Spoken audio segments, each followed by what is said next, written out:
Start in 3 minutes. You can ask all the volunteers to gather our new students. Please ask them to proceed here at the atrium. Again, volunteers, you can ask all the new students to start. Bring them inside here at the atrium. We'll start in 3 minutes. Thank you.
All right, we're going to start now.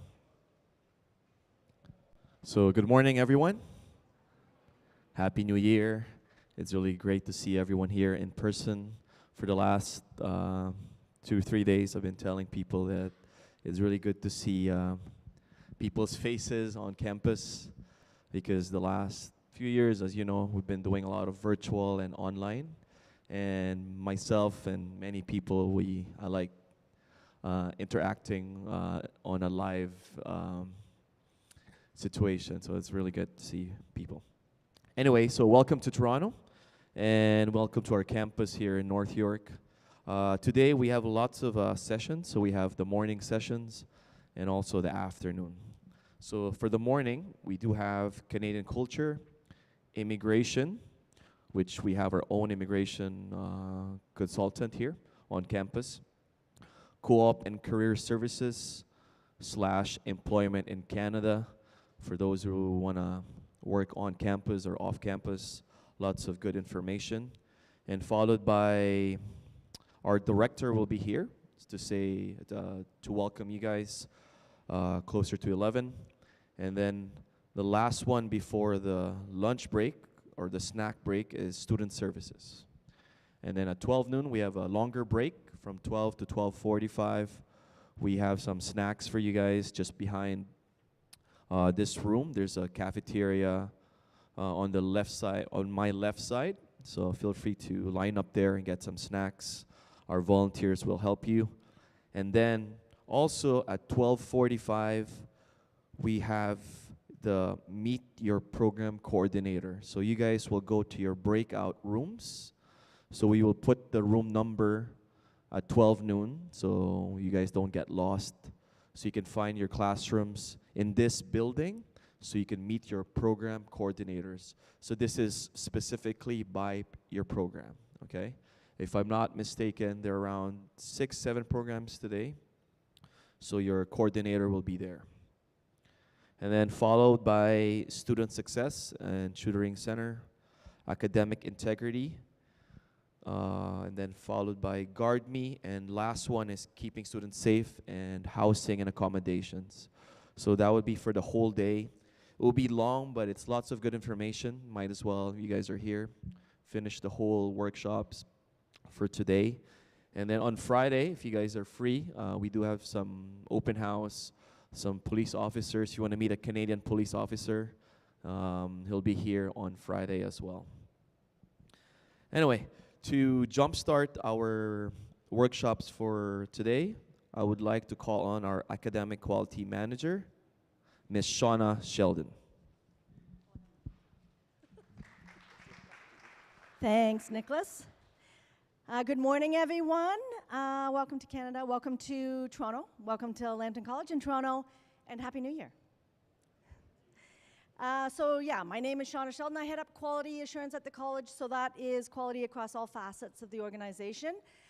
Ultimately, what I'm responsible for doing is making sure that we fulfill our promise to you. We want to make sure that you're getting an education. We want to make sure that you're meeting all of the vocational learning outcomes of that education. We want to make sure that we're preparing you for a career in the field that you've chosen. And we want to make sure that you're successful in that career and that you have a pathway to permanent residency in Canada if that is what you're striving for. So that's what we're responsible for, but today I have the honor of starting us off with the land acknowledgement. Today we begin our coming together with a statement of us all to reflect on the unique connections and relationships Indigenous persons and their ancestors have had with this land for thousands of years. The land we are sitting on today, and those of you who will be here eventually in Canada that are joining us from home, is the traditional territory of many nations, including the Mississaugas of the Credit, the Anishinaabe, the Chippewa, Haudenosaunee, and the Wendat peoples, and is now home to many diverse First Nations, Inuit, and Métis people. We also acknowledge that Toronto is covered by Treaty 13 and the Williams Treaties. At this time, we would also like to recognize the support of the United Nations Declaration on the Rights of Indigenous Peoples and the Truth and Reconciliation Calls to Action. And we invite everyone to take a moment now to reflect on how we can all continue to support the process of reconciliation, here and globally. Now I'll turn things over to my colleague, Mark Gonzalez, to kick things off today with our Canadian Culture session.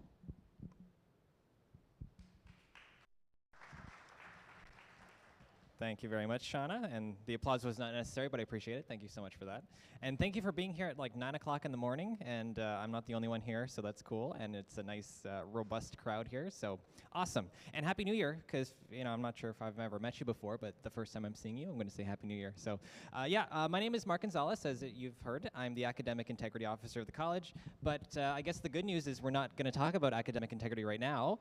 we're going to talk about that at like 2 o'clock. So I will be back later to chat about that. But I guess I was tapped for this session because I was also kind of Canadian, and I kind of know some stuff about Canadians. So we're going to, you know, take it easy, ease you into all this orientation stuff with a little bit of a chat about Canadian culture.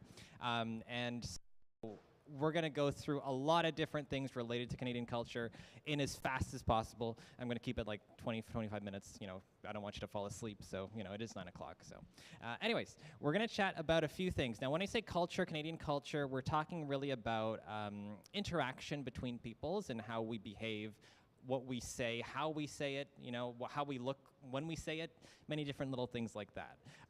When you think of Canadians, I think many people that are coming to the country for the first time or visiting it on vacation or whatever, you're going to encounter a lot of Canadian things. Here are a few things that are Canadian. So a lot of people that think of Canada will think of some of these things. You'll see them in a gift shop. You'll get some maple syrup. You might go to Quebec. You might go to Montreal, you know, which is in Quebec. You might see various animals. This little happy character is my favorite. It's a beaver, right? But you know, you can talk about beavers until you're blue in the face, but I don't think you're going to have many conversations about beavers, especially with your instructors. I don't think that's going to be very helpful to you, like this stuff up here. So I want to kind of get beyond that, show you some of the more useful things about Canadians, stuff that will get you by in your everyday life. Okay? So we're going to try to bust through some of these stereotypes, and that's kind of a literal busting through of a thing. Fun fact for those of you with vehicles, if you have a rainy day that's actually a very, very cold day, you will have rain freezing over your windshield and your glass on your car. So if you roll down your windows, you'll still see a window. So this is pure ice. You can actually just crack right through it. And they're just grabbing a Tim Hortons cup. If you've never seen one of those before, you'll see many of them all over the place as soon as school begins, because there's a Tim Hortons right just on the corner of 265. There's a Tim Hortons like on the corner of almost everywhere, so you're going to see many of them. I highly encourage, if you're a coffee enthusiast or if you feel like getting into coffee. Anyone fans of coffee here? Okay. Wasn't expecting, but yeah, that's cool. That's cool. Fans of coffee. I'm not, but that's great. So yeah, Tim Hortons is great for you. So let's talk about an actual situation, a practical situation that could occur to you in person, on campus, in real life. You've just, finished an excellent class. You're like, yes, education. I'm so glad I'm learning stuff at this school. And you're walking around all proud because you just learned some things. And then you're not paying attention to where you're walking. And then boom, you've run into a teacher. That teacher was holding a bunch of papers. All those papers are now on the ground. You have knocked them over. So you're probably going to apologize and say, oh, I'm very sorry, because that's normally what you do. But the fun fact about Canadians is the next thing that happens is that the teacher is going to apologize to you. And they'll say, oh, sorry. And then everyone will just say sorry to everybody else and just bouncing the word around all over the place. Because we love that word and we're very, very polite to a fault. But a lot of people love this word, sorry. Manner words like, please, thank you, sorry. These are very fun, exciting words for us, and we're very happy to hear them and use them in our regular conversation too. So, you might encounter this. It's just how we like to behave. And I think a few different things guide us in our interactions as Canadians, and here are a few of them. So, we're very polite. We're very ethnically diverse. And we enjoy that. We like the difference. I think we're a cultural mosaic in Canada. I think America is a melting pot, but we're a cultural mosaic. And that just means we like the tapestry and the different things coming together, and it mixes, and that mixture actually creates new stuff. So the difference is actually good, and it makes us the same. To be different is to be normal, right? So we like that there. We're an egalitarian society, and this is not a class, so I'll tell you exactly what that means. Egalitarian means equal rights for everybody, and so no one is better than somebody else. And what else do we have there? Yeah, we're tolerant, and we're very, very, very, very famously humble. We like to be, we're known to be humble. I think many different cultures think of Canada as humble, but I don't know if I think of myself as humble. Oh, no, I do. Just not in general as Canadians, in general. But anyways, moving right on. Let's talk a bit about body language. We're going to talk about body language and then communication, how you look when you're talking, and then what you should say after you've set that part up. So body language is very, very, very important for any kind of conversation. And body language in Canada is not unique, but I mean, there are some things to keep in mind as you're having these conversations. A very common thing that could happen in a conversation, even though you don't really plan it, is crossing your arms. If your arms are crossed in a conversation, and there are crossed arms in the audience, don't worry, I'm not telling you to uncross them right now. But if you cross your arms, it is a sign of maybe you're tense, maybe you're uncomfortable, maybe you don't want to have the conversation, many different things like that.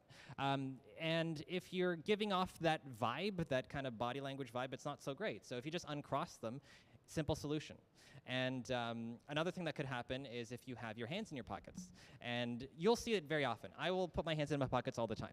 I try not to do it when I have a conversation because I've been taught by my mom and dad, especially my mom, who says I shouldn't be doing that. So I take my hands out of my pockets as I'm having conversations. So, consider these little things that could improve discussion. Eye contact is also good as well. If I were looking here and I were just talking and then saying my words here, you don't even matter. Like, you don't even matter to the conversation. It's important that I have eye contact with you, and a two-way conversation is great. If you're looking away, or you're looking, maybe actually the opposite, if you're looking too hard at somebody, just for example, I'm just going to bother you very quickly. If I if I look straight at you and I'm just looking and I'm having conversation and I'm talking and talking, I stopped blinking. This is weird. So I will, kind of, blink, look around a bit. But yeah, so consider your eye contact. Maybe just don't lock it. Don't be locked, but it's important. And also, where you stand in the conversation is important as well. Personal space for Canadians is actually nice. We like a bit of distance. It's not an offense if we step back just by accident. We don't really plan to really, do it, but we might just be talking to you and just step back by accident. We don't notice it's happening, but we like a bit of a distance. So if, for example, you are within distance to comfortably hug the person, step back. You don't really want to do that. So personal space, quite important as well. So, here are just a few things that you can consider for the body language type stuff. One, you can smile, eye contact like we talked about. Firm handshake if you do handshakes. Handshakes are kind of going the way of the dinosaur because of COVID. So if you don't want a handshake, that's fine. But if you do handshake, that's the end of your contact. You don't need to hug them, pat them on the back, and just shake them up a bit. No thanks, right? We don't need that. And also, first names. First names are great, too. So if you're talking to me, for example, you don't have to say sir. You could say sir if you want. I don't mind. But my first name is fine. Mark. You'll kind of know it now. So you can say Mark if you run into me. Hey, Mark. And I'll be like, hey, what up? And I'll be like, hi. And then move on. Don't hug me, though. But anyways, you can use first names for your instructors unless they say otherwise. But I think many of them will be very comfortable with first names as well. Okay? And yeah, personal space. So just a few considerations for COVID-19, those of you wearing a mask in the audience, congratulations. You're still wearing the mask, which is good, and it does reduce the risk of infection. So, it's not just for COVID, it's just for any kind of airborne disease. So vaccinations are good too, mask recommended, and if you can, please keep that physical distance. And we love physical distance as Canadians, so, it doesn't harm the conversation at all. So here's another scenario. This one is based on a true story. You're driving around, you have a car, congratulations, and you have a license, congratulations as well, and you get to a red light. Okay, you get to a red light. Road is empty. There are no pedestrians, nobody's walking on the street. There are no other cars, okay? You can easily, very comfortably go through the red light without injuring a person. No one will be harmed in this imaginary situation, okay? So raise your hand if you would just go through the red light. Any fans of going through the red light? We have yep, there's one person right there. Okay, good. Everyone went back to look at Prince. Okay, so who would not go through the red, just stay in the green, wait for the green to turn? Okay, well, everyone that chose green, you did not fall for my trap. Congratulations, you did the right thing, because we love rules in Canada, and that's one basic rule. When no one's looking, what do you do? It's very similar to if you are going grocery shopping and you have a grocery cart. Do you leave the grocery cart there when you're done with it and just kind of walk away, or do you put it back at the buggy return? Actually, I'm curious, who would return it at the buggy return? Who would leave it there and walk away? Be honest. We have a couple. No? No? Okay, well, I would believe you, but there are so many buggies out there just not being returned that I wonder. I'm curious. But anyways, moving right on. So we are very, very considerate of rules. We like to follow rules. I'm the academic integrity officer, so I have to love rules just because, that's what my job is. So, rules are great. And so if you're following those rules, consider the different places that you can get rules from. You have the school, you have friends, and how you interact with them. If you follow those, the etiquette and the customs of those rules, then you should be fine. And also, a very, very important one, be punctual. What time is it? I have a soft 9:30 to wrap up, so I'm going to kind of be done by that time. But if I have to, come to you and have a conversation with you at 9 o'clock, and I am not even here until like 9:25, that's very disrespectful to you. I'm wasting your time. I don't care much about your time, probably. It's kind of offensive, so consider the time. If your class starts at 8, you'll be there, on or before 8 o'clock. All right, I highly encourage you, because when you're late, it's harder to incorporate you into things, right? So consider that too. And probably the most important advice I've ever said in my whole entire life, don't litter. Okay, don't litter. I won't spend too much time on that, though. All right, let's keep on going, though. So we've talked a lot about how your body language is going to work. What about how you speak and how you talk during your conversations? One thing, which is great, is I think many of us know English. And so if the majority of us speak that, and if you need practice with it, the best place to have that practice is in class, in school, on campus. So if you feel like you need to improve your English skills, then I encourage you to use your time here in English. It will just improve what you know and how you can say all those English words in your vocabulary, okay? So I encourage you to do that if you can. If you disagree with people, be careful with how you disagree with them. Disagreeing with people is fine. It's just a question of, can you manage it in a way that is not off-putting or aggressive, or, you're just fighting for the sake of fighting, okay? So, consider that. And also, let someone finish talking before you continue talking, and then they will do the same for you. If you are talking and then you're just like, yeah, and then you cut them off and then just say whatever you want, not so nice, right? So be careful with that as well. And please and thank you, and sorry. I think I have a person that I know that likes to start every conversation on the phone with sorry. Hi, sorry, I'd like to make an appointment. Hi, sorry, my name is so-and-so, and I need to, talk about this and this. It's fine, but, they're good words to have. They're good words to have. So listen, make sure that you're always listening. Don't just talk and talk and talk. It's funny because I'm talking to you. I'm not listening to you. But anyways, this is a presentation. It's different. No means no. No does not mean ask me 3 more times and maybe I'll give you a different answer. It does not mean that. No does mean no. They will usually tell you what they want to say. So, consider that as well. Tone and pace of your conversation is important as well. If you're talking, like me, a bit too fast maybe sometimes, that might sound as if maybe you're short on time. Maybe you have to finish by 9:30 and you want to kind of, get to the end. But it could also mean maybe you don't want to be there, or you're nervous, or many different things like that. So, your tone and pace are important as well. So, okay, we've talked a lot about your behavior, talked a lot about communication, body language. Let's talk about your experience here. We talk a lot about Canadians, now let's talk about you, okay? I think many of you have arrived here within the past month, I'd say, let's say, maybe a couple of days, maybe just yesterday. So you're gonna encounter something, I don't wanna call it fun, it is not fun. It can be fun at certain points, but not always. Culture shock, okay? So what is culture shock? It is the experience that you have from leaving a place that you currently know, going into a new culture, and what happens to you during that transition.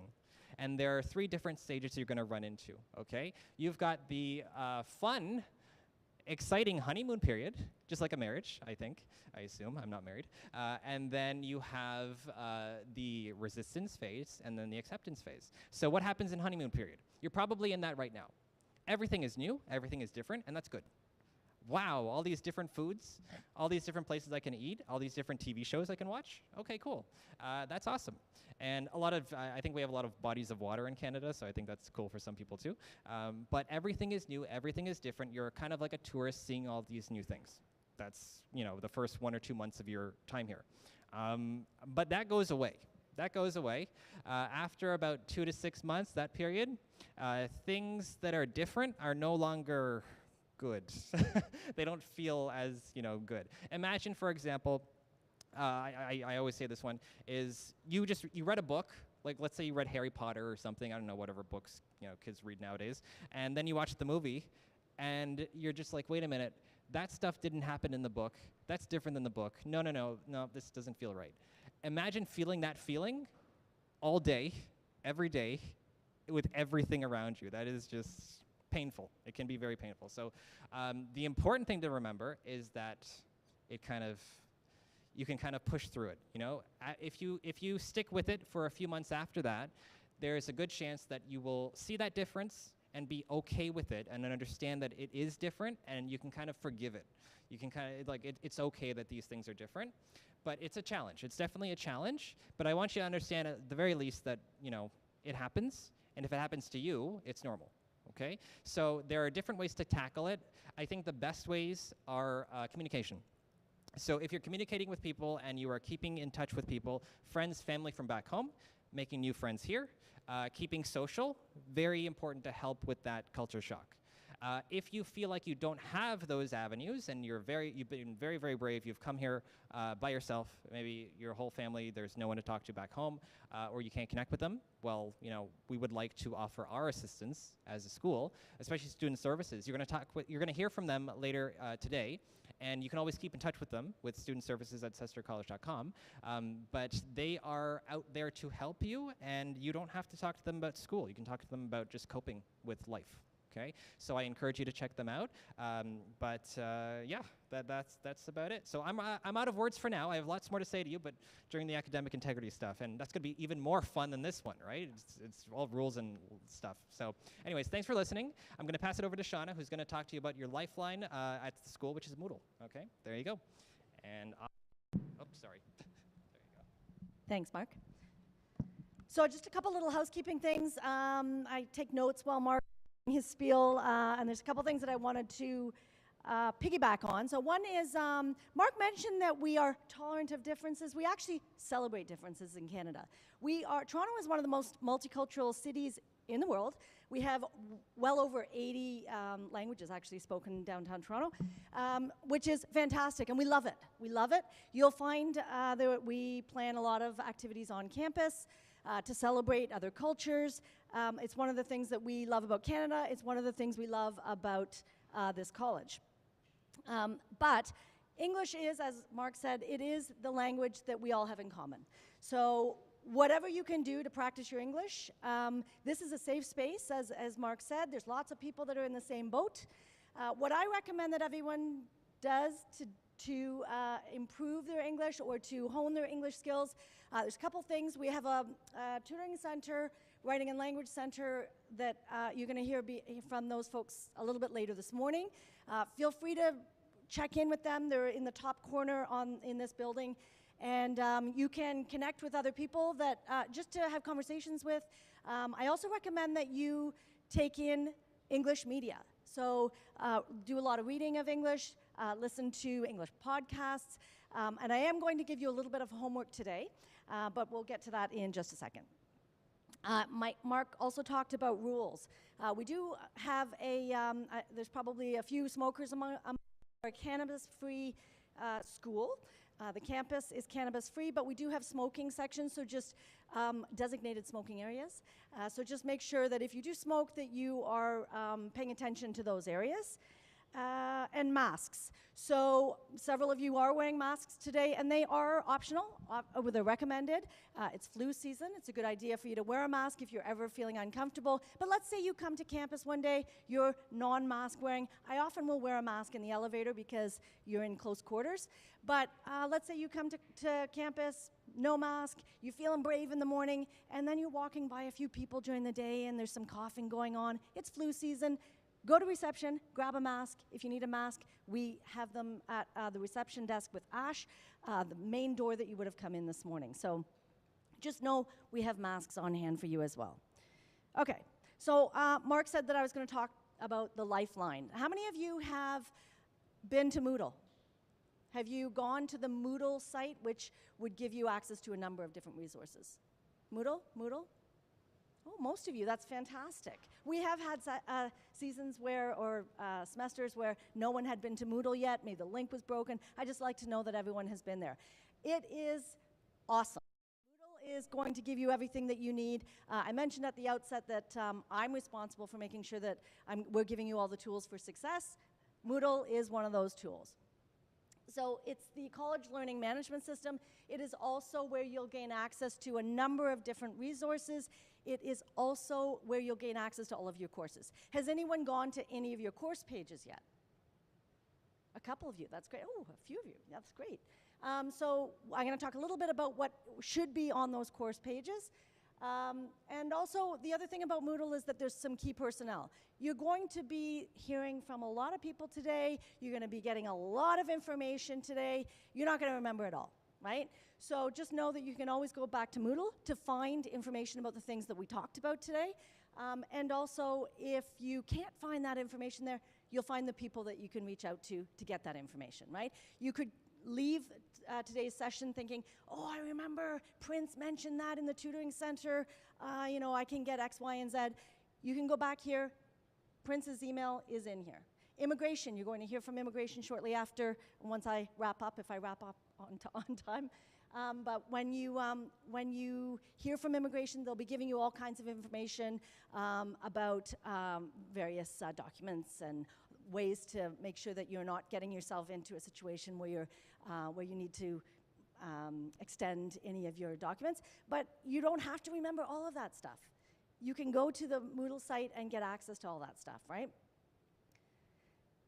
So this is the URL for those of you, I think many of you have already been there, but there is a link on the Lambton College in Toronto site where you found out about all the orientation stuff that you're going to be participating in today.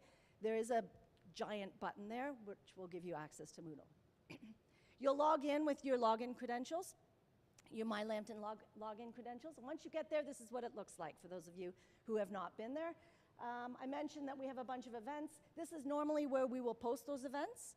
So if you want to get involved in clubs or sports, or we have a speaker coming to campus or a job fair, all of that stuff is in here. Down here, we have some quick links for you. This search news, sorry, I don't know if you can all hear me. Search news here, imagine that you saw something about Toastmasters or badminton tryouts, and you're thinking, oh, I can't remember, you know, it's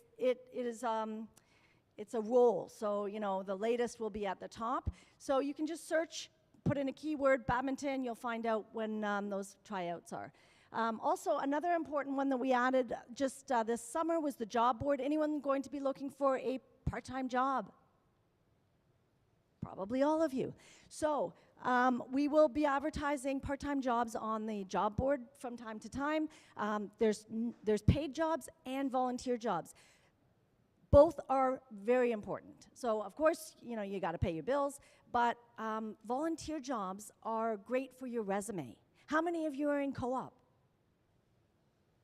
Awesome. So when you put that resume together, you can put the volunteer jobs on there. You're going to be expressing that you have some soft skills because you're going to be gaining those in those volunteer opportunities. We have a number of ambassadors around the campus right now. We have convocation coming up. We'll have ambassadors. We need ambassadors for convocation as well. We need tutors for the tutoring center. Lots of opportunities for you to get involved in the college, but also gain those soft skills and get and put that on your resume so that you're more marketable when you start looking for a job. Up here, this is the last thing on the Moodle page that I wanted to talk about. Those are important links to resources, and I'm going to spend a tiny bit of time talking about the one that we keep up to date, and that is the administration piece. So policies and procedures fall under the area of quality assurance. Mark talked a lot about rules. Rules are very important, but with rules come rights. You have rights as students, and this is really our social contract. We have a number of rules that we will follow to make sure that you're all being treated fairly and equally, but we expect the same, right? We want everyone to follow the rules. If any of that doesn't happen, you have rights. You can appeal your grades. You can speak to someone about additional support, and what I suggest you do is take a look at the administration page, because the college policies and procedures are there. Policies and procedures, people don't like policy. I love it because what it means is that you're all going to be treated the same way. You know what to expect, right? It's not very clear, but these are the policies that are on that page. The most important one is the student rights and responsibilities. So like I said, with those rules come rights. So you have an appeal policy here. There is, the one in the middle here is very important. This is also on all of your course pages, all the academic pages. Oh, and I forgot to mention that over on, on the Moodle page, over on this side, this is where all your courses will be located. Sorry, can you hear me at the back? So over here is where all of your courses are going to be located. Okay, so let's go back here. The last little bit I wanted to talk about is the academic side. So Moodle is also gives you access to all of the tools that you need, the materials that you need for your courses. The most important one up there, I guess there's two of them, course outline and evaluation timetable. The course outline you can download now. It's already on your page. It's already been populated. Download it so that you know exactly you're all starting courses next week. Some of you will be starting 2 courses next week. Some of you will be starting 5 courses next week. It depends on the program that you're in. But if you have not gone to your course pages yet, go there, download the course outline, get a sense of what you're going to be learning in this course. There's a little description at the top, and then all the learning outcomes. Those learning outcomes are important because if we satisfy our promise to you, we're satisfying those learning outcomes and preparing you for your job, right? We want you to get a job in your field here in Canada. This one here, evaluation timetables, this, I'm going to give you a sample. This should appear on your Moodle page for every course. If it's not there now, it should be there within the first week or maybe 2 weeks. If it is not, you need to advocate for yourself. You need to go to your instructor and say, Shauna told me at orientation that my evaluation timetable would be there. We want you to know exactly when everything is going to be due. We want you to put it in your calendar so you don't miss any of that stuff. And the instructors have been told that they must have this on there within the first week or second week of your course. Because we want to manage expectations. You know that you have X, Y, and Z due by the second month of the course. This is really important, and like I said, if it's not there, tell them Shauna said that it should be there, okay? And I think that's it for me. Any questions? No questions? How did I do on time? Did I go long? Okay, I'll pass things over to Nick. Thank you, Shauna. All right, yeah, so talking about Moodle, so everything is there, so I suggest at the start of this week and start of the classes, always check for updates, even for, again, as she mentioned, for jobs, for volunteering, and also off-campus jobs as well. So anyway, so for our next speaker, I would like to welcome our immigration consultant, who also works here at the college, Ms. Zoe Zhang. Let's welcome Ms. Zoe Zhang.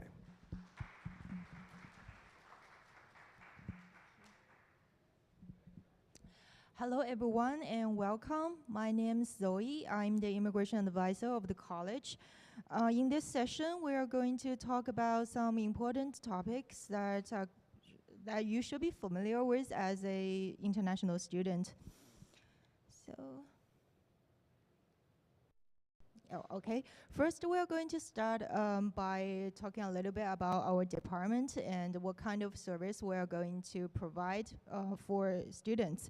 So the college has service from licensed immigration advisors from CICC. So we have regulated Canadian immigration advisors and regulated international student immigration advisors. So what we will be able to do is to provide guidance and information on immigration-related issues. For example, about your study permit, about work permit, and possible pathways to permanent residence after graduation. So one department international students should be familiar with is the IRCC, which stands for Immigration, Refugee, and Citizenship Canada. This is a department that oversees immigration-related issues in Canada. So they issue study permit, work permit, and they are responsible for access your extension applications, something like that.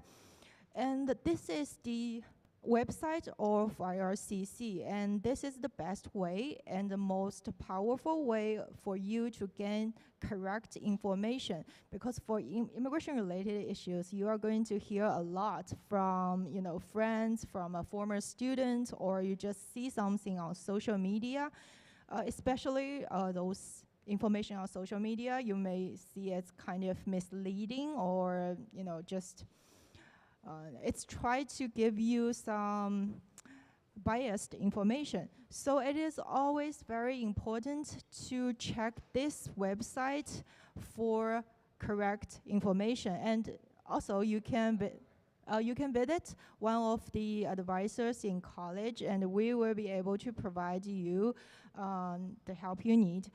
And you can reach us by sending an email using your college email address to this immigration@cestarcollege.com, and we will be happy to help. And if you would like to meet us or you have a virtual meeting, you can find related information on Moodle page. And I will be here in college in the morning. So if you have any question during the break or after the session or something like that, you are more than welcome to visit. Okay, we're going to cover a number of really important topics for you, and the first one is study permit. Okay, if you have any questions, I probably should mention it earlier. If you have any questions, we will have a question and answer session in the end. So please hold it until the end of this presentation. And also, if you have any questions when you go home or you suddenly think about something, you're welcome to send me an email. Okay, go back to study permit. This document is the most important one that defines your status as an international student in Canada. But study permit is not an entry document, meaning that you cannot enter Canada solely on study permit. So you will need a visa, and we are going to talk about it later. Okay. Good. Once you come to Canada, your first study permit should be issued to you at the border. The CBSA officer will take a look at your profile and your letter of introduction and give you that study permit. So on the study permit, you can see your name, your date of birth, your country of origin, and the expiry date. And also in the remarks and additional information section, you can see there are some conditions on your study permit. So it is very important to read those information carefully. And if you noticed any errors on your study permit, you're going to have it fixed. So sometimes RLCC, gives they will have a kind of like small errors or typos. It happens. If you noticed any of that, you can apply to fix it. You replace it or amend it, but it will take several weeks. So if you find one mistake on your study permit, you can do it as soon as possible to get it fixed. Something about the special conditions on your study permit. So if you didn't see a condition about employment on your study permit, technically you cannot work in Canada even if you meet all the requirements. So again, it is crucial to check your study permit. If you didn't see anything about may accept employment in Canada, you may want to amend that. And also, check the expiry date. This is very important. If your study permit expires in Canada and you do not have an extended permit or another kind of a permit, you lose your status as an international student. And that means you will have to leave Canada. You cannot stay here. Any stay here will be overstay, and it will cause a lot of trouble when you are going to apply for another permit or when you are going to apply for permanent residence. So the college, like if you, Mimi, and if we noticed anything, we will try our best to remind you of the expiry date, but it is the international student's responsibility to keep your legal status in Canada. So again, please check the expiry date. And if your program's going to end after your study permit's expiry date, or on it's the same month. For example, if your program ends in August and your study permit expires in August, you may wish to extend it. And the extension application can take 2 or 3 months. So always plan ahead and check that date, and mark the expiry date minus 90 days of your study permit on your calendar, and that way you will not miss it. And also, as a study permit holder, you will need to actively pursue study in Canada. That is meaning you should be registered at a DLI, a designated learning institution, that is the college. You must pursue your study actively. You must, take progress towards your graduation. And you must keep your status here at the college. And one thing is very important is if you are going to complete the program as it's supposed to be, you will be totally fine. But if you want to take some unauthorized leave, or if you have a change of your study plan, or you have to do so because of an illness or any emergency or something like that, you were just please talk to one of the student advisors or immigration advisors, because if you change your status into a part-time student, or if you have a gap during your study longer than 150 days, you may lose your, you may be ineligible for applying for a post-graduation work permit, and that is not something we would like to see.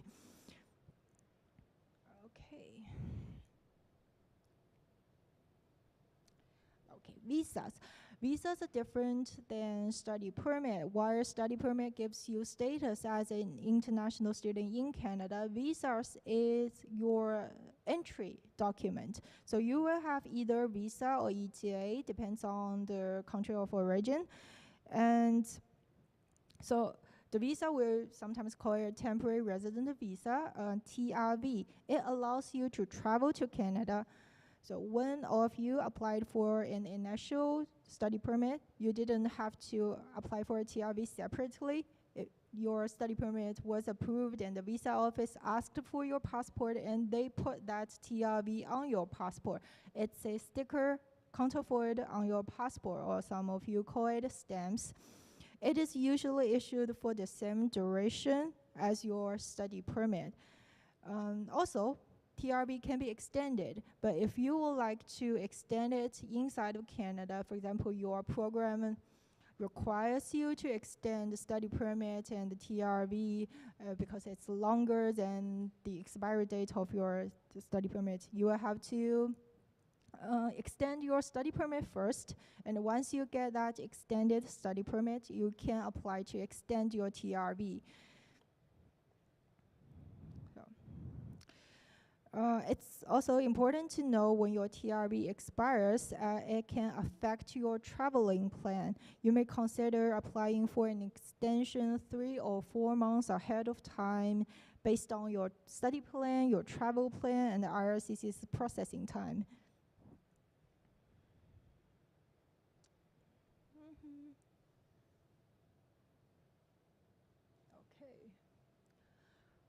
Working in Canada. As a study permit holder, you may qualify to work on campus or off campus without an additional work permit if you meet specific criteria. So one of the most important thing in that specific criteria is you are a full-time student registered at NDLI.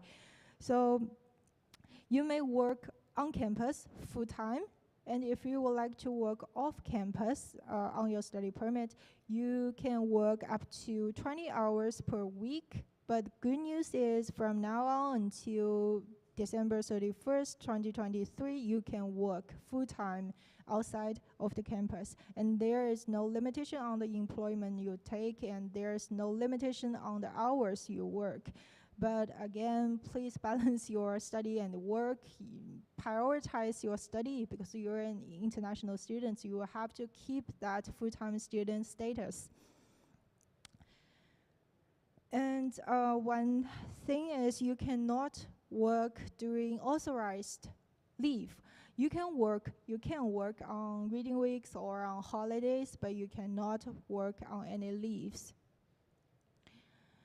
To work inside of Canada, you also need a social insurance number to start working, and you can apply for a SIN number at Service Canada. It is not application submitted to IRCC, it's Service Canada, and you can do it online. The process is pretty straightforward.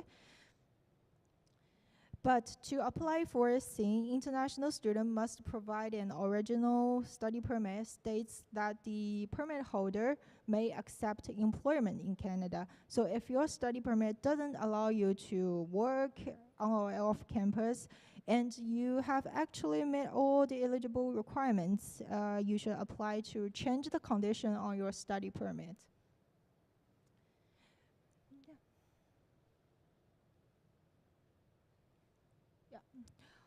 So how many of you have the co-op placement in your program? Yeah, okay, all of you. So a little bit information about co-op work permit. So for most of you, you should already have your co-op work permit issued to you at the same time with your first study permit. But sometimes the office at the CBSA didn't give some students the co-op work permit. If that is the case, you can apply for a co-op work permit online. It's completely free. You are going to need your letter of acceptance and maybe your co-op letter if you have one. And you just simply submit those applications to IRCC, and IRCC will process your application and mail you the co-op work permit. But the process of application takes, for now, 5 to 6 months. So even your co-op term is going to happen in a long time ago, after that, you can apply for a co-op work permit now if you don't already have one.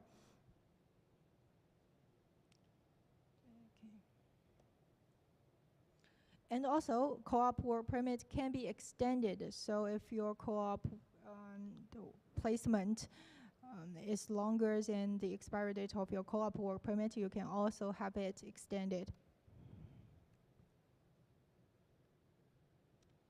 Work in Canada after graduate. So after completing an academic program at the college full-time, international graduates can apply for a post-graduation work permit. But it's important to know, to be eligible for post-graduation work permit, you must be a full-time student during your study, except the last semester.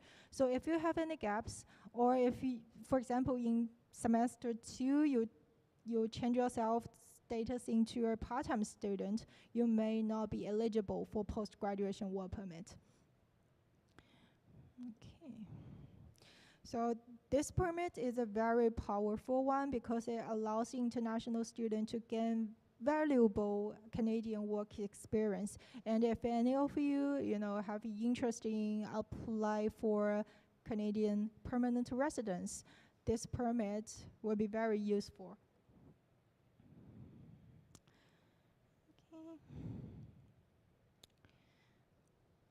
So invite family to visit. So a lot of you will like to invite your parents, friends, or spouse or kids to visit you during your study in Canada or visit you for your convocation. So if your family members are required to have a temporary resident visa to enter Canada, they should prepare their application based on the requirements and the regulations of the country where they will apply. So if you would like to invite your family members to visit in Canada, you can help their application and you can provide a letter of invitation. The website is on the slide. In this website, you can see how to write that letter and what information should be included in that letter. One thing to mention is the college cannot submit the application on behalf of you or on behalf of your family members, but we can provide information. So if you have any questions during the application, just find us, talk to us, send us an email, and we will be more than happy to help. Okay. And another thing is the application can be submitted by the applicant themselves or a appointed representative. Representative can be a family member or a lawyer or immigration consultant. In Canada or in Ontario, only lawyers or licensed immigration consultants are allowed to provide information regarding immigration. So to protect yourself, if you would like to find a representative for your application, just make sure that is the authorized person to do. He or she has a license, or he or she is a lawyer in good standing. Just a quick reminder, if your spouse or common law partner would like to work in Canada, they are able to apply for an open work permit. So it's sometimes called a spousal open work permit. On one condition, you are a full-time student. You will need to provide a proof of your full-time student status. That is your, for example, letter of acceptance, your enrollment letter, maybe your transcript. So any document that proves your status in Canada, and they will be able to apply for an open work permit. And that application can be submitted inside or outside of Canada. It's both okay, both works. Okay, we just had a very brief, overview on study permit, work permit, something like that.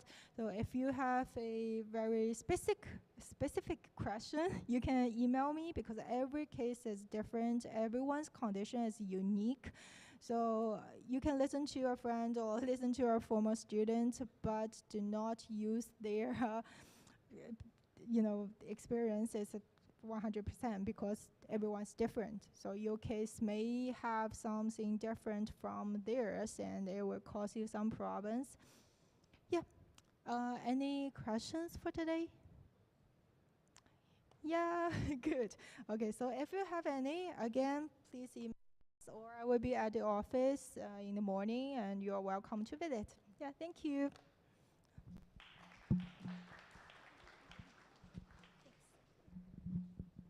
Thank you. Okay, I'm sorry, I'm only back for a second, but I did promise you something. What did I promise you at the beginning of my spiel? Homework. I have homework for you. So here's the homework. How many of you are familiar with ice hockey? There is a huge game tonight. So I mentioned that in order to practice your English, watch English media. There is a huge game at 6:30 tonight. It's our World Juniors Canadian team. We're playing the United States in the semifinal. It's big. The quarterfinals was Monday. Best hockey game I've ever watched. I'm a huge hockey fan. But I encourage all of you to take in the game tonight. It's at 6:30. Everyone in Canada will be glued to their television, so you should be too. Okay? That's your homework. I'm now going to turn things over to Nicholas. Thank you, Shauna. So yeah, if you have time, check that out. Thank you, Zoe. Again, just to remind you about immigration, always ask the expert, you know. I remember when I was international student, you talk to a lot of friends and they say about like, oh, you should do this, do that, but always double check with the expert, you know.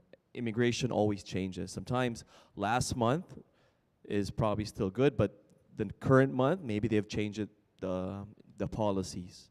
So always double check, you know. You don't want like your status expiring and all these things. Anyway, for our next one, we have from Co-op and Career Services. Let's welcome Pamela Chan.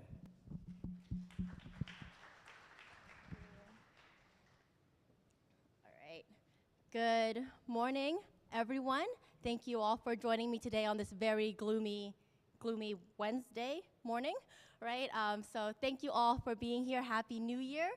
Thank you for choosing Canada to be your home for the next 2 years, and most importantly, for choosing Lambton College in Toronto. We are very, very happy that you are here. So as Nicholas mentioned, I am one of the Co-op and Career Department staff here at the college.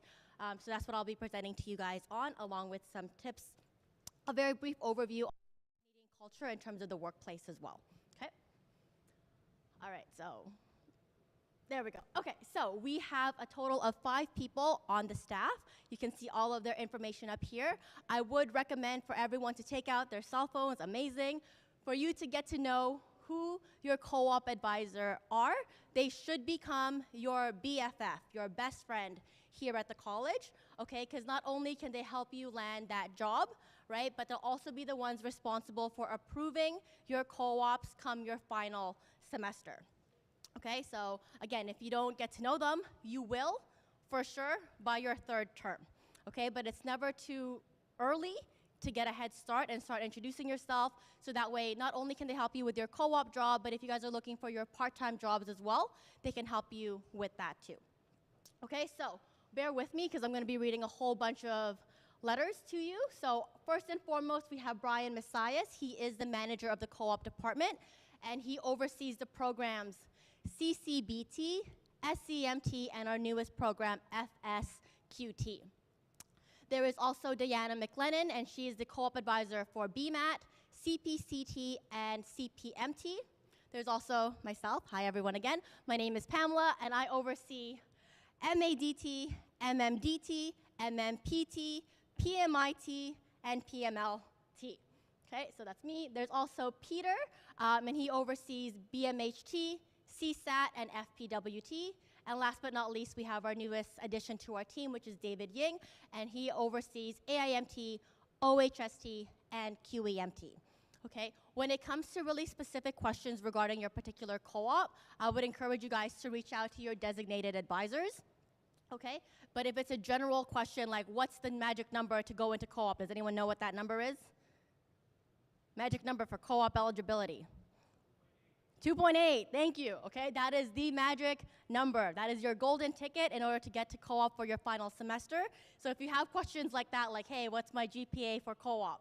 You can contact Career and anyone can support you, right? Because it's more of a general question, but if it's something specific to your program, you're better off contacting your advisor, okay?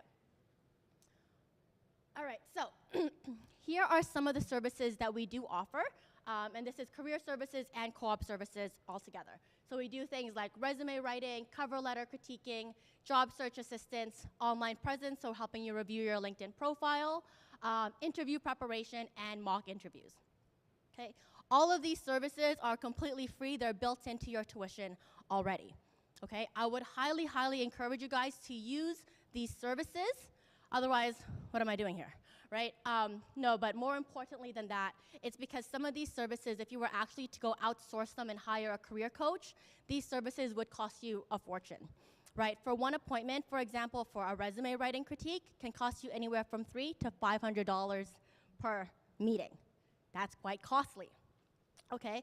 But not only that, you also don't know the credibility of some of the people that you are working in. In one of my last jobs, I had a client come to me and her resume wasn't the greatest. We'll put that in nicest terms, right? So it wasn't the greatest resume, and I asked her, like, who helped you with your resume, or did you come up with this on your own? Turns out she paid a whopping $300 to have her resume critiqued for her. And when I reviewed her resume I found out it was a copy-paste of several job descriptions online. So she paid someone $300 to copy-paste. I could do that for $1, right? But no, we will offer that to you guys completely for free. And not only that, we actually take the time to get to know your experiences so we can help you really craft a tailored resume for your field. Okay? Not only that, but again, you guys are all international students, so what the culture was like back home is very different from what it's like over here. So I'm of Filipino descent, and the resumes that we use in the Philippines is extremely different from what we see here in Canada. And I saw that firsthand when my stepfather came to Canada roughly 7 years ago or so. He came here, and on his resume, he had his photo on there, he had his date of birth listed on there, he had a whole bunch of personal information that you do not need. And I'm sure this is not the only style that I've seen for the Philippines. I've seen other countries use this style as well. Are you guys familiar with what I'm talking about? I'm seeing a few head nods. Okay. So again, that type of resume style does not work here in Canada. So had my stepdad used that resume that he had in the Philippines here, do you think he would have had the same success? No, right? Because right off the bat, you're showing the employer that you're not from here and so forth, right? So you're not familiar with the Canadian culture. You're not familiar with the Canadian environment. You don't have Canadian experience, because otherwise, why isn't your resume in the Canadian format, right? So again, these are all things that we would be happy to discuss with you on. And so please, again, reach out to your co-op advisors. The sooner, the better. All right, moving right along. So other services that we provide. So again, on top of the one-on-one support that we do offer, we also provide, where is it here? We also, again, are the ones responsible for approving your co-ops for your final semester. So you guys, sometime in your term 3, you will all receive an email from your co-op advisors letting you know about the program vocational learning outcomes. Okay, so VLOs, remember that. That's another acronym you're gonna need to get to know come term 3. So with your VLOs, those are gonna be a list of things that you guys should have been learning throughout your time here at the college, and that is what we would expect you guys to be performing at your co-op. Okay, so that's what we're essentially looking for. Okay, is that what you're doing for co-op is in line with what you have been studying here at the college. Because if you are quality engineering management and you're like, hey, I got a co-op at Tim Hortons, we're gonna be like, how does that match up? Right, so again, it needs to match the VLO. Okay, and that's gonna be one of the first things that we're gonna be looking at when it comes to approving your co-op work term records. In addition to that, we also support with the delivery and the development of the CPS 1001 course, which is an online course that helps you guys prepare for the co-op term as well. It gives you a quick introduction about the Canadian labor market, things of that nature. Okay, so we help with that one. Again, in term 3, you will get to see us a lot more. That's when we'll conduct our term 3 class visits. And in that visit, we will talk to you about all the co-op policies, the procedures, things of that nature. Okay?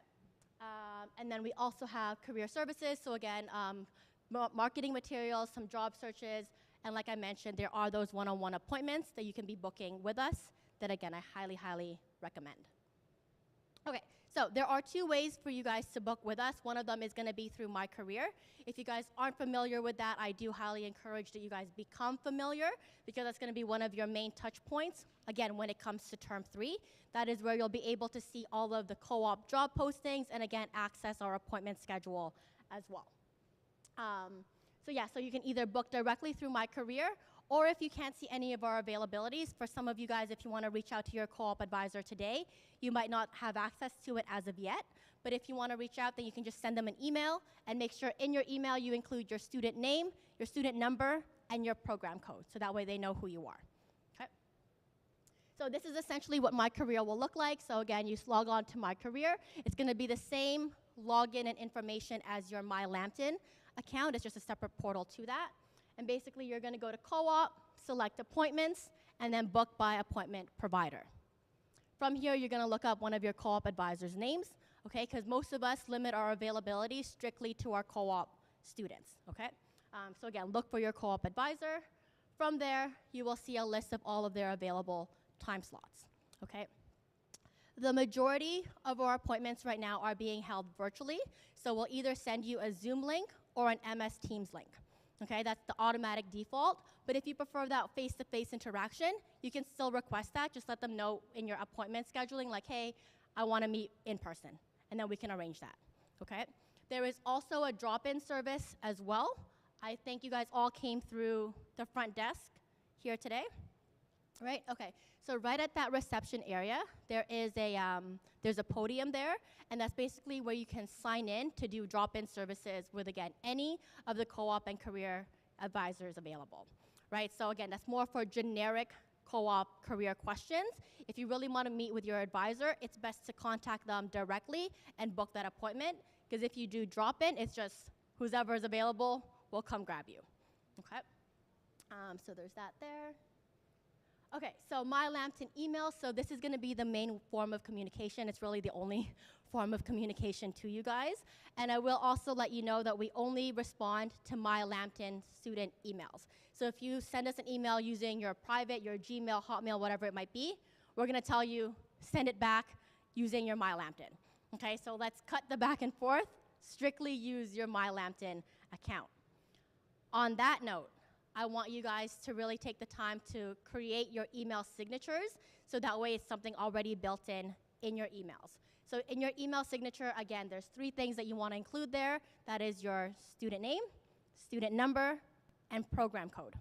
Okay, so it could be Pamela Chan, AIMT, C0, blah, blah, blah, blah, blah, blah. Right, but we want that always in your email, because then it makes it a lot easier for us to find you and look you up in our systems. Okay, so just to kind of speed up that process. Again, a lot of the emails we'll be sending to you guys will come closer to term 3. Okay, so be on the lookout for that.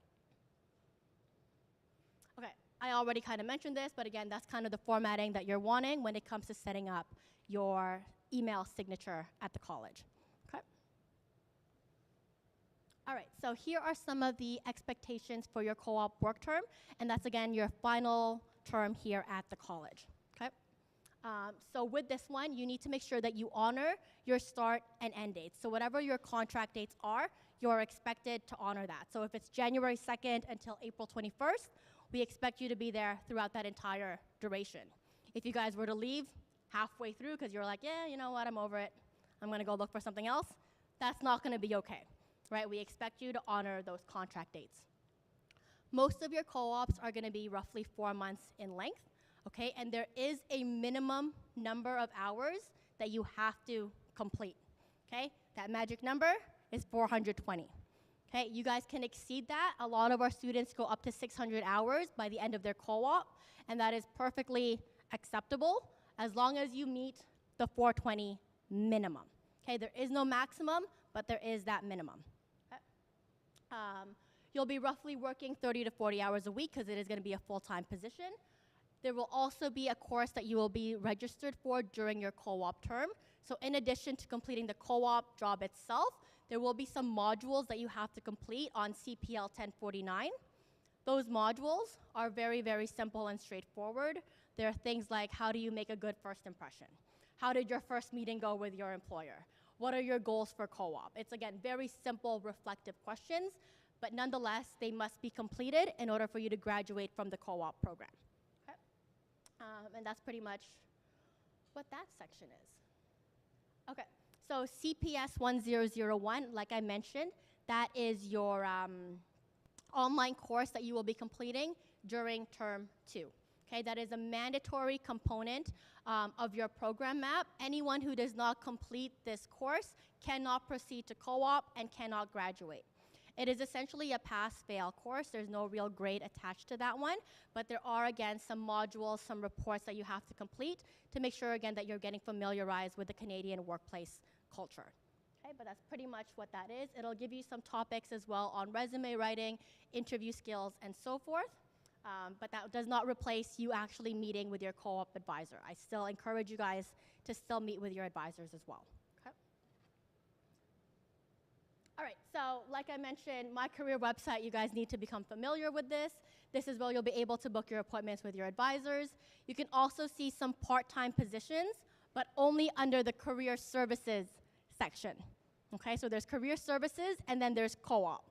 Career services is more for, again, part-time jobs, like if there's a Subway restaurant that's looking to hire someone, things of that nature.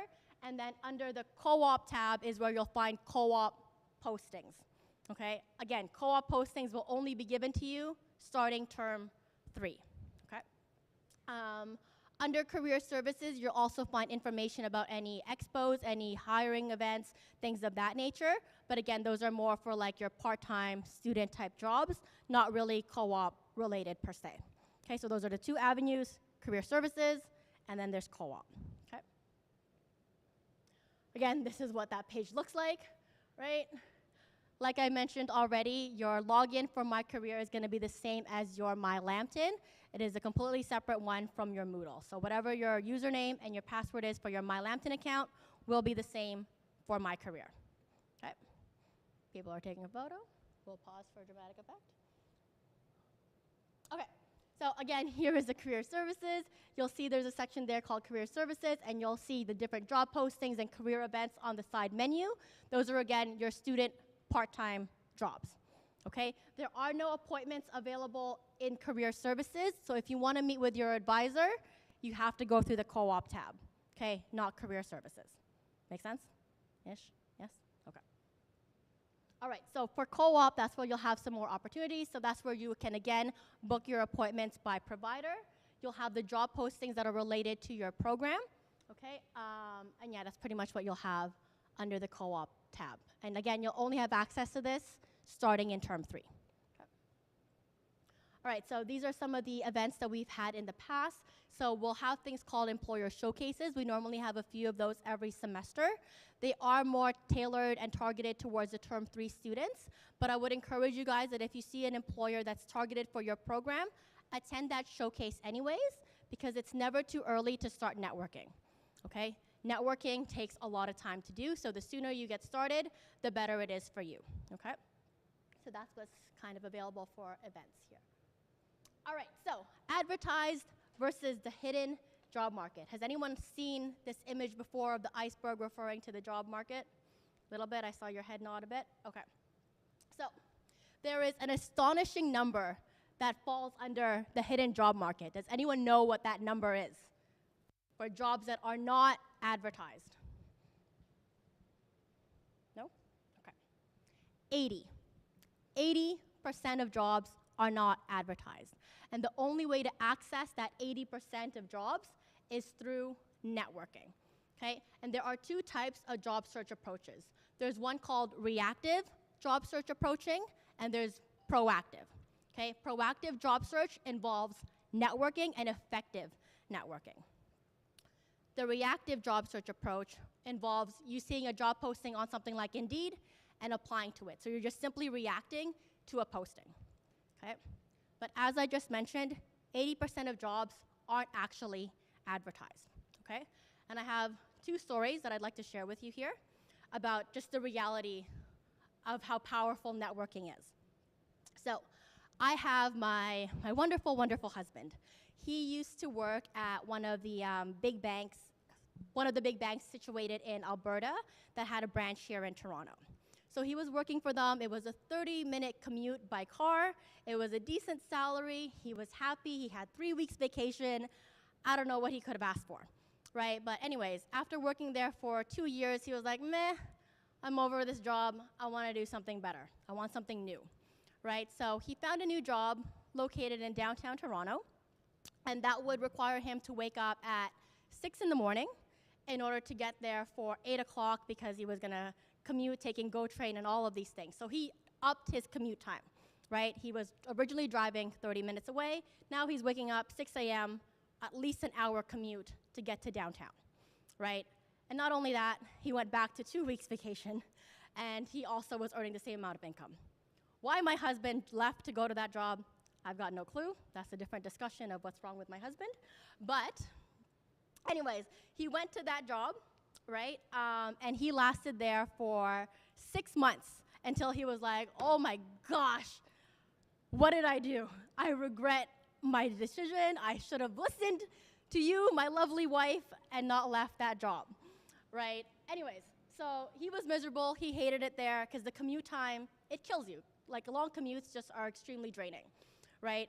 So anyways, he was like, what do you think if I go back to my old boss and ask them for my job back? What do you think? Will they help me? What do you guys think? Yes? No? No? I'm seeing more no's. Okay. So yeah, they were like, no. You know, you've been gone for 6 months. We're not going to take you back for this job. We've already hired someone to replace you, right? But his employer really, really liked him because he made a really good impression for those 2 years. And so they were like, you know what? We actually can't hire you for that original job, but we're going to create a brand new job just for you, right? And so they made one, but they told him, hey, I know you want to start working right away, but you actually have to wait anywhere from 2 to 4 weeks before you can start working with us. Does anyone know why he had to wait so long to start working again? No? Okay. The company, in order to show that they're not playing favorites, had to post that job on Indeed. Is that job available? No, right? It's already taken by my husband. But they still received a whopping number of applications. They even went through the interview process still, knowing fully well that job was already taken. So that's what I mean about networking being super, super crucial. Because those jobs that you're seeing online, yes, they exist, but you have no clue whether or not they're actually already filled, okay? And so imagine that, right? Here you are taking the time to create your resume, your cover letter for a job that actually doesn't exist for you, right? So that's the story of my husband. There's another story that's closer to home, and it's actually of a Lambton student who's now an alumni and they've graduated. They were my student in the project management program, and basically they use networking as their main source of finding a job. And so they were contacting recruiters on LinkedIn, things of that nature. They ended up speaking to one recruiter who was the recruiter for Best Buy, right? The recruiter really, really liked him, but they were like, you know what, come back to me when you have your open work permit, because right now you're a co-op student, we don't have we don't have a co-op job, like, so we can't hire you. So come back to us a little later on when you graduate, right? And so the student was devastated, but he was like, okay, no problem, I'll reach out to you, you know, when I graduate. Anyways, what he didn't realize was apparently the recruiter had really liked him because he made that wonderful impression that she ended up contacting, I kid you not, the CEO of Best Buy. And from there, the CEO of Best Buy got in contact with our student to create, again, a brand new co-op job just for our student. Okay, so again, that is the power of networking. And similar to my husband, he couldn't start again for another 2 to 4 weeks because guess what they had to do? It had to go live, right? That posting had to be put up online because again, companies cannot show favoritism, right? So those are the things that they do. My last quick story for networking is one of my best friends here. She graduated from, I think it's Waterloo or something like that, but she graduated with a Bachelor's of Arts in criminology. Okay, so that's what she had studied. She is currently working at Ernst & Young. Is everyone familiar with Ernst & Young? Ish? No? Okay, so Ernst & Young is one of the top 5 accounting firms here in Canada, if not multinational. Okay, it's a huge, huge corporation. Ernst & Young, it's part of Deloitte. Are you guys familiar with Deloitte? Ish? Yes? Okay, so they're up there in terms of the big names. Okay? She is currently working in the accounting department. What does criminology have to do with accounting? Anything? No, right? I'm seeing your head shakes. It has nothing to do with accounting, okay? So when she was first graduated out of her university, again, criminology background, she only worked in retail, things of that nature. Again, nothing to do with accounting, right? But the reason she was able to get to this job is because she had a referral. She had someone's name attached to her application, and that helped it go a long way, okay? Something that you guys might not be aware of that's huge here in the Canadian market is something called the ATS system. Does that sound familiar? Some are saying yes, some are saying no. Okay, so ATS stands for Applicant Tracking System. And basically, what this system will do is it's going to compare your resume. It's going to do a quick scan of your resume and compare it to the job description. if your resume does not match that job description, you're gonna get a very low score, okay? For most students, when they first meet with their advisor, when we actually scan your resume, I'm one of the advisors that will scan your resume. Most students will be lucky if they score 30% by comparison to the job posting that they're applying for. If you guys are an employer and all you're seeing when you're first considering applicants is their name and a score, would you ever invite someone for an interview scoring 30% out of 100? No, it looks like everyone's saying no. There's no one here saying yes, right? So if you are saying that, what do you think an employer is doing as well, right? So again, if you don't know how to tailor your application in order to beat the ATS system, you're not gonna get those interviews, right? And so again, going back to my friend here, had she applied through the conventional means of strictly applying online and praying that someone's gonna call her, she would not have gotten that job. I already saw you, my friend, you shook your head, right? And that's the reality of it. If you're not matching, if you're not getting the score that you need to get to the interview, you're not gonna get the interview. But because she had a referral to her name, which was her aunt, and she was a manager at another department at Ernst & Young, even though she was probably scoring 30% on her resume, they were still willing to bring her up from that system because, again, there's a name attached to the referral, right? So that is why networking is absolutely crucial, okay? Is it gonna take time? Most definitely, right? Because you have to be able to cultivate and maintain and foster those relationships. Because obviously, I can't just come up to you and be like, hey, can you get me a job? What's your answer? Right? Like, would anyone here, if you just met me like 2 seconds ago, would you just offer me a job right away? If I came up to you and be like, hey, I need a job. Did you say yes, you would? Or are you saying, no, I'm passing? You're passing on me? Okay, thanks. I thought you were gonna take the chance.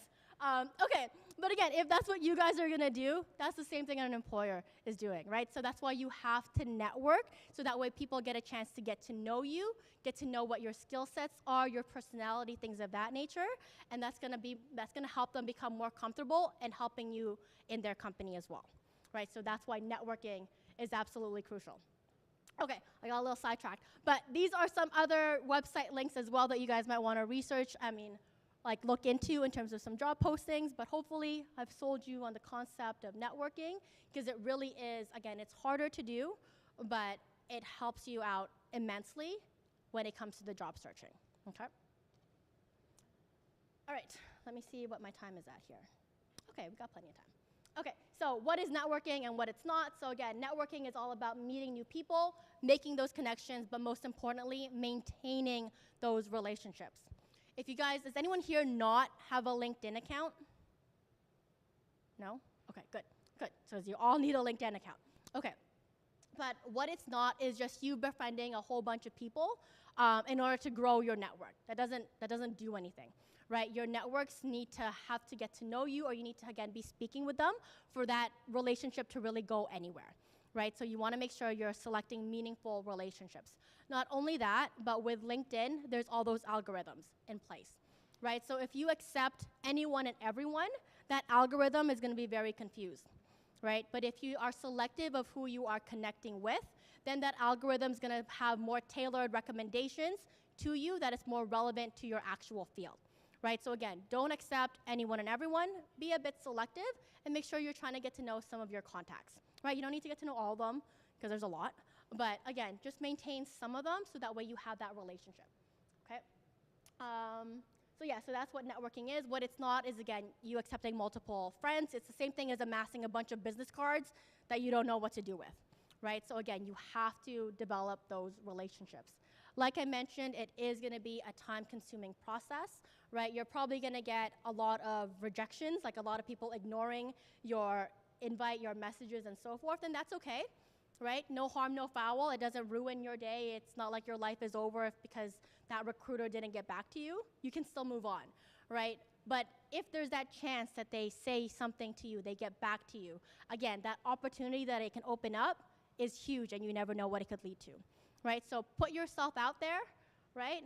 Ideally, you're not gonna get rejected, but you most likely will. Okay, but again, that's just part of the process, though. Okay. Again, so here are some of the websites that you guys can use in terms of networking. One of the ones that I really, really recommend is 10,000 Coffees. Okay, that's that one over there. I can't reach it. But yeah, so 10,000 Coffees. That is very similar to LinkedIn, except with this one, it is really a designated mentoring site.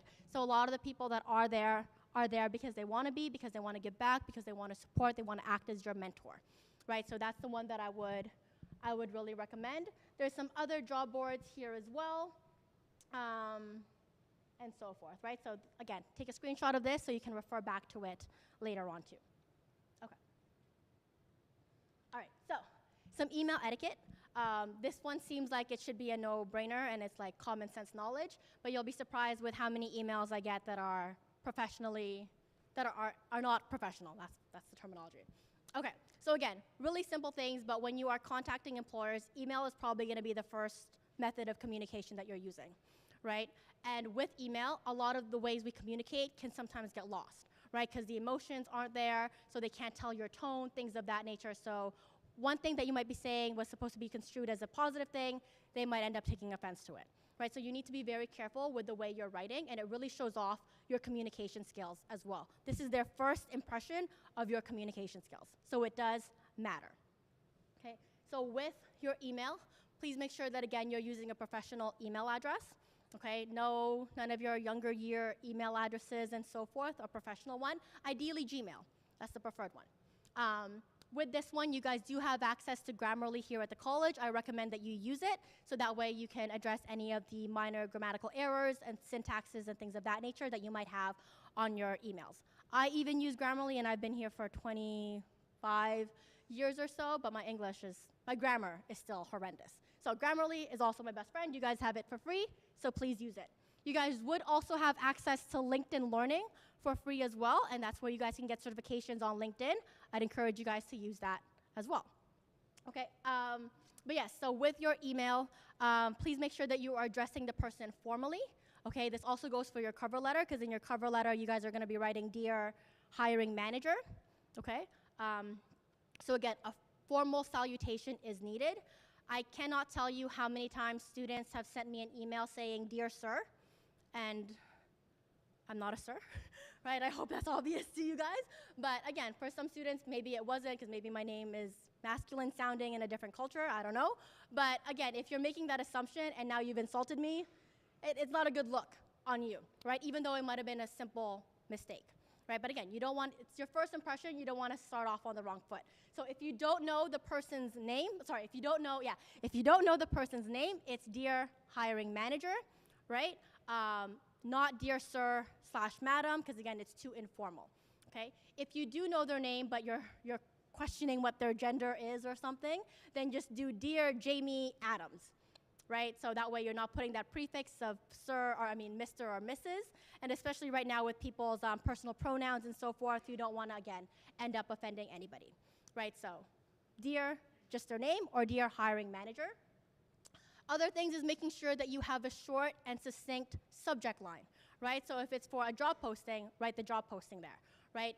What I don't want you to do, and I receive it all the time, is where students send me their body of their email written on the subject line, right?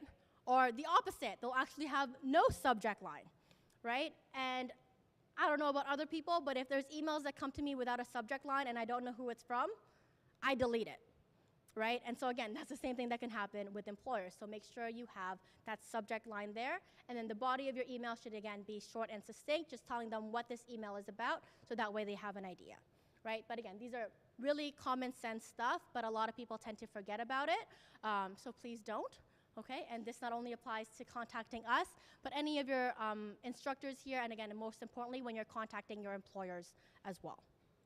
Okay. All right, so cover letter. Does anyone here like cover letter writing? No. You hate it? No? Okay. Yeah. I used to hate it. I absolutely hated cover letter writing, because I'm like, what's the point? I already have my resume, right? So one of the things, though, that I got to learn once I started my career as an employment counselor is that the cover letter is actually very different from your resume. But a lot of people weren't aware of that. what a lot of people do with cover letter writing is basically they'll almost copy-paste what's on their resume and just write a little bit more about it on their cover letter so it doesn't look like bullet points and it's formatted as a paragraph. Does that sound like what some people do? Yeah, not getting much responses, okay. All right, so that is that misconception though, is that your cover letter is basically the same thing as your resume, that you're just copy-pasting information. And that is completely false, right? Because otherwise, what's the point of this other document if it's just a repeat of the same information? So with the cover letter, you are at max 1 page long, okay? You also need to make sure you have the same contact information formatted the same way as your resume, because they're part of the same document, right? From there, you have your proper business formatting, so you have your company, the company address, things of that nature, and then you go into your salutation. So dear hiring manager, dear Amy Adams, dear whoever it might be, right? From there is your opportunity to start talking about your passion and the research you've done about this company, okay? That's, again, another common mistake that a lot of people have is that they don't show their research about the company, okay? Or what I will see is that I'll see people writing about, like, I want to work for Deloitte because your mission and vision values resonate with me, okay? That's a super, super generic line. It means absolutely nothing. And to me as an employer, you've just shown me that you have not taken the time to research my company, so why in the world would I take the time to entertain you, right? So again, think about it from the employer's perspective. If you're not making them feel good about themselves, if you're not complimenting them, why are they going to entertain you, right? So again, you need to do your research, and your cover letter is your opportunity to do that. Not only that, but it's your opportunity to also demonstrate your personality, right? With your resume, it's very factual. It's just, these are my stats, this is what I did, here's my accomplishments, right? But with cover letter writing, you can actually talk to them about your passion. What brought you to this field, right? What makes you excited to get up out of bed at 6 a.m., to go commute for an hour, to come work at Deloitte? Like, talk about things of that nature. Because if you're able to insert your personality, people are more likely to buy into you, because skills can be taught, your personality can't be, right? And one of the biggest things when it comes to the interview piece is they're actually going to be testing your personality to see if it's a good fit with the other cultures in their organization already. Because you can have all the qualifications that they need, but if you have a sour personality and if you're going to start causing fights in the workplace, are they going to hire you? No, right? They'd probably rather hire the new graduate who has very little experience but has that open mindset, that positive can-do attitude that they can mold and fix to whatever they need, as opposed to someone who's stuck in their ways and is like, I know everything. I don't need your help, right? So again, all of these things you can start demonstrating within the cover letter, and that's where people end up taking this section for granted on their applications, but it can actually make or break your application, right? So curating a really personal yet professional cover letter is really, really crucial. There have been some cover letters where students, I've read them, and they've made me laugh, like in a good way, right? And so again, if you're able to incite that kind of emotion from your reader, you're going to go to the call pile, right? Because if you're able to bring out that kind of feelings, they're going to feel good about you, and it also sets the stage now for your interview, because they'll remember, oh yeah, her application, it sounded like this, it made me laugh. Like, it's going to, again, it sets that tone that even though they haven't had a chance to get to know you yet, they're already sensing who you are as an individual. And the cover letter is really the only way to do that, not on the resume. Okay. All right, so resumes. How many pages should it be? What is the ideal amount? 1? 2? 2? 1.5. Okay, nice. Halfway point. Okay, I like the way you think. Okay, you're a negotiator, aren't you? Okay, so the maximum for your resume is 2 pages. Okay, that is the absolute max. However, I would encourage you to go to the 2 pages. Okay? The reason for that is because as you start developing your experience, and I know some of you guys here might have 5+, 10+ years of experience coming into the country, you simply cannot fit all your experiences within 1 page. It's not possible, right? And so from the employer's vantage point, the psychology piece of it is that if your resume is 2 pages long, you're talented, you're skilled, you're experienced, right? Because if you don't have enough experience, can you get to 2 pages? No, right? So again, that's why there's that psychology piece to it. Ideally, you want your resume to be 2 pages, and you want it to be 2 full pages. 1.5 is the shortest we will go, okay? If you have a 1 1/4 page, that second page you might as well get rid of, because then they're left with an empty page as their last impression of you, right? So you either want to go 1 full page, or ideally 1.5 is the lowest you'll go on the second page, okay? But that's kind of what you're aiming for. On your resume, again, it's really, really crucial that you guys come up with tailored applications, because if you have the same cut-paste resume that you send to every single job, you're not going to get the job. You're not going to get the interview, because like I've been mentioning, there is that ATS system in place, and if you can't get past the ATS, you're not going to get the interview, right? And the only way to get past the ATS is through tailoring your application.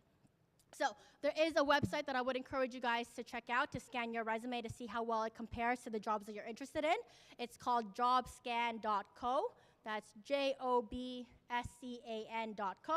Or you can Google resume scanner online and you'll see a bunch of them, right? But I would encourage you guys to see that so you can see how well you're starting to match up. With your resume, there's going to be a section there called, I want to know if I'm good on time. Okay. There's going to be your summary of qualifications section, and that's going to be one of the first things that's going to be shown on your resume, okay? The reason it has to be one of the first things on there is because on every job description, you will also notice that they have their own requirements or qualifications section of what, what skill sets, what experiences they're looking for from their candidates, right? And basically, under your qualifications section, you are matching what they have written on the job description, okay? After that, you're going to go into your experiences, and I'm going to challenge you guys to format your experiences a little differently, okay? So for a lot of people, they'll have 2 categories for their experiences. One is for work, and one is for volunteer, okay? That's how a lot of people end up categorizing their stuff on their resume.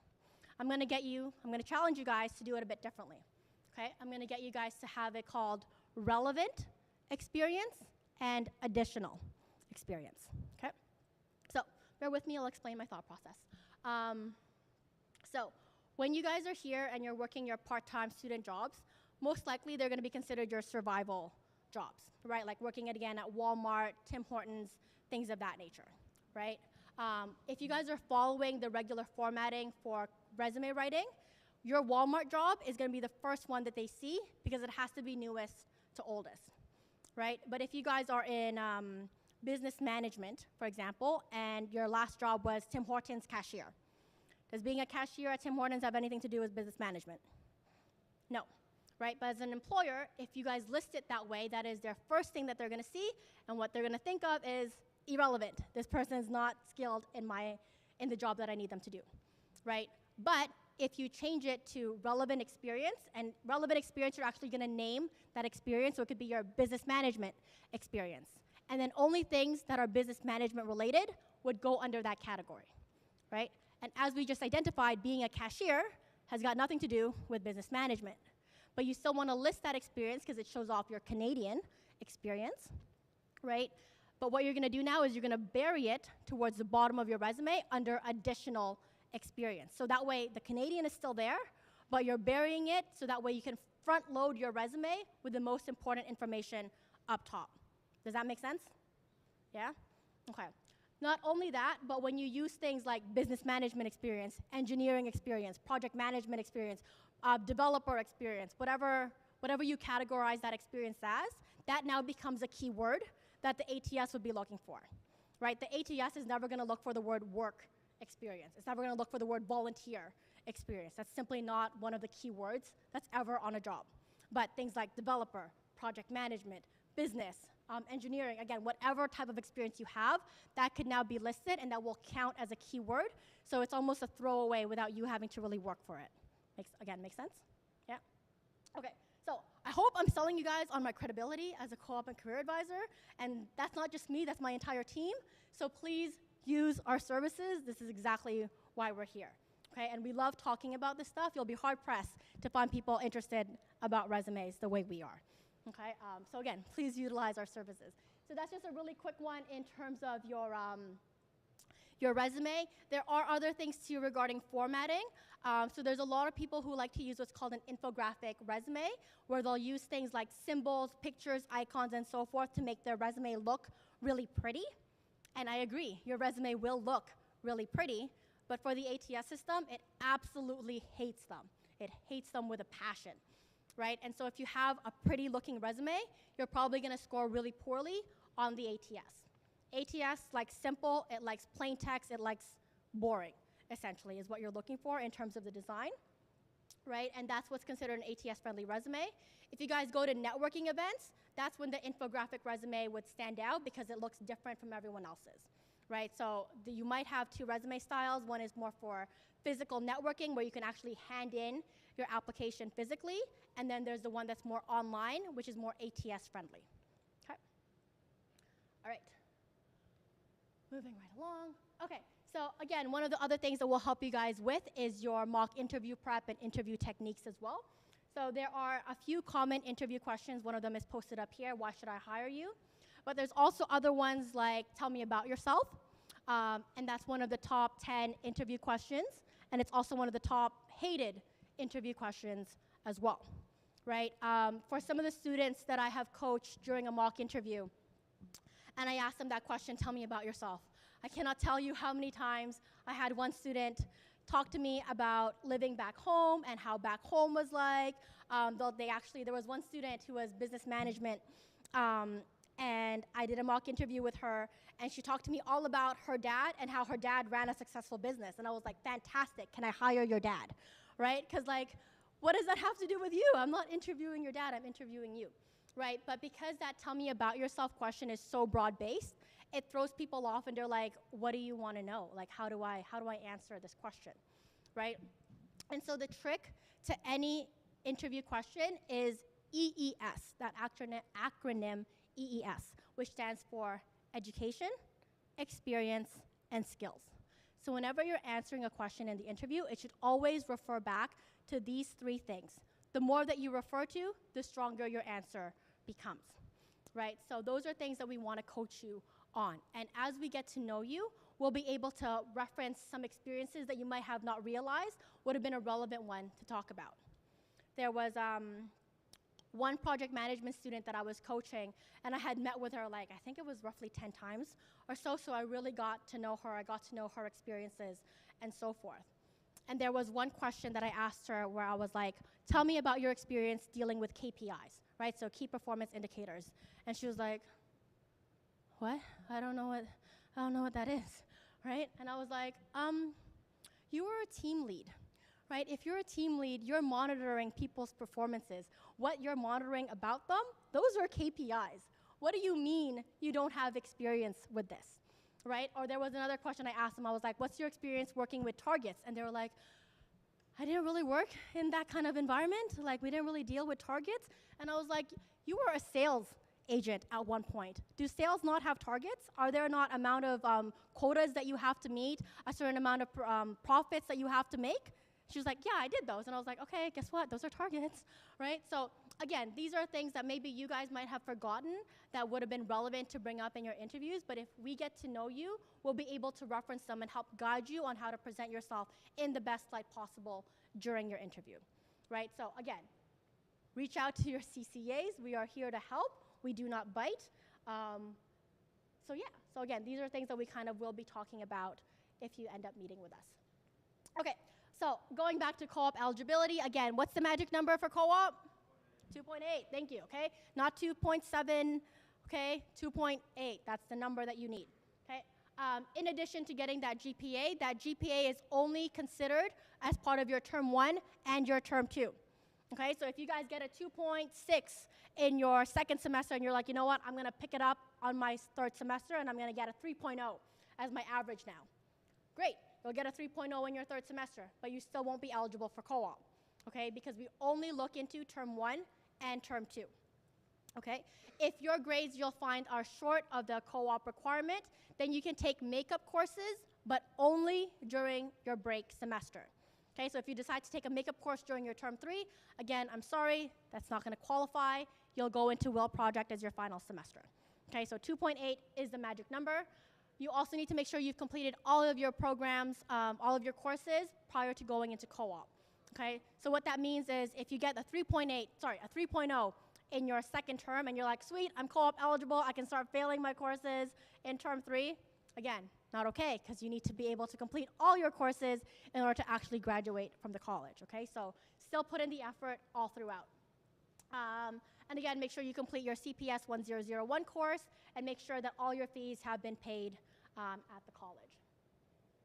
Okay, so this is pretty much what your program map is going to be like during your 2 years here at the college. So term 1 and term 2 are pretty much going to look the same thing, right? You guys are allowed to be working. I think Zoe might have mentioned you're allowed to work full-time until the end of the year, right? The only real difference is that in term 2, you'll have your CPS 1001 course, which is that co-op preparation course, okay? But otherwise, it's the same. From there, you're going to go on your study break. Again, your study break is when you are allowed to take a makeup course to increase your GPA, okay? But you're also allowed to be working full-time. You should already start looking for your co-ops or opportunities starting here, because again, it takes time to find a job, okay? Term 3 is when things get shaken up a little bit, because in addition to working your jobs, if you guys have a part-time job, going to school and studying, it's also when you're going to be applying to a lot of your co-op opportunities, okay? And it is best to get a head start. A lot of the good opportunities will become available within the first month of the semester prior to them hiring. So for example, if your co-op is in January, a lot of the jobs that are really, really good from top companies like RBC, Deloitte, things of that nature, will be posted as late as August, end of August, early September, right? So if you started looking for co-op starting November, half of the opportunities have already been gone, right? So it's really important that you guys get a head start on it, okay? So that would be your term 3. Term 3 is also when you're going to be submitting your work term report in order for your co-op advisor to review it to determine the suitability for your co-op placement, okay? And then your final term will be co-op. It's either co-op or it's going to be will project. There we go. So in your final semester, you're going into one of these two brackets. Co-op is if you hit that magic number of 2.8, and then anyone who has less than 2.8 will go into the will project, okay? The will project is a really great course to go into if you're not able to go into co-op, but honestly, nothing beats co-op, okay? Not only that, co-op is a fraction of the price of will, okay? So with that one, you get your experiences. You might be even able to turn your co-op into a full-time opportunity afterwards, which can help you with your PGWP, your PR, and ultimately your citizenship, if that's what your goal is here in Canada, right? So co-op is the way to go. If you guys have any help, if you guys need any help, again, please reach out. I told you guys there was one student that I worked with at least 10 times. If you guys want to meet with me 15, my doors are open, right? Again, if you're not getting the results that you need, don't be afraid to contact your advisor, right? We're here to help you. That's exactly why I'm here Monday to Friday, 9 to 5. Otherwise, I could stay home and play. I've been playing Pokemon, so I was up until 2 a.m. doing that. Anyways, so again, use my services. That's what I'm here for, okay?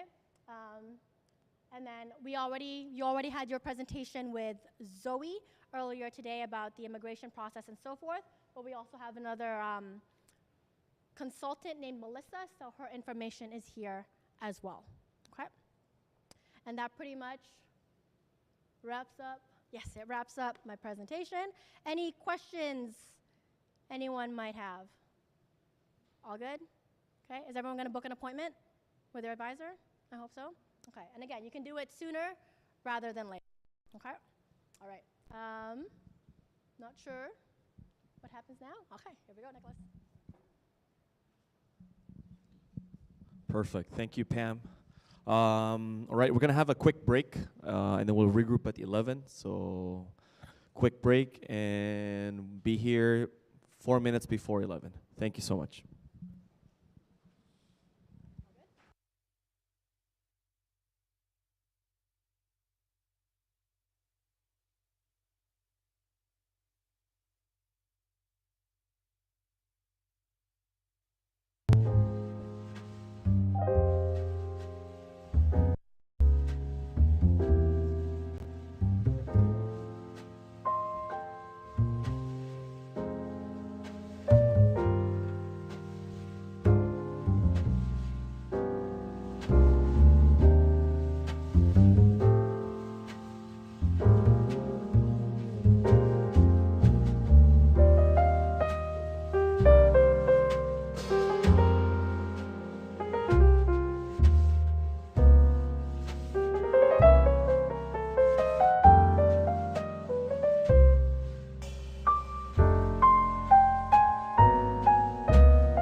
So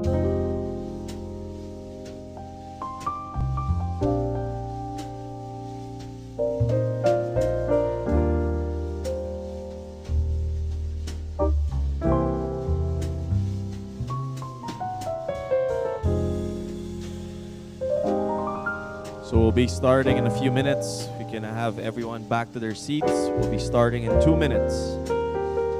Again, if you can have everyone back to their seats, we will start in 2 minutes for our last session for the morning part of the day. We will start in 2 minutes. Volunteers, if we can ask all the volunteers to gather our new students to go back to the atrium. Thank you.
All right, we can have everyone back here at the atrium. We'll be starting our last session for the morning part of the day.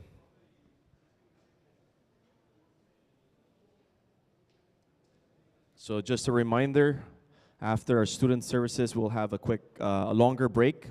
And at 12:45, you'll be meeting your program coordinator. So please stay and attend all the workshops for the day.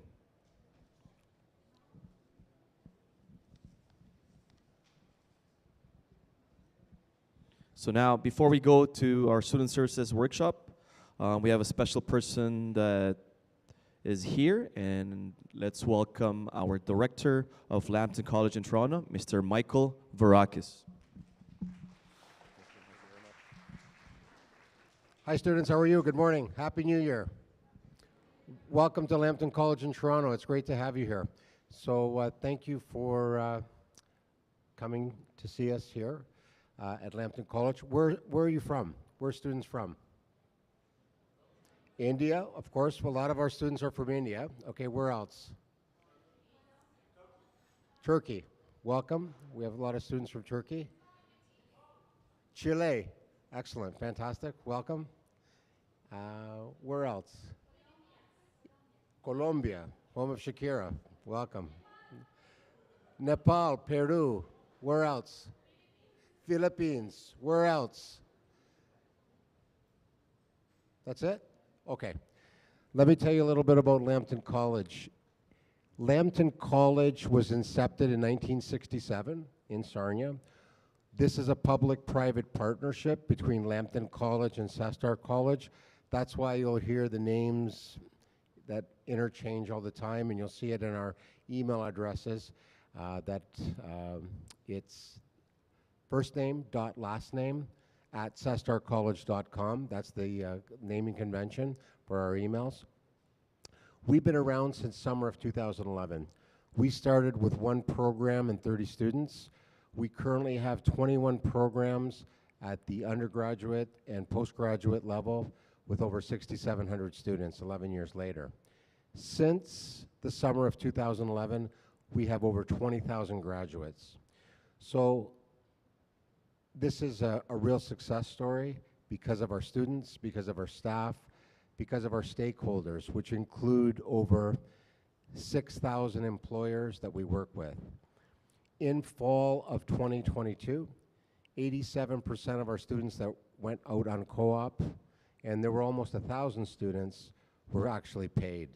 So it just goes to show you the quality of students that we have here, the facilities, the instructors, the staff, all stakeholders working together to make sure that they see your success. Now, why are international students here? They're here for 3 reasons.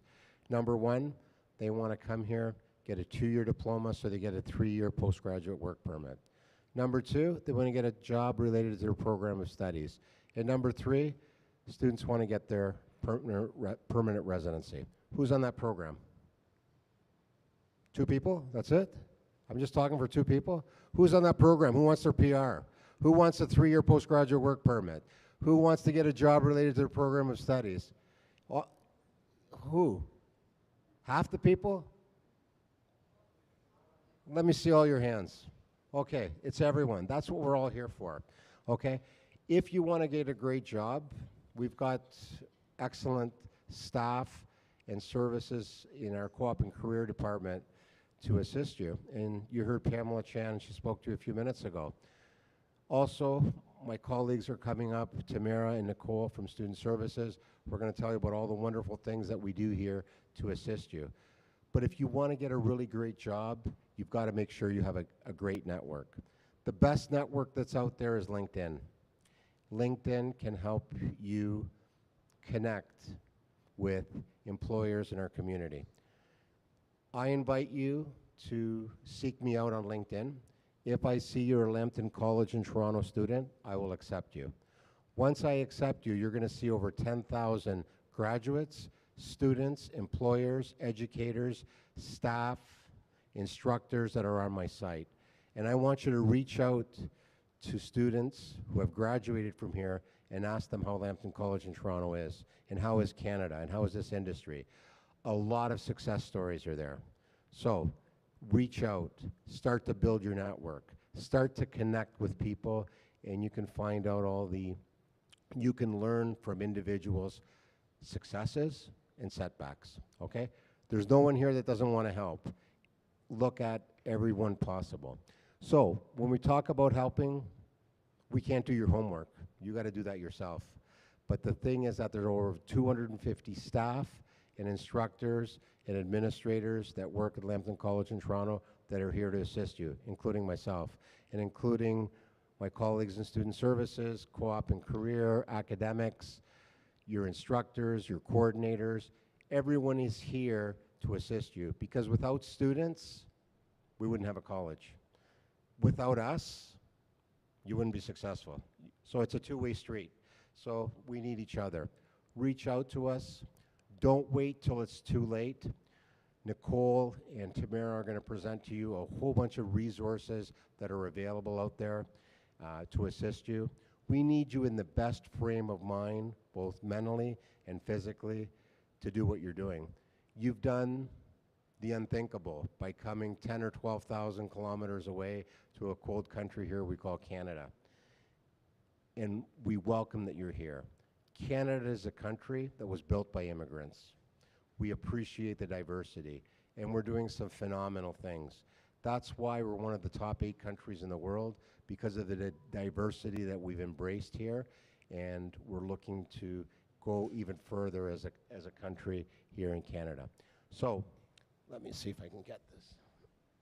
See that? I got my exercise for today. Thanks a lot, Nicole. So the thing is that please reach out on LinkedIn, and please reach out to all our staff to see how we can assist you. Don't let the problem ferment. Don't think that there's no one here to help you. You got a problem, you got an issue, you've got to tell us so we can advise you on the best course of action. We've been around a long time. We can probably play the video for you if you think you've got a problem that we've never heard before. We've seen it, we've heard it, we've been there, we've done that, we've bought the t-shirt, as they say here in Canada. So if you have an issue, please approach us, okay? And we can direct you. Now, you're trying to carry 2 watermelons at once. It's hard. You can only carry one at a time, but you've got that big task. Not only do you have to graduate with a 2-year diploma in order to get your 3-year postgraduate work permit, there are expectations of you for immigration. You are not permanent residents yet. You're not Canadian citizens yet. You're temporary residents on a student permit, okay? So we're all working here to make sure that you graduate, you get your postgraduate work permit, you eventually apply for your PR, permanent residency, and become a Canadian citizen. So it's a process. It's not impossible. The best way to come to Canada is to study. Now, you're starting in winter of 2023. You're going to do your 2nd semester in summer of 2023. You'll be on academic break in fall of 2023. Your 3rd semester will be in winter of 2024, and you're going to do your last semester in summer of 2024. By mid-August 2024, you're going to be finished your courses. By mid-September of 2024, you're going to get your graduation documents. You can apply for your postgraduate work permit online. Sounds great, right? You're all going to do it, right? And most of you do it. Over 93% of our students graduate, but there's still a few that fall off the wagon, that get thinking about other things, or they do other things, or they don't follow their program map, or bad things happen to good people, all of that stuff, okay? We're here to assist you, and we're here to help you. You got to make sure you follow your program map. It's very important for IRCC to present you your postgraduate work permit. You need that postgraduate work permit in order to apply for your permanent residency. And as postgraduate students, you can do that after a year. The students that are here today are for BMHT, which is the Human Resources Program, MMDT, Marketing and Digital Media, MMPT, Marketing and Sales, PMIT, Project Management and IT, and QEMT, Quality Engineering Management. Now with the QEMT program, 100% of the placements are paid, and all of these programs have co-op. In order to get co-op, you need to get a 2.8 GPA after your first 2 semesters. So, at the end of August, which is the completion of your 2nd semester, your cumulative GPA needs to be 2.8. If it is, you're eligible to do co-op, which means you'll do your 4th semester and it won't cost you anything. You'll get co-op, a job that meets the vocational learning outcomes for your program, okay, and provides you the Canadian experience. If you don't get 2.8 by the end of your 2nd semester, you've got one more chance during your break to take a course to upgrade your GPA. When you upgrade your GPA and you've got 2.8 at the start of the 3rd semester, then you're eligible for co-op. Please take this seriously. I'm telling you this right from the beginning because I don't want you to take extra courses during your break, because to take an extra 3-credit course costs you over $1,000. To make $1,000, you got to gross 1,500 bucks out there, okay, when you're working for other people, right? Make sure you stay focused on your studies and you take the courses once, because every time you take a course, it appears in your transcript. So, you take a statistics course 4 times, you didn't come to class because you were working somewhere, that 4 times appears on your transcript. When you apply to a Canadian employer, they're going to ask you, can I have your transcript? They ask me that. I'm an old person. I've been around post-secondary for 25 years. I came here 9 years ago. The first thing they asked me for is, can I see your transcript? My transcript from University of Windsor? Oh my God, you don't want to see those marks, okay? And from Wayne State University, where I did my master's degree. But why would they ask me that? I'm a Canadian. I was born here. It doesn't matter if you're a Canadian or international student. This is the employer wanting to make sure that they're not buying a pig in a poke, that you're for real. So they're going to see your transcript. And if they see your transcript that you've taken statistics 4 times, Canadians are nice people. They might not say anything, but they're thinking to themselves, I don't know if I'm going to hire this person, okay? It makes a big difference. Focus on your studies. We're here to help. We have an excellent tutoring center. We want to do everything possible to make sure that you take that course 1 time, so their resources are available to you. But the mother only feeds the baby that cries. If you don't say anything, we're not going to help you because we think everything's great, right? So reach out to us. We're here to assist. With that, and without further ado, I want to introduce my colleagues in student services who are going to fill you up with all the great things that we do here, and that they have put initiatives in place to help our students. Thank you very much for choosing Lambton College in Toronto. If you see me or any of our staff, please reach out to us, tell us your name, make sure that we know how to pronounce it right. Don't give us these little names like my brother's name, because my background is Greek, is Panayotakis. They make it easy for Canadians to call him Taki. My sister's name is Kalliopi. We make it easy by Kelly, all right? And I remember my dad used to hate that. He says, why don't you stay proud of your Greek name and the way that it's pronounced and the way it's said? So tell us your name. It's something to be proud of. Make sure that we pronounce it right. And if we can say hard names like that, we can say your name. Thank you very much for choosing Lambton College in Toronto. I'm proud to have you here. I look forward to assisting you in any way possible in your journey here in Canada. Have a great day. Okay, thank you, Michael. So good morning, everyone, and Happy New Year. My name is Nicole, and I am currently one of your 2 student supervisors. The other one here is Tamara Estwick. Tamara will be speaking the second portion of this. We really appreciate, we know that you've been hearing a lot of people talking this morning. This one is very informative because it's a session on anything that has to do with your stay here at Lambton College and even in Toronto outside of your classwork, your academics, okay? So we're the people that you come to if you need help in anything outside of your grades or your tests or your studying, et cetera, and so forth. That's your instructor's sort of area of assistance, okay? So as I mentioned, we are Tamara over there. My name is Nicole. This is our schedule for the week. We are midweek now, Wednesday. We've had 2 other groups. Monday's was a little smaller, probably the same size. Yesterday's was a very big group, and then today we have 2 more. We have tomorrow and then another session on Friday, which is a mandatory session. We highly recommend you come for the 10 to 11:30 because we're going to be showing all Term 1 students how to access the portals, okay? So we want you to bring your devices. Better or best to bring your computer and not just your phone, because first of all, coursework, we don't enjoy you doing coursework on your phone, okay? We'd like you to use a laptop if you have to submit something. Also, sometimes you can't see some features if you're using your cell phone that you would see on your laptop, okay? So that's Friday at 10 a.m. to 11:30 with your devices. Yeah, let's just move on to the next slide. So these are some of the areas. I'm going to be covering the biggest sort of sections of student services. We're also going to try and get all students this PowerPoint.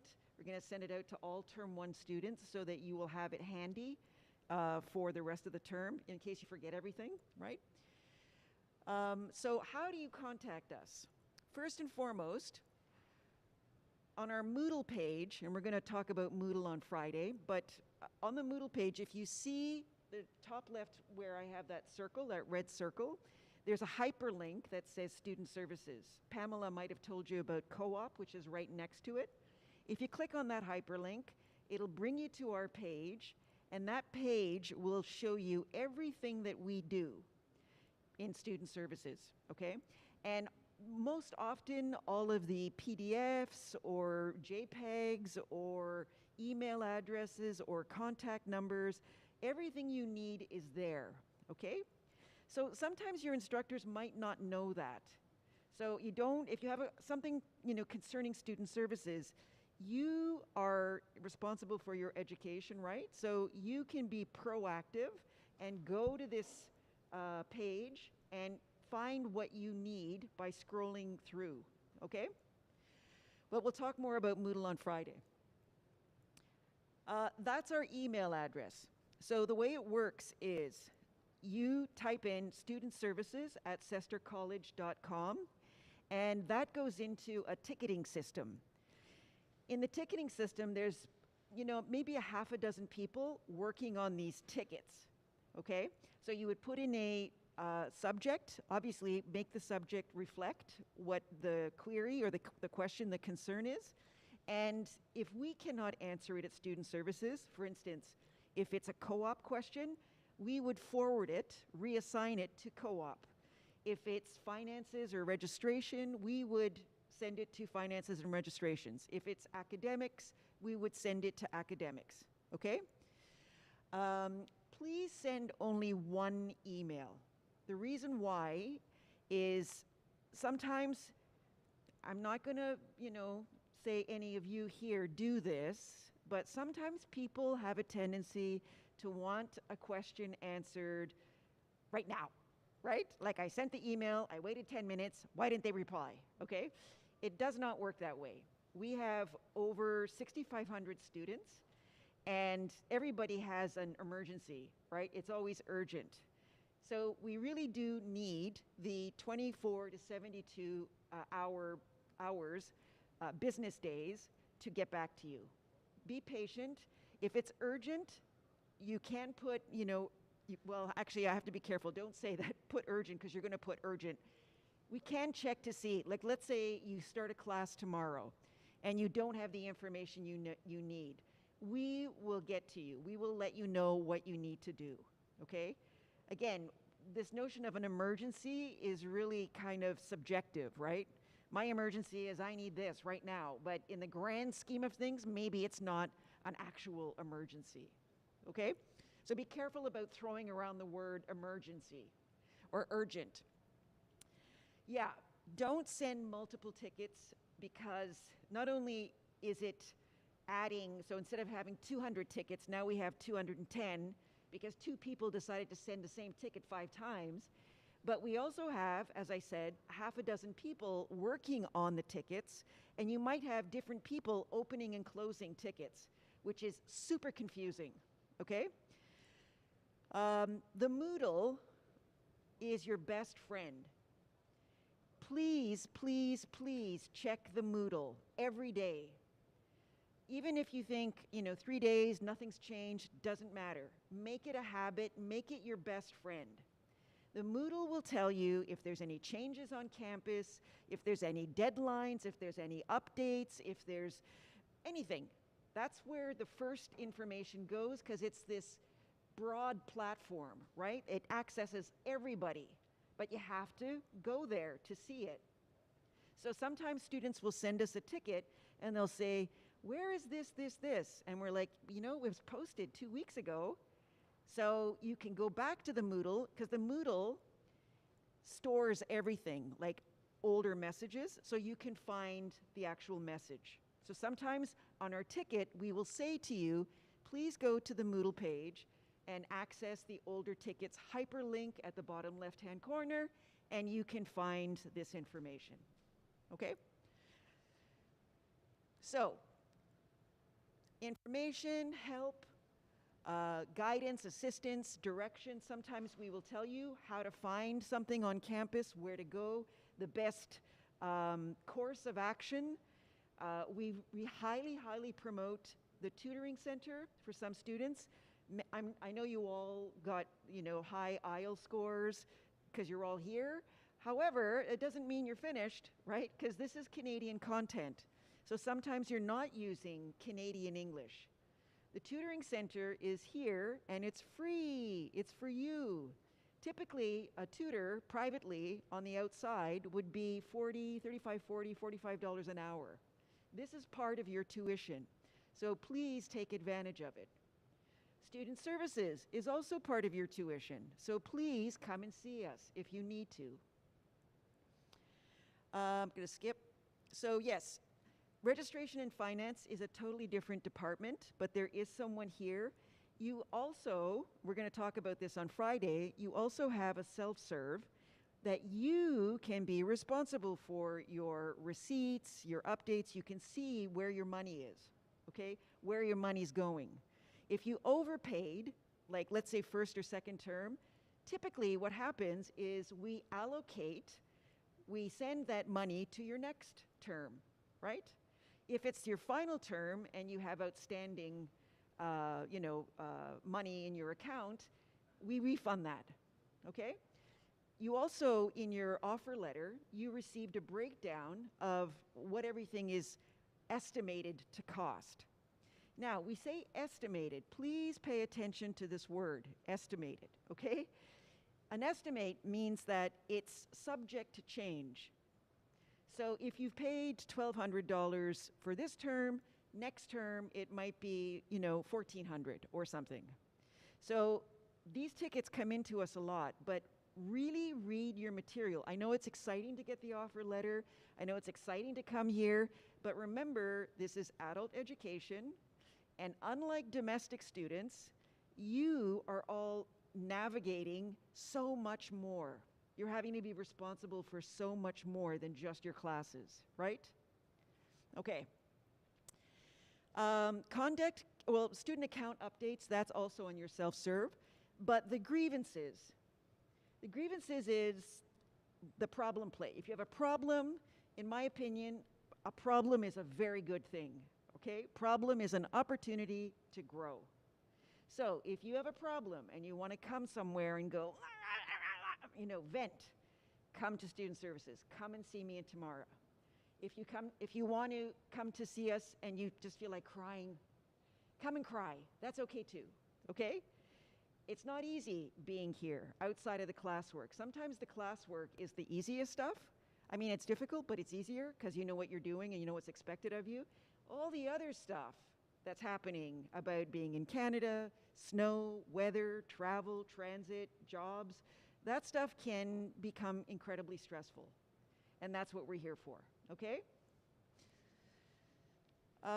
The college policies, you'll find that in typically your instructors, first day, they will show you on the Moodle, or maybe if you've already seen it, they might have uploaded it. It talks about kind of like the policies and regulations, what happens if you miss a class, if you have sick days. This stuff is the same all the way through for every term, for every student, regardless of what year you're in, okay? It's basically mandated by Sarnia, the main campus, and we adhere to it. We follow it, okay?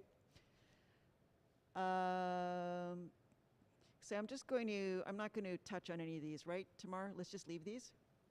Yeah, because you're all registered. You're all here, so you're all registered, okay? Okay, program progression, transfers, makeup courses, substitute courses.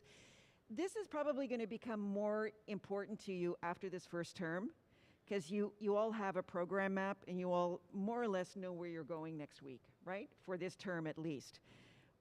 Michael touched on something earlier, and I just want to repeat it. You really, really want to do the best that you can in this first term. A lot of students, like I said, there's a lot going on, and if you get like a D or an F in a class, which, you know, might happen for whatever reason, it's not your strength, that D or F will automatically affect your GPA. And if you have, like, you know, B, C, D, D, D, right? Or, you know, 2 Ds or something, it's going to drag your GPA down. And your first term and your second term, those two together combined, they're the two terms that are going to reflect your co-op. So if you get a D, you're going to have to either bring your GPA up. If you get an F in any term, you will absolutely have to repeat that. You cannot complete the course, the school. You cannot graduate if one of the courses in your program map has an F, okay? So you want to try to avoid that. If you find you're getting in trouble, come and see us, and we can discuss what is happening. Why aren't you showing up? You know, what is happening with your group work? Why isn't the group work working? Why do you feel that so-and-so's not doing their work? Why are you concerned about that person not doing their work? And why aren't you pulling your weight, right? Okay. I'm going to move forward. This is all the self-service stuff that we'll talk about on Friday. You can access all of this stuff. Yeah, if you want to make a name change, oftentimes the database is very selective. It doesn't take long names, or if you have 2 or 3 names with lots of letters, there's not a lot of space. If you want a name change, we can do it. We have to send it to Sarnia, but we need to make sure that the name that you're requesting is the same name you have on your passport and on your letter of agreement, okay? Largely because that's how the government recognizes you. So we can't start calling you by your nickname or your, you know, preferred name. As I mentioned, any grievances that you have, the only thing that we don't do in student services, we do not intervene with instructor or class work, okay? So if you come and you say, this instructor gave me this and I deserve more and I want this grade changed, you do have the option to go for a grade appeal, which means we, you know, bring together a panel of 6 people, faculty, student services, and staff. You have proof material, the instructor has proof material, and we conduct like a little jury trying to decide if this was fair or if this was not fair, okay? That's like a final course of action, because before that happens, typically you will be able to, or you should, discuss your grade, your progression, your marks, your difficulties with your instructor, okay?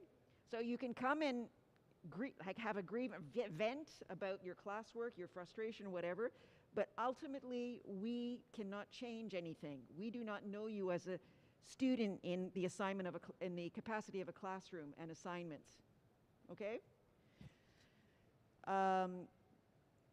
And now we are moving to my colleague, Tamara. She's going to discuss the next set of topics that we do here at Student Services. Thank you. Happy New Year, everyone. May this year be the best one ever. Welcome to Canada. Welcome to Lambton College in Toronto. My question for you, raise your hand if it pertains to you. How many of you are leaders? Leaders. Lead. A few of you. How many of you would consider yourselves as followers? Followers, people who follow other people. No one's hand is up. Next question. How many of you are followers or leaders depending on the situation? Ah, okay, awesome. I'm in the third category as well. The reason why I ask you those 3 questions, boom, student council. Student council basically is a representation of student leaders in each program who want to play a role in the ways in which students can interact and be engaged non-academically. So if you look on Moodle or our social media pages, you will see that there is a recruitment ad for the 2023 Student Council. All of you are eligible to apply because you're first-term students. However, there's always a catch. However, you must read the description of the recruitment ad,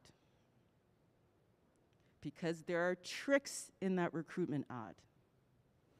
And you might be wondering, why are you trying to trick us? It's not necessarily to trick you, but it's to prepare you for the real world, particularly employment in Canada. What do I mean by that? Most of us, when we're job searching and we see a job ad, the first thing we look at is the salary expectations, right? We're all guilty of that because we want to know, what is that position going to pay? And then you may read the other information or maybe not. The reason why this recruitment ad is set up in the way that it is for student council is for you to start practicing reviewing ads for employment. Because not every ad that you review you are qualified to do. Plus, when you apply for a job, again, employers may have trick information in that. And that will tell the employer, if you apply, did you read the ad and are you following instructions? If you do not follow the instructions of the ad, your application will not be considered for employment. Same thing applies for student council. If you do not follow the instructions of the recruitment ad, your application will not be considered. So if any of you want to be participating and play a role in a leadership role in engaging students, feel free to review the ad on Moodle, on social media platforms, and submit your application accordingly. All the information is available on that ad. Okay? No worries. So the first initiative I'm going to discuss by Student Services is mental health. So quick question again. From your respective countries, is mental health a topic of discussion, or is it considered to be taboo, meaning not really talked about because it's not real? So how many in your home countries, hands up if mental health is discussed?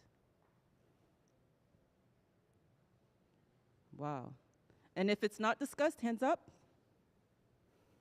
Interesting. Thank you for that. Well, in Canada, in the last 10 years, I would say, there has been a huge push in talking about mental health.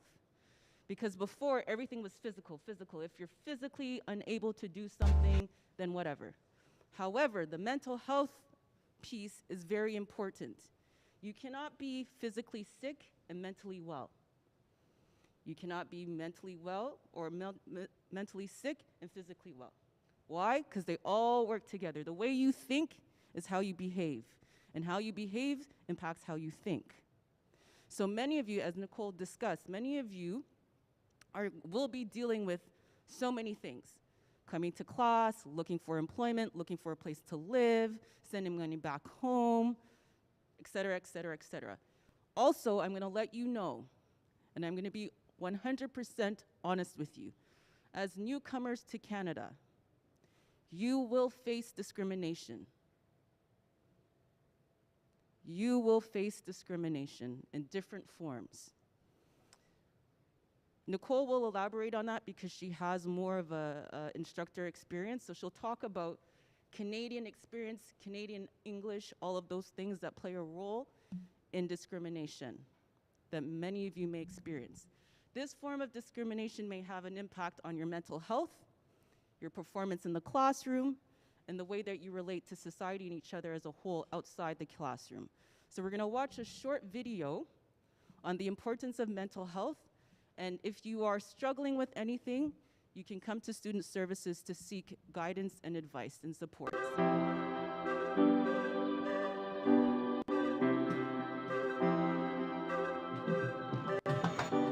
You can't tell how someone feels just by looking at them or what they share online.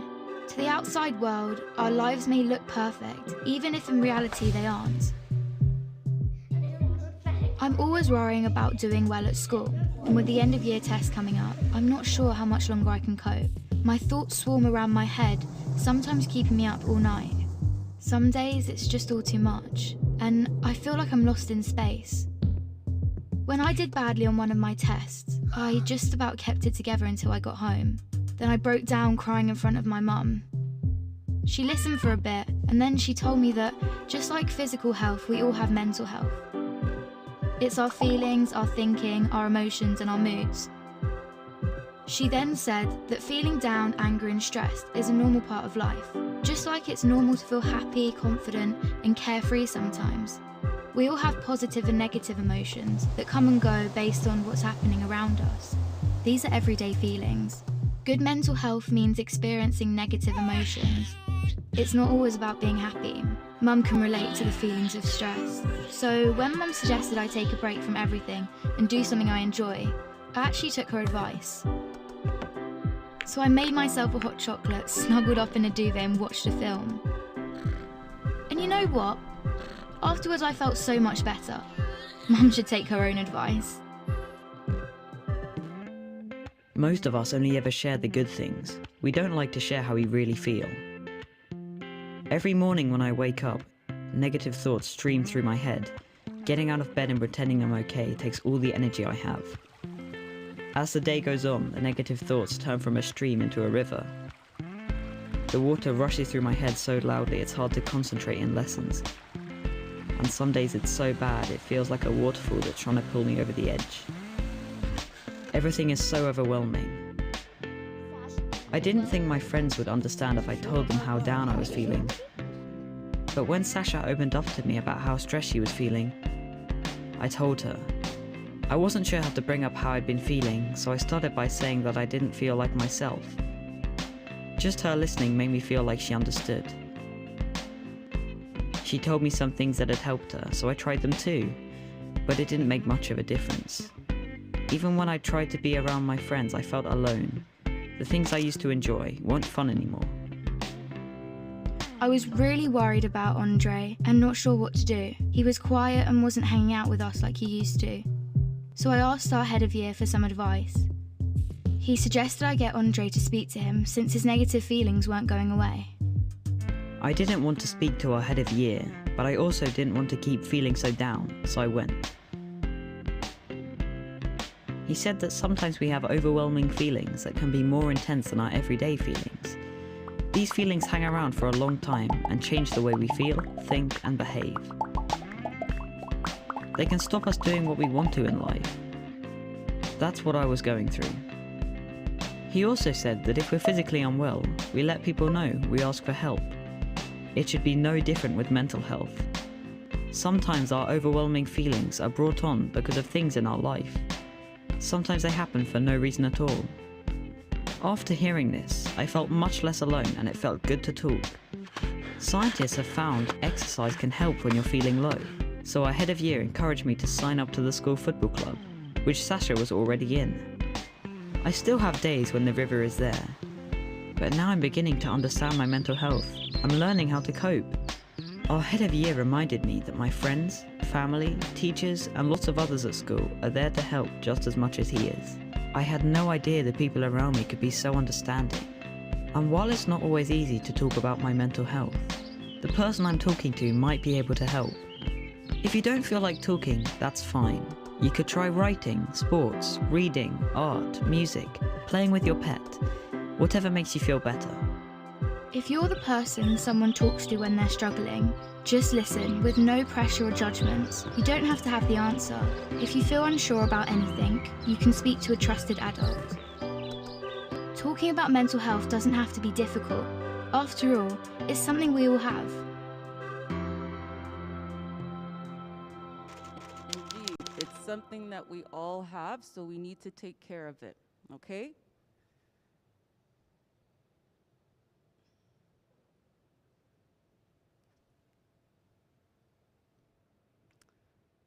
Okay, so as I mentioned earlier, if you have any mental health concerns, stress, exams, personal life, anything, please come to see Nicole or I to discuss these things. The next item there, harassment and bullying. Who knows what harassment and bullying is? 2 people, 3, 4, okay. So you may experience a form of harassment or bullying in your classroom, amongst your peers, instructor to students, also known as microaggressions. You may experience it in the workplace, where you live. Know that there's a zero tolerance for that behavior here, and you have every right to form a complaint by coming to student services if you are experiencing any of these things in the classroom, okay? If you are uncomfortable speaking with anyone at student services, we can refer you off-site to community or social service agencies that cater to you based on your linguistic abilities, so what languages you speak, your cultural background, and where you live in the Greater Toronto Area, also known as the GTA. Okay? Some students may not feel comfortable speaking to someone like me who does not have that cultural or linguistic background. As well, the way that you express yourself in your mother tongue is not the way that you would necessarily express yourself in English. So you may feel more comfortable speaking in your language, and if that's the case, we can refer you off-site to an organization that can assist you. We can provide one-on-one advisement appointments, whether in person or online.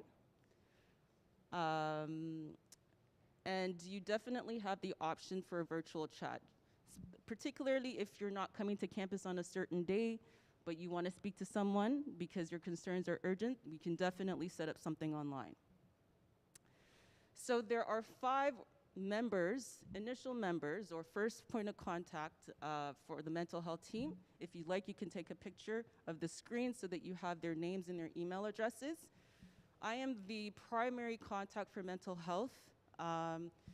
Initially, what happens is you would chat with one of these individuals, and then depending on how serious your issue is, you will be referred to me. I have over 10 years of experience providing mental health supports to newcomers, Canadian citizens, you name it, okay?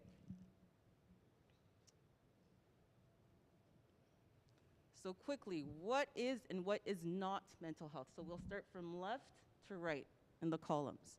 So mental health is a part of everyone. So everyone has it. We all have it. It's something that we definitely need to look after. If you look after your physical health, you have to look after your mental health, your mind. It's real and complex. Human beings are real and complex, as we know, because we are one. It's really important, and mental health is something you can change. Mental health is not a sign of weakness. If you're asking for help, in my opinion, that's a sign of strength, because you notice something is not right. Mental health is not all in your head. It is not something you can just snap out of. The last 3 orientation sessions that I've done this week, I've given my own personal experience with something you just cannot snap out of. I was born in Canada, but my background is from the Caribbean. And so as I was growing up, when I was dealing with a lot of stress, in the culture, a lot of the times is mental health or that concept doesn't exist. All you need to do is go to church and pray it away and you'll feel fine. I'd go to church, pray, and I'm still stressed out, right?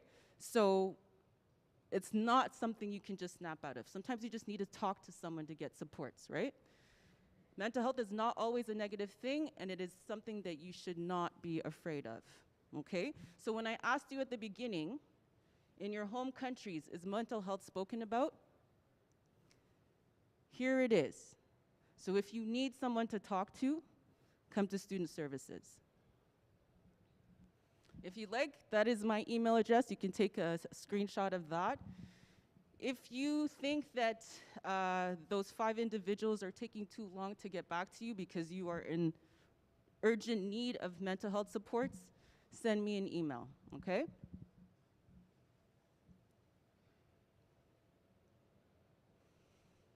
Okay, So the next initiative may be a touchy subject, okay? So, as I asked you previously, how many people in your home countries talk about mental health? My question to you, in your home countries, is sexual harassment a form of discussion in your home countries? If yes, hands up. No, hands up. Interesting. Okay. So, sexual offenses are defined in 4 ways in Canada. Okay? First one is verbal, second nonverbal, third written, and last physical. You might be sitting down wondering, why are you talking about sexual offenses and sexual harassment? How does that apply in the college setting? Does it ever apply? Okay? Just keep in mind that the classroom or the college is a microcosm of society. Whatever happens outside can happen inside here, right? So if you feel like you're being sexually harassed in any of 4 of those categories there in the classroom, whether it's peer-to-peer, so student to student, or instructor to student, or instructor to instructor, or staff with staff, if you see those things or you are experiencing it, you have every right to form a complaint. What I found in my experience working with students here, or even with newcomers in other roles that I've had, because you have a temporary status, a lot of students, individuals are fearful to lodge a complaint as complex as sexual harassment because they feel that their immigration status will be affected.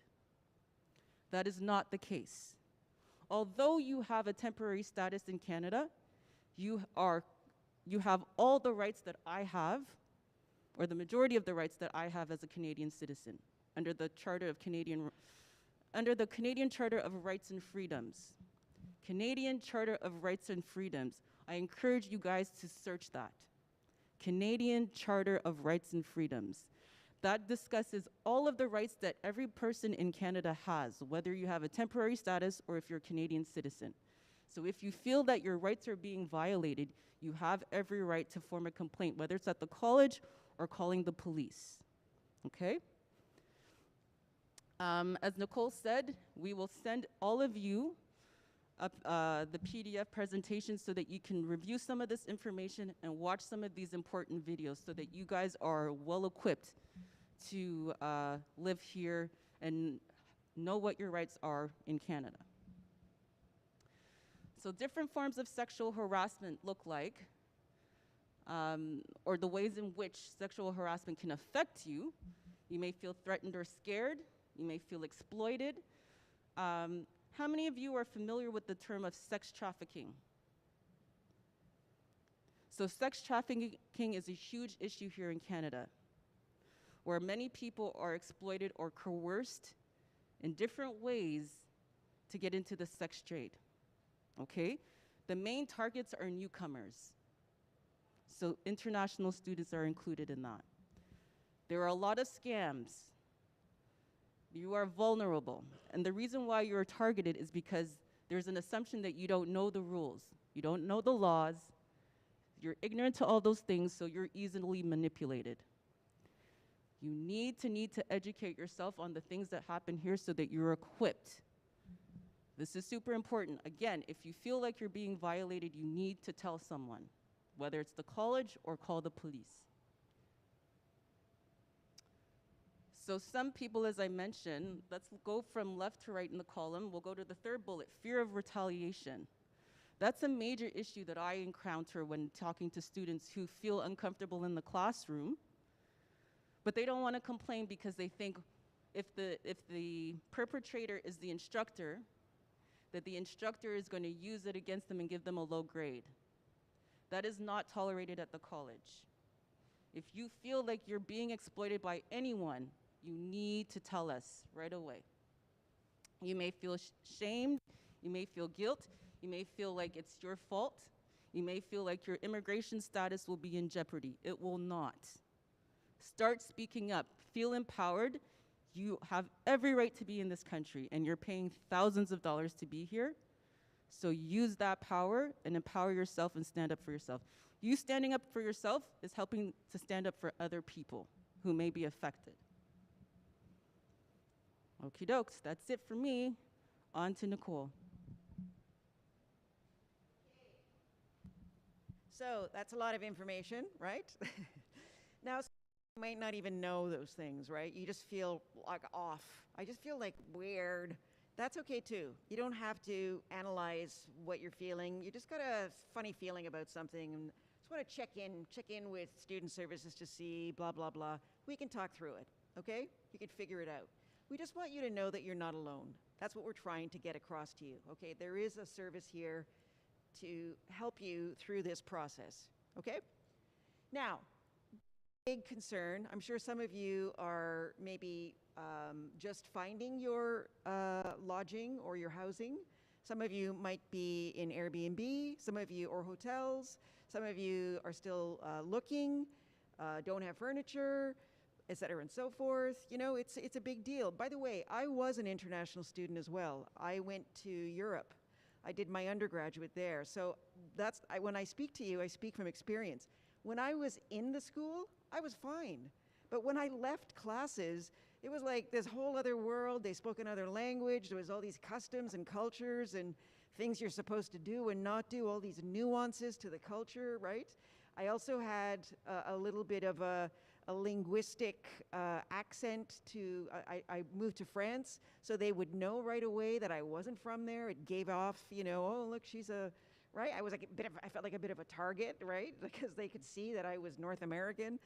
So that's part of what sort of fuels me here in student services, because I kind of know that, I don't want to say lost feeling, but it's a big change, right? You've gone from one country, traveled across the ocean to come here, and you're probably, some of you, seeing snow for the first time, right? Cold temperatures for the first time. Okay. We also have housing tips and support. If you go to the front lobby where the reception is, you'll see these 2 racks on the wall, and we'll have a lot of hard copies of, you know, material on employment, material on housing, material on mental health, on stress. You name it, we try to put it there. Sometimes it's even a hard copy breakdown of course fees or a breakdown of how to access makeup courses, anything you need, we try to give, because a lot of students don't have printers. I don't have one at home, so they prefer to have a hard copy. If you're old school like me, I like to have the hard copy, right? This is what we call the Greater Toronto Area, or the GTA. It's often referred to as the GTA. Just like you would have, you know, the Greater Mumbai area or the Greater Bogota area, right? It's the same thing. There's the city center, which is Toronto, and then you have this sprawl of, they're actually cities, they're pretty big, okay, outside of Toronto.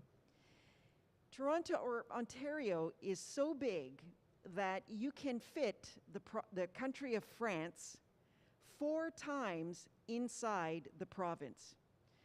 So when students see this and they think, oh, I'm going to live in Caledon or in Oakville or in Oshawa, and I'll just come in. Well, that's a 2.5 hour commute, you know, one way and the other, back and forth, okay?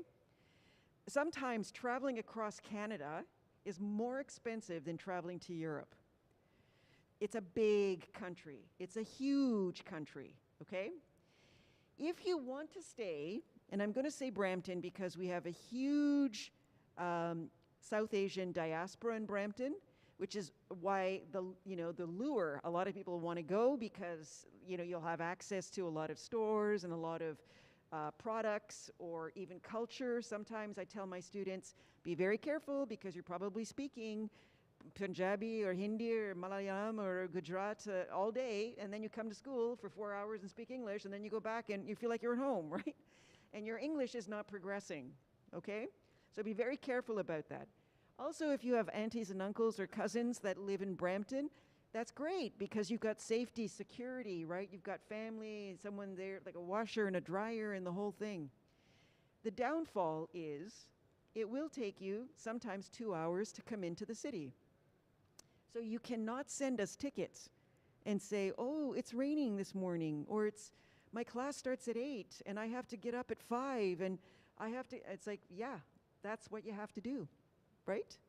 So you've got to make this decision for yourself. It's a choice. And once you make the choice, you've got to take responsibility for, staying where you're staying. So you either stay out there and have the comforts of your family, your friends, or your culture, whatever you'd like, but you're going to have to pay with the transit. Or you might pay a little more rent inside the city, around the campus, and you're only dealing with the Toronto transit system, because when you're on the outside, you're going to need a car, or you're using a different transit system. And then you have to pay another system once you cross, Finch or something to get into Toronto. So that's a choice. I think in the end, it works out to the same amount of money. Whether you're inside the city or outside of the city, you're either paying for commuting or you're paying for more rent. Okay? As I mentioned in the lobby, we have some hard copies. Here are some lists of things. There's more in the lobby, but there are Facebook groups and a WhatsApp group. These are like students that told us what they are. So they send things like, hey, there's a room for rent, or we have an extra bed, or et cetera and so forth, okay? Many students get an apartment around the school, around this area, like a 3-bedroom, and there'll be like 4 or 5 students sharing. I don't know how they figure that out, but they do, and it seems to be affordable, right? Remember, don't be a slob. Be clean and be neat, right? Because you're coexisting with people right now. It's a different, there's no one doing the house cleaning but yourselves, right? Or the laundry but yourselves. Yeah, that's it. That's all we have to say. One thing I do want to touch on, I didn't say it at the beginning, is you've noticed that Tamara and I are wearing masks. I see some of you are wearing masks. Please don't be offended by that. We're in a different era right now. It's a whole new world. You have choice, okay? You really do have choice. Canada in the wintertime, not only is it COVID, the lingerings of COVID, but there's a lot of germs. Even before COVID, there's a lot of germs in winter because we're all stuck inside. And, we're touching doorknobs and handles and chairs. And when you're on the subway, it's the same thing. You're all crunched in together. You're all breathing the same air. So it really is just a safety precaution. When you're sick, you can't come to class. We do not provide you online access. That doesn't happen. A lot of students think because we have this online, we had it for COVID, that we can offer that. We don't offer that. If you're sick and you have to stay home because you're too sick to come to class, you're going to have to do what we did in the old days, right? Which was you ask your friend, can you please take notes? Or you phone them and say, what did we do yesterday? Do not miss a test day. Now, I know you're going to say, well, how do I know I'm going to be sick? You know what I do? When my instructor gives me due dates, I put them on a calendar. You can put them on your phone. You make sure you don't miss those days, because if you do, and they're 30, 40, 50% of your grade, you will almost, it's almost a given that you will get a D or an F in that course because you've missed a major assignment. That is your responsibility. So if you come to us and you say, but I missed this day because I wasn't feeling well, and etc. I know, but the instructor is the only person that will be able to say, yes, you can retake it, or yes, I will consider this. We cannot do anything for you, okay? So that's why we wear this. Like you, we can't afford to take the time off. There's only 2 of us, and there's 6,500 plus students, okay? When one of us goes down, the other one is tasked with doing everything, okay? So that's the kind of thinking you gotta have. So if you're wearing a mask, thank you, keep doing it. If you're not, and if you want to wear one but you feel, I feel stupid, what am I going to do? None of this shaming, none of this mask shaming, okay? So we're not going to answer questions right now, but if you would like to ask something because you didn't feel like comfortable doing it here, you can email us and put it in the ticketing system. I'm hoping very much to see all of you on Friday. Some people wrote me yesterday after the session, and they said, do we really have to come Friday? And I said, yeah, you do, because if you don't know what you're doing and your classes start on Monday, how are you going to find out, We're not going to have a private tutorial for you, okay? So we will see you Friday, 10 a.m., 10 to 11:30. Bring your devices. And thank you very much. Okay, bye.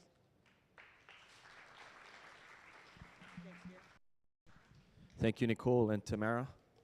All right, so we're gonna have our long break from 12 to 12:45. So please proceed to the cafeteria here to grab your snacks. And there's also a Tim Hortons outside the campus. We actually have one here, but this week they're gonna open on Monday for sure. But Tim Hortons around the corner, and also there's Asian food around as well. Anyway, let's have a good break and see you at 12:45 in the breakout rooms. Thank you.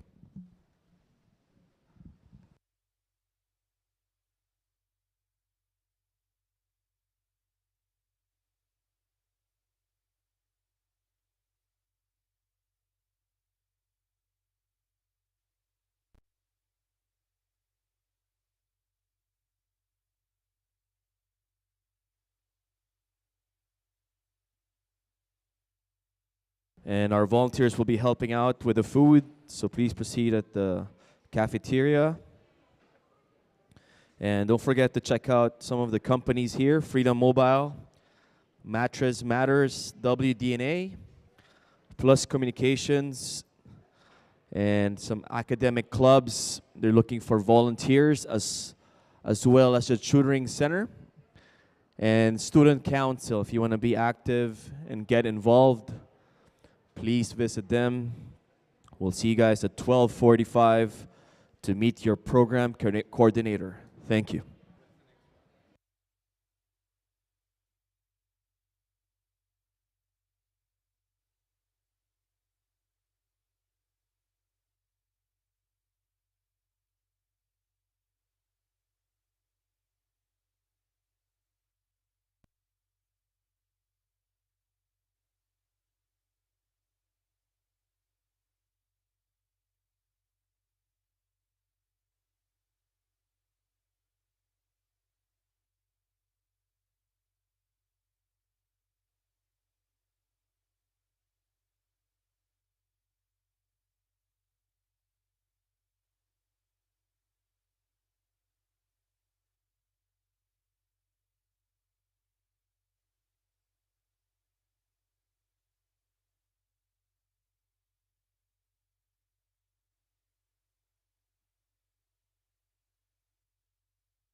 So the next session will start in 5 minutes. So meet your program coordinators. Please proceed to your classrooms. As you can see here on the screen, we have BMHT, MMDT, MMPT, PMIT, and QEMT. So please make sure that you are in the right classroom. So if you're not sure about your classroom, please ask our student ambassadors.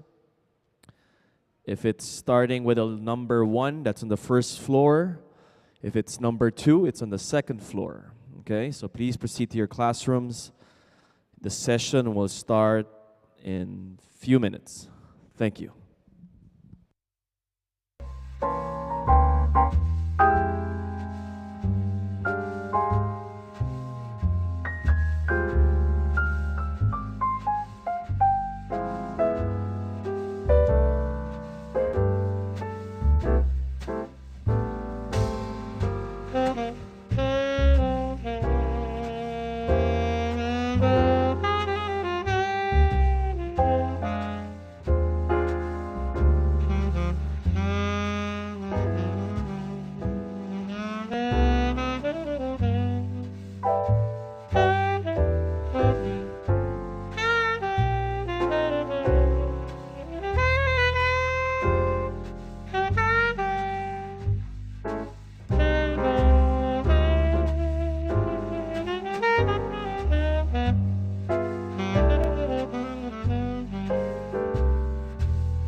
right, we're going to start our session soon. If you can ask our volunteers to slowly get our students here in the atrium. We'll be starting soon.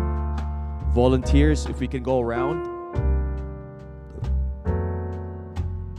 We'll be starting soon our next sessions for the afternoon. Volunteers, again, if you can ask all our students to slowly come back here at the atrium.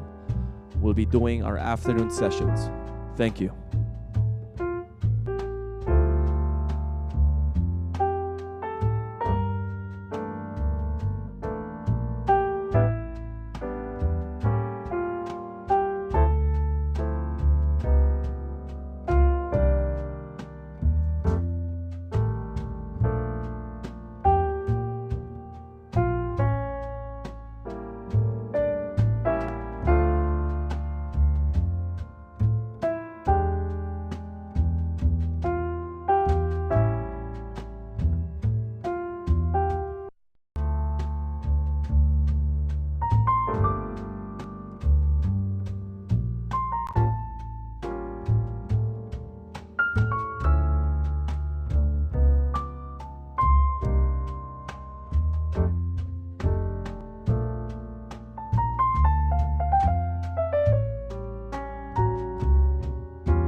right, we can ask all the volunteers again to ask our students to proceed here in the atrium. We'll be starting our afternoon sessions. We will be starting in 3 minutes our afternoon sessions. Again, we will start in 3 minutes our afternoon sessions. If we can ask our volunteers again to please go around and get our students. We'll be starting our afternoon sessions. Thank you.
if you can settle down and please go to your chairs, or you can sit down behind the steps there. We'll be starting already our second session, our afternoon sessions.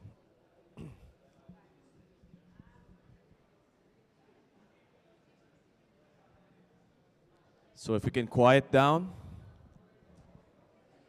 Volunteers will be starting now.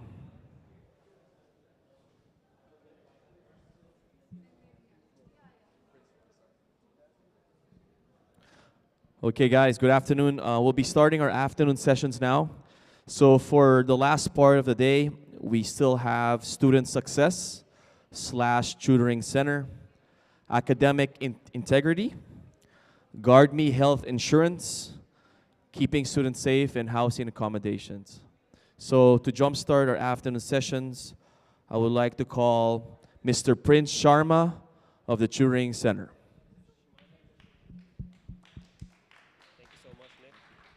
Thank you so much, Nick. Hello, everyone. Good afternoon. Good afternoon. There you go. Perfect. My name is Prince Sharma, and I am the coordinator of Learning Center, Mentorship Program, and CCR, and also the academic clubs. You see these beautiful people standing here? They're the student ambassadors and also the volunteers, executive volunteers of the student academic clubs. Let's, before I start with my presentation today, if I have, I do. Let's give a round of applause to our student ambassadors and all the volunteers that have helped you throughout the journey at the Lambton College in Toronto. Great. Thank you so much. What are we? Myself, Prince, and my team, Sahil Wadwa. We're the Academic Support Center, who provides the different resources that you need in different aspects. Now, the first one, the resource we have is a tutoring center. We started in Feb 2017. I took it on, and we expanded this program to all of the programs in 2018 to the 18 programs. But we started with 2 programs. Now we're covering all of the 21 programs that we have at the Lambton College in Toronto. In short, if I say the tutoring center is the information, is the improvement, and also your growth. Not in just the academics, but also professionally. Because when you take a tutoring from your seniors, you build up the network. And that is going to help you in your future endeavors. Co-op, getting the good grades, be eligible for the Presidential and Cestar Awards. Do you guys know about that Presidential and Cestar Award? No, not right now? Okay.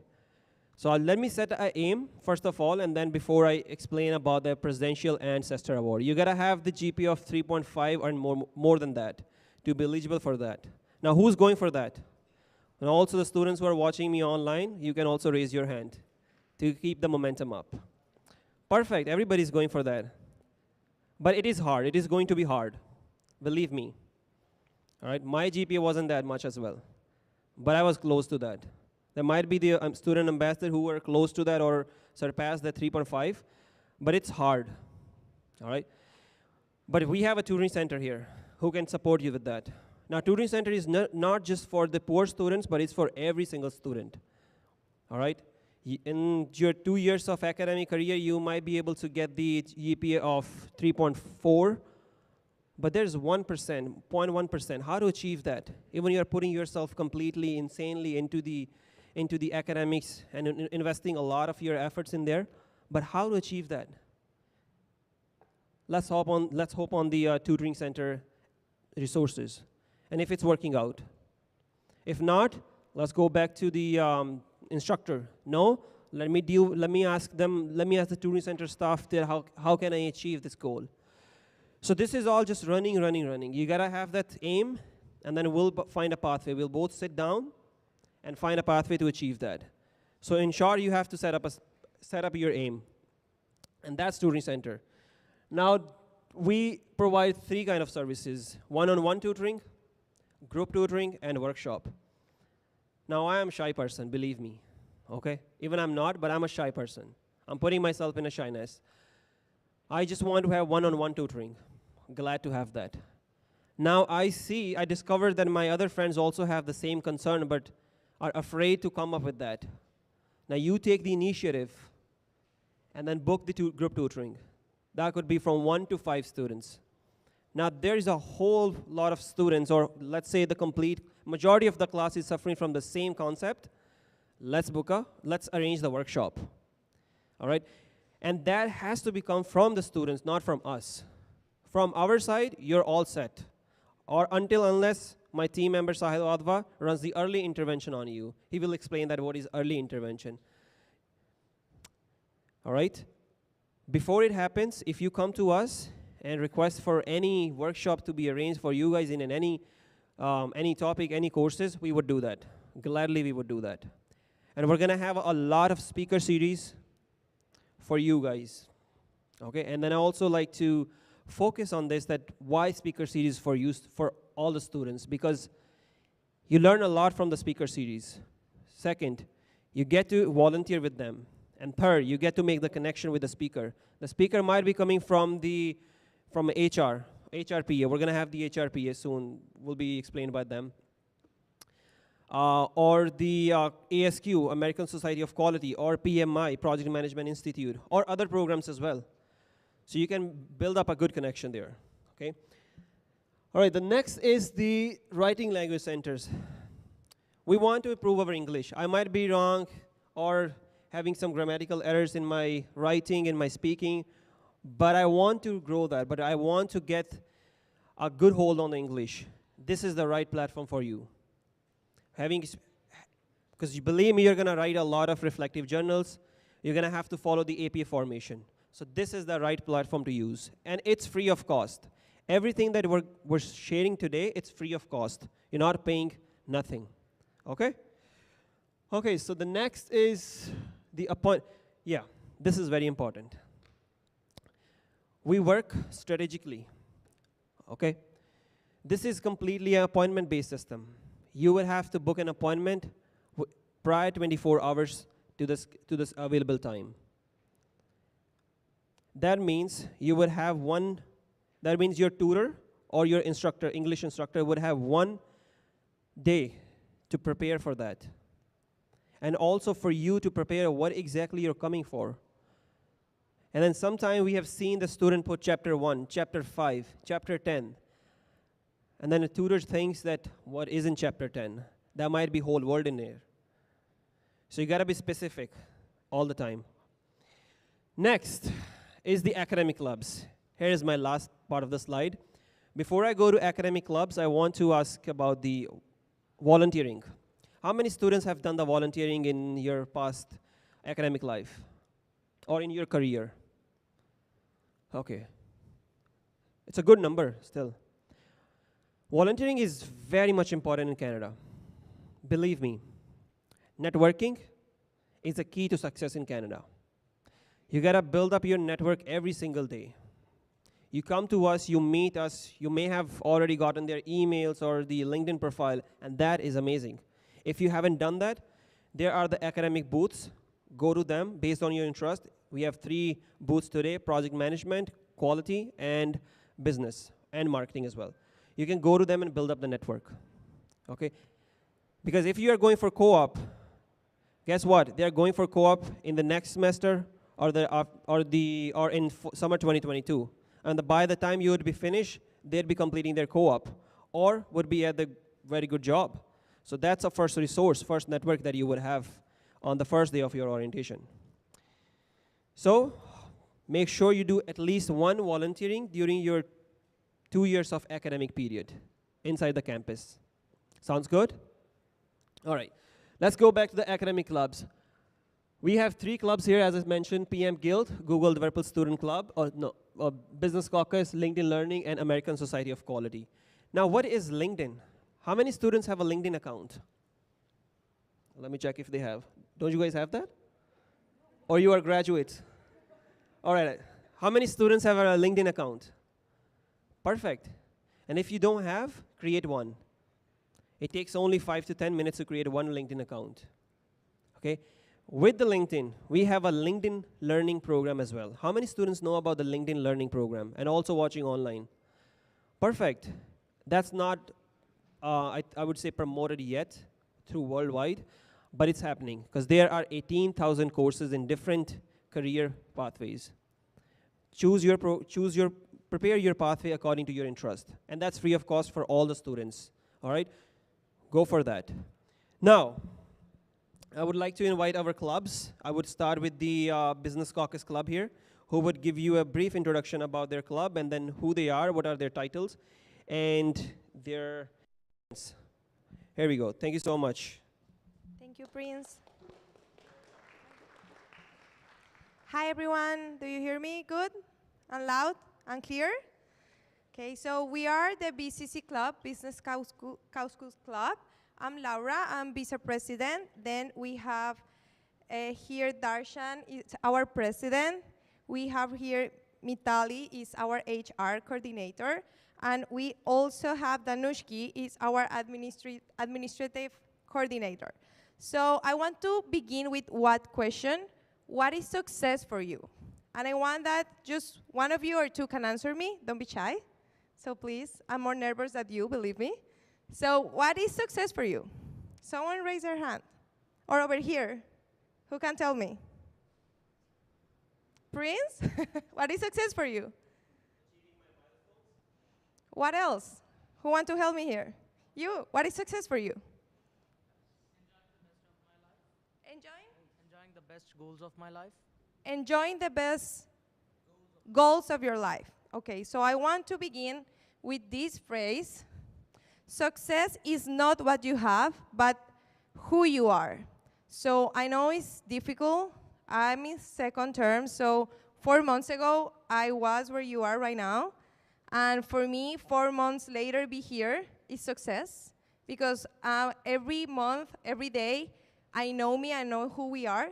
So in Business Caucus Clubs, we want to invite you to success with us and to have a new path and to success in your professional but also personal life.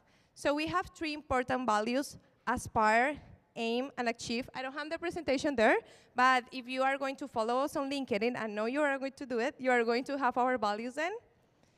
We want to aspire you to be the leaders of tomorrow. We want to aim who we want to be and to succeed. And we want to achieve skills and exposure. Why skills? We are all going to face a professional path in a couple of months or year. And we also want to have exposure to a professional life.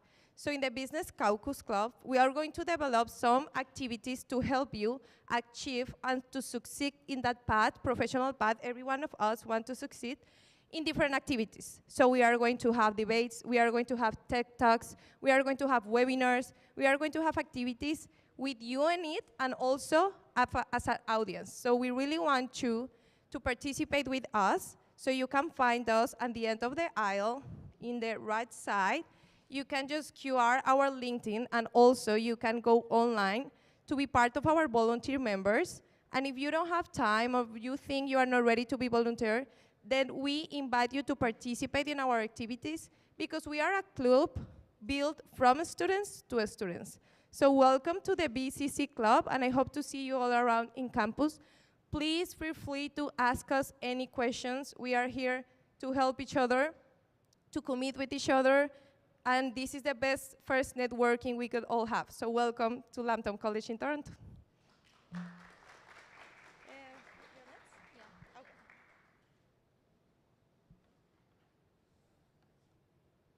Hello, everyone. Can you hear me? Yeah. So my name is Mitali, and I am HR head, as she introduced me right now. Can I know how many of you are from BHMT? Okay. So basically, BCC is allied with Human Resource Association, Professional Association, which is going to be delivering the certificates for human resource. So the people from HRPA are also coming here and delivering their, different speeches. So I would really ask you guys to come in, and I would like to see you volunteering with me. We are going to soon hire for volunteers, and I'm looking forward to come see HRs coming in BCC Club. That's it. Thank you. Thank you. Can you guys hear me properly? Thank you. So myself, Srijan and Jane, we are representing LCIT PM Guild, which is LCIT Project Management Guild. Before we go into the details, first of all, congratulations to all of you to be here and welcome to Canada. We just finished 1 year here and I was attending the orientation. Unfortunately, it was online for us. So you guys are definitely having much more fun and getting to know each other better. So about the PM Guild, it's a project management guild, mainly focused on the project management students.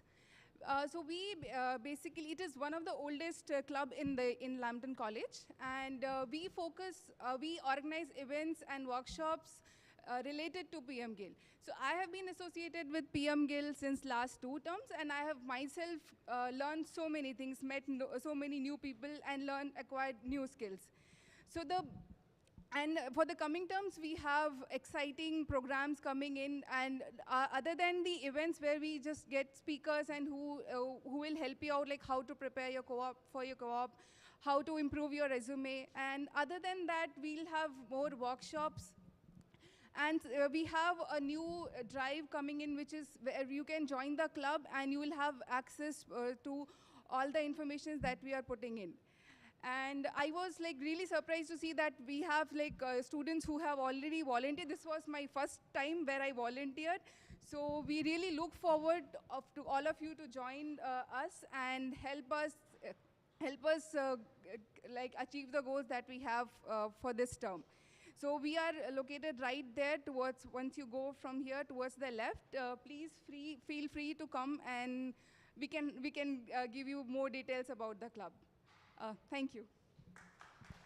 So I'll call ASQ Club now. They'll talk about the Quality Club. Hello everyone. How many of you are from QMT course? Yeah, there's a lot of them. So actually, we are standing here representing ASQ Student Chapter for Toronto. This is the newest club that we have formed over here.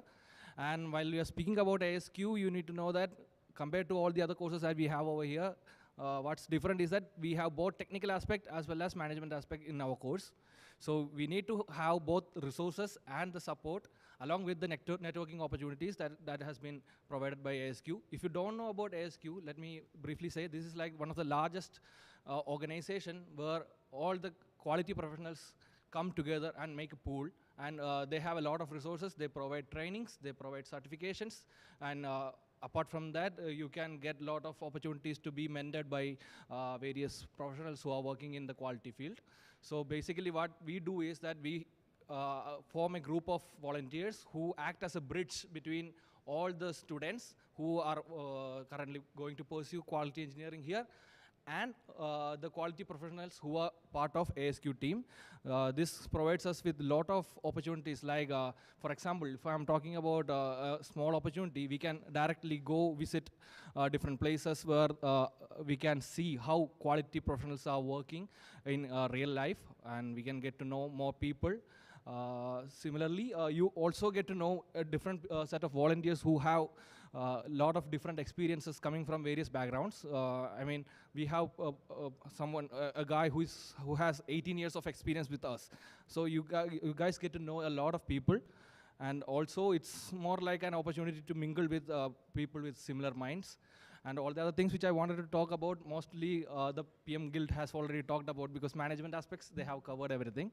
So this is Natalia Ramirez. She is our secretary. My name is Gautam, and I am the administrative head.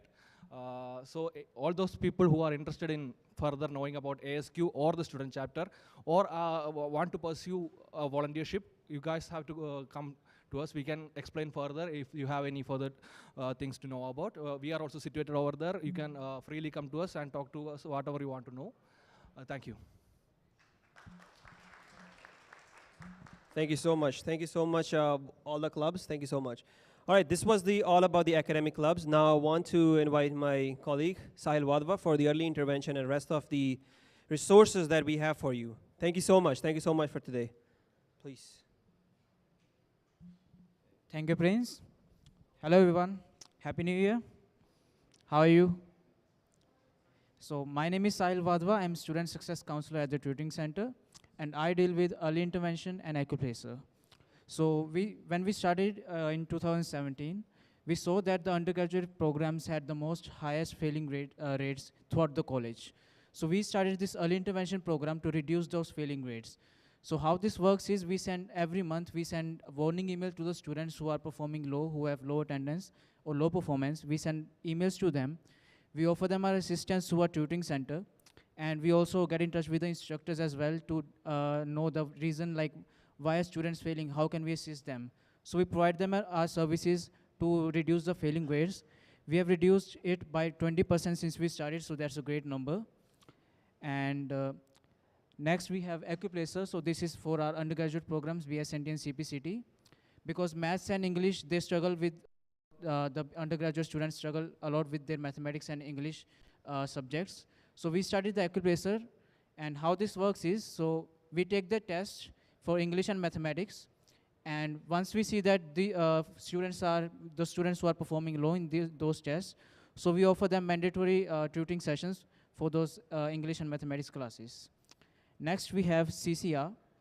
So CCR is a certificate which you receive after you complete any volunteer activity, any volunteer thing that you do in a college, whether it be a part of any academic clubs or any volunteer opportunities that we have in a college, such as student ambassadors or so on. So this is a certificate you receive, and this is how it looks. So you receive this certificate, and you can show this to the employers throughout the Canada. So when you are applying for jobs, you can also put that in your resume, as well as you can show them your certificate that this is a legit work you did. And you have your name, your student ID, and your acknowledgement number on the certificate. So it works across across Canada. So I encourage all of you that do take part in any volunteer work, because here employers in Canada look for Canadian experience. So whenever anyone is hiring, they're looking for not just experience, they're looking for Canadian experience as well.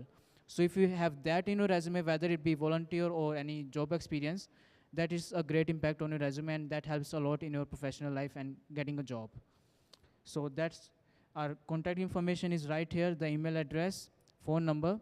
We are located right above the atrium. Just go up the stairs, take a right, and there's a tutoring center, so you can come visit us anytime. If you have any questions, any academic challenges you might be facing, we are there to assist you. Thank you so much. Have a great day. Next, I will invite Mark Gonzalez for academic integrity. Thank you so much, Sahil. I thought you may have forgotten me. I thought you may have, Hi, everybody. Thank you so much. And, oh, you look familiar. I feel like I met you before. Was it earlier today at 9 o'clock, first thing in the morning? Okay, so thank you for still being here, because you were here in the morning, and now you're still here at 2 o'clock. Your day is nearly done. And what better way to kick off the ending part of your day? You have more stuff after me, but, you know, than academic integrity, right? Who doesn't love academic integrity? Who doesn't love to go and just, you know, go on YouTube and check out academic integrity videos? I'm sure that you all do that. So we are going to talk about that for, I think, maybe 30 minutes. And I will try to keep it really, really short. I could talk 10 hours about this, but I think you have other things to do today and like a life. So, you know, I can't do that. But we will be chatting about a few different things. Now, I have up here the names of people that you might want to know for academic integrity. First of all, that's me, Mark Gonzalez. So I am the Academic Integrity Officer. You also have my boss, which is Shauna Sheldon, Manager of Academic Quality. She is the one that gave you a homework lesson of watching a hockey game tonight at 6:30. So I guess you want to do that if you'd like, if you enjoy, or if you want to try out or watch hockey, feel free. But yeah, so this is the team. There's a new addition, Colin. You might encounter Colin around the campus as well. I wish I could say hi to him, but he's not actually here. But let's just talk about all the things we're going to talk about. And it will be difficult, but I will do my best to say all of these things or mention at least all of them during the next 30 minutes or so, okay? So we're going to talk a lot about what it is that I do, what is academic integrity, what is academic honesty, what you should and shouldn't do for tests and assignments, APA. I'm going to just mention that very briefly because we're going to talk more about it on Friday if you wish to come back to a nice APA session all about APA. If you have no idea what that is, you know, that might be a good idea. But we're going to talk about a lot of different things today, so much more than that. But first, I think I should probably define what academic integrity is. right? Because, what does that even mean? There are many ways to think of it, but I like to sum it up with 4 words, and then I'll tell you what I actually do. Honesty, accountability, fairness, and trust, okay? Those are the 4 words that kind of encompass what I do. Long story short, you'll meet me, and the best way I describe it to my students is basically, you'll meet me when your instructor receives something from you that they're not sure if they can grade. They're not sure about it. There's something weird. There's something that is confusing or preventing them from issuing a grade. So rather than decide themselves and say, you're going to get a 0 or you're going to get 100%, they'll check with me and say, hey, Mark, can you check this out? Can you review that and let me know if it's okay to give a grade? And then they'll bring me in. I will review everything, and I will let them know, is it considered original work? Can you get a grade?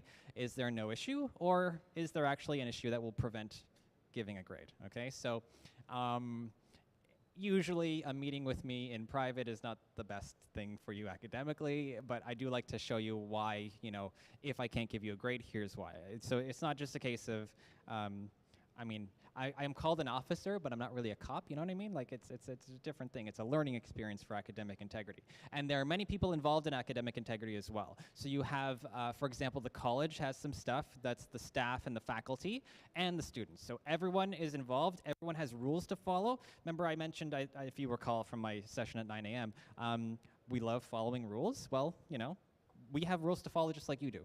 It's not just a one-way street where we demand of you a bunch of different things.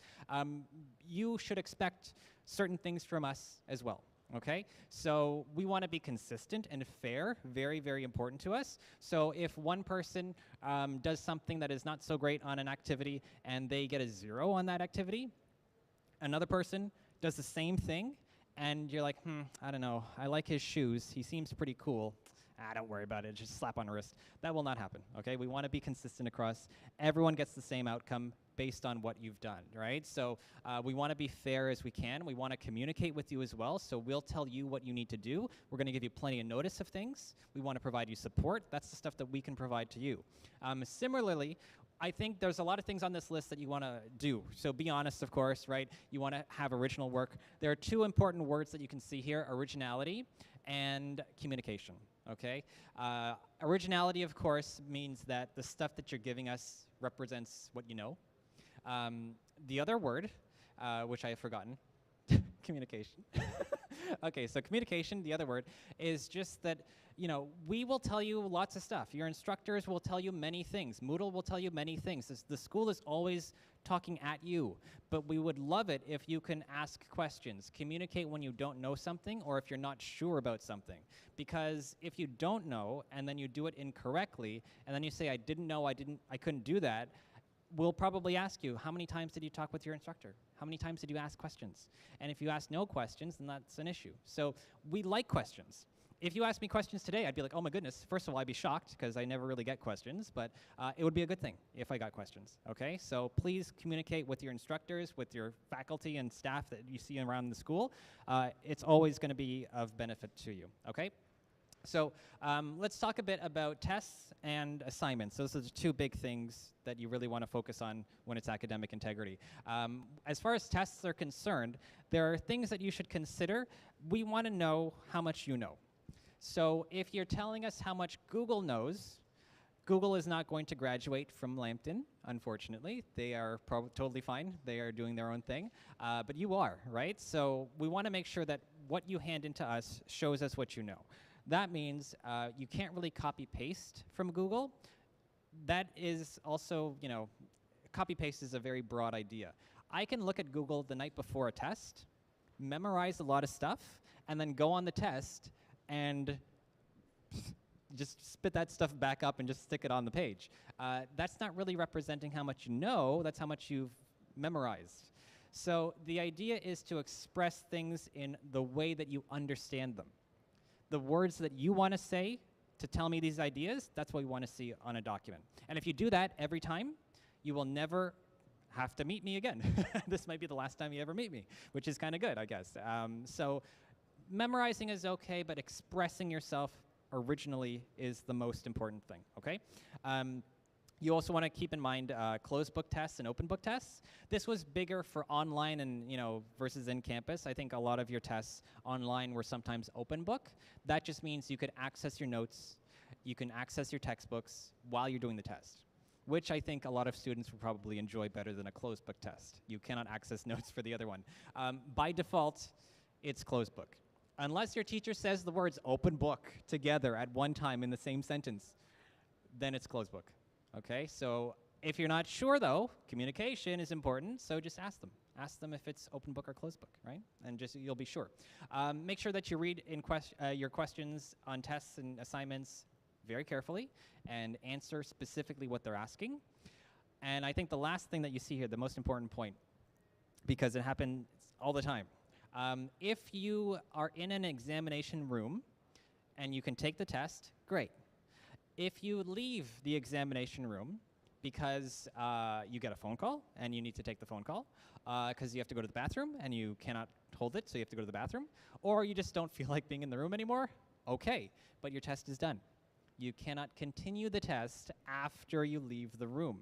Similarly, if you are going to take a test at 9 o'clock, you are unfortunately stuck in the biggest quantity of snow you've ever seen. There's a huge traffic jam. You cannot get to school on time. You are going to be 40 minutes late. I don't know, maybe I can take the test from the bus terminal.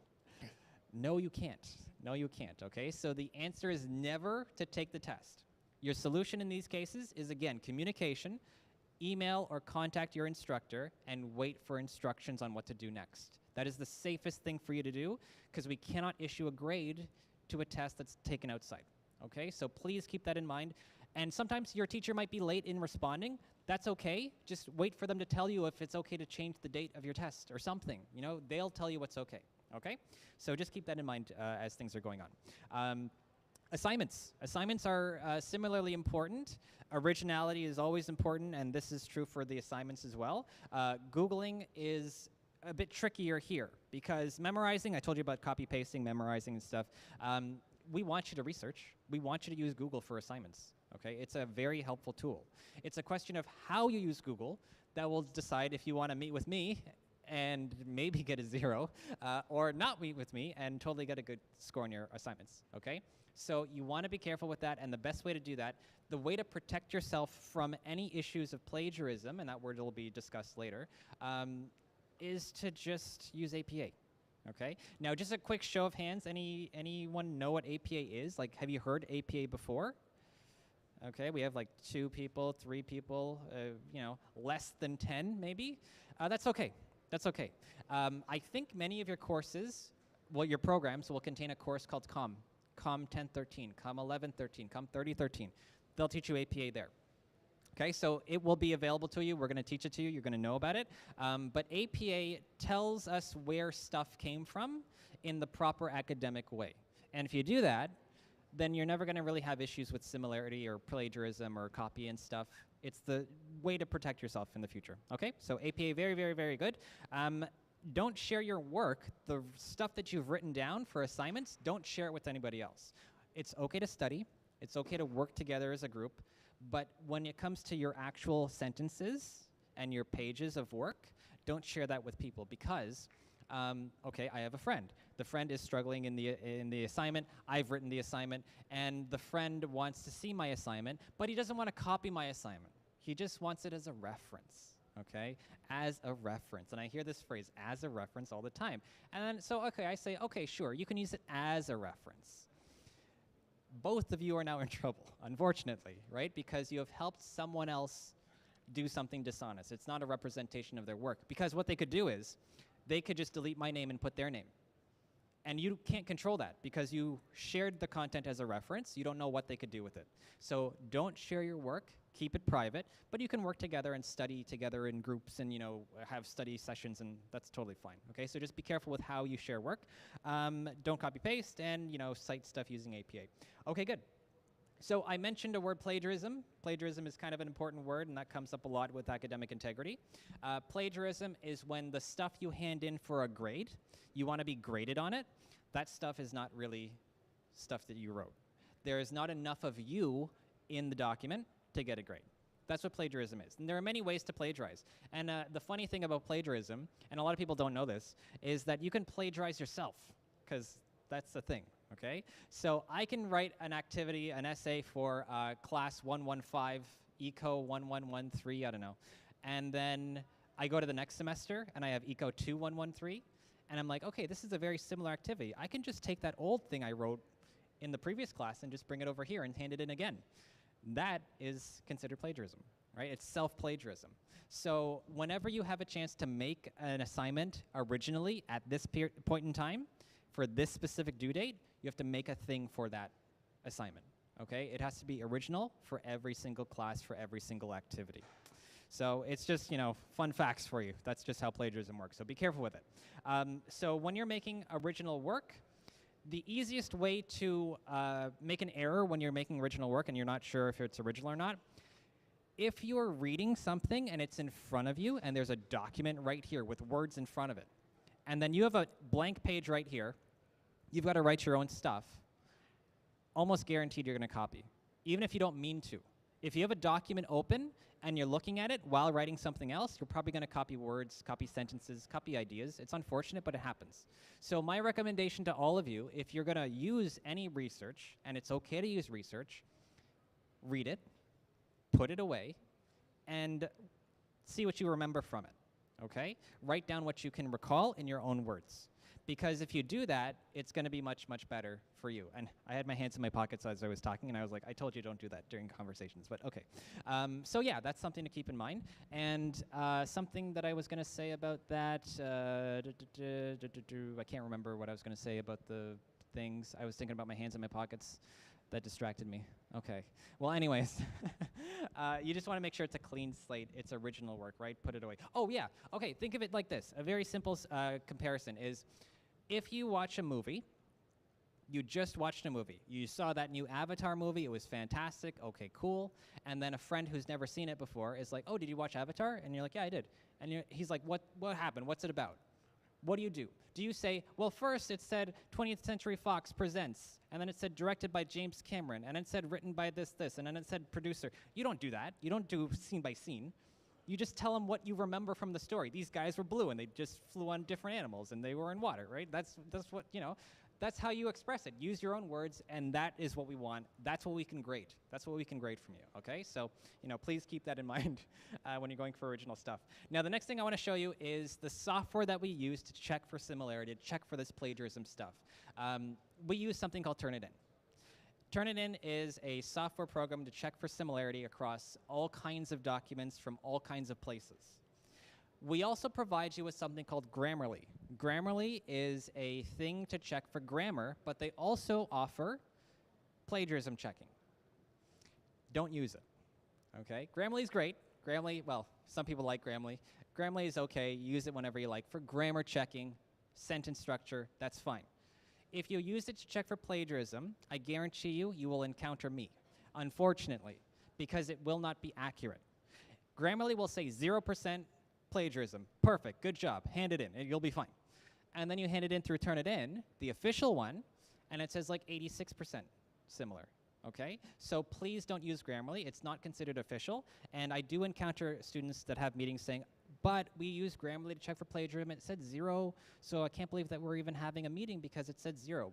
I understand that, however, it doesn't really count, okay? It doesn't really count, so please be careful with it. But let me show you what Turnitin is like, because Turnitin is not a software where you download it, keep it on your PC, and you use it whenever you want. It's for every single submission that you have. So let's skip that. I forgot that existed. Okay, so if you have this Moodle page, this is what an area on your Moodle page will look like. Your policies and course outlines and stuff are up here. You'll have a submission link that looks like this arrow here, practice Turnitin submission. That's what the link will look like. It could say whatever, assignment, essay, or whatever. Click on that. You're going to upload a Word document or a PowerPoint slide or whatever the PDFs are. You upload the file, and then you're going to get this page. Okay? Will look like this. You're going to see your name, the name of the assignment, the date and time that you submitted. Did you submit it late or on time? It's right there. If it's red color, it's going to be late, just so you know. And then, Is that on page Moodle, right? Yes, it is. Yeah, absolutely, right? So this is on Moodle. Once you upload the file, you're going to see it right there, right? So the similarity percentage is really what you want to look at, that red bar that says 100. If you get 100% on similarity, this is not a good thing. This is actually bad, okay? You want the opposite. You want 0. You want as close to 0 as possible. But if your teacher allows you to, you can click on that number, and you're going to see your paper. The paper will contain a bunch of colors. It'll have a breakdown of all the different places they found document content that matches yours. And sometimes it's okay. Sometimes, most of the time, it's not. But it will tell you what to fix. And if you're lucky, again, if your instructor says it's okay, they will actually let you go back, change this stuff, take out that junk, put in new stuff, and then upload it again, and try to get a new number. And you can do that 3 times, okay, in most cases. So, I mean, some instructors will allow you to do this.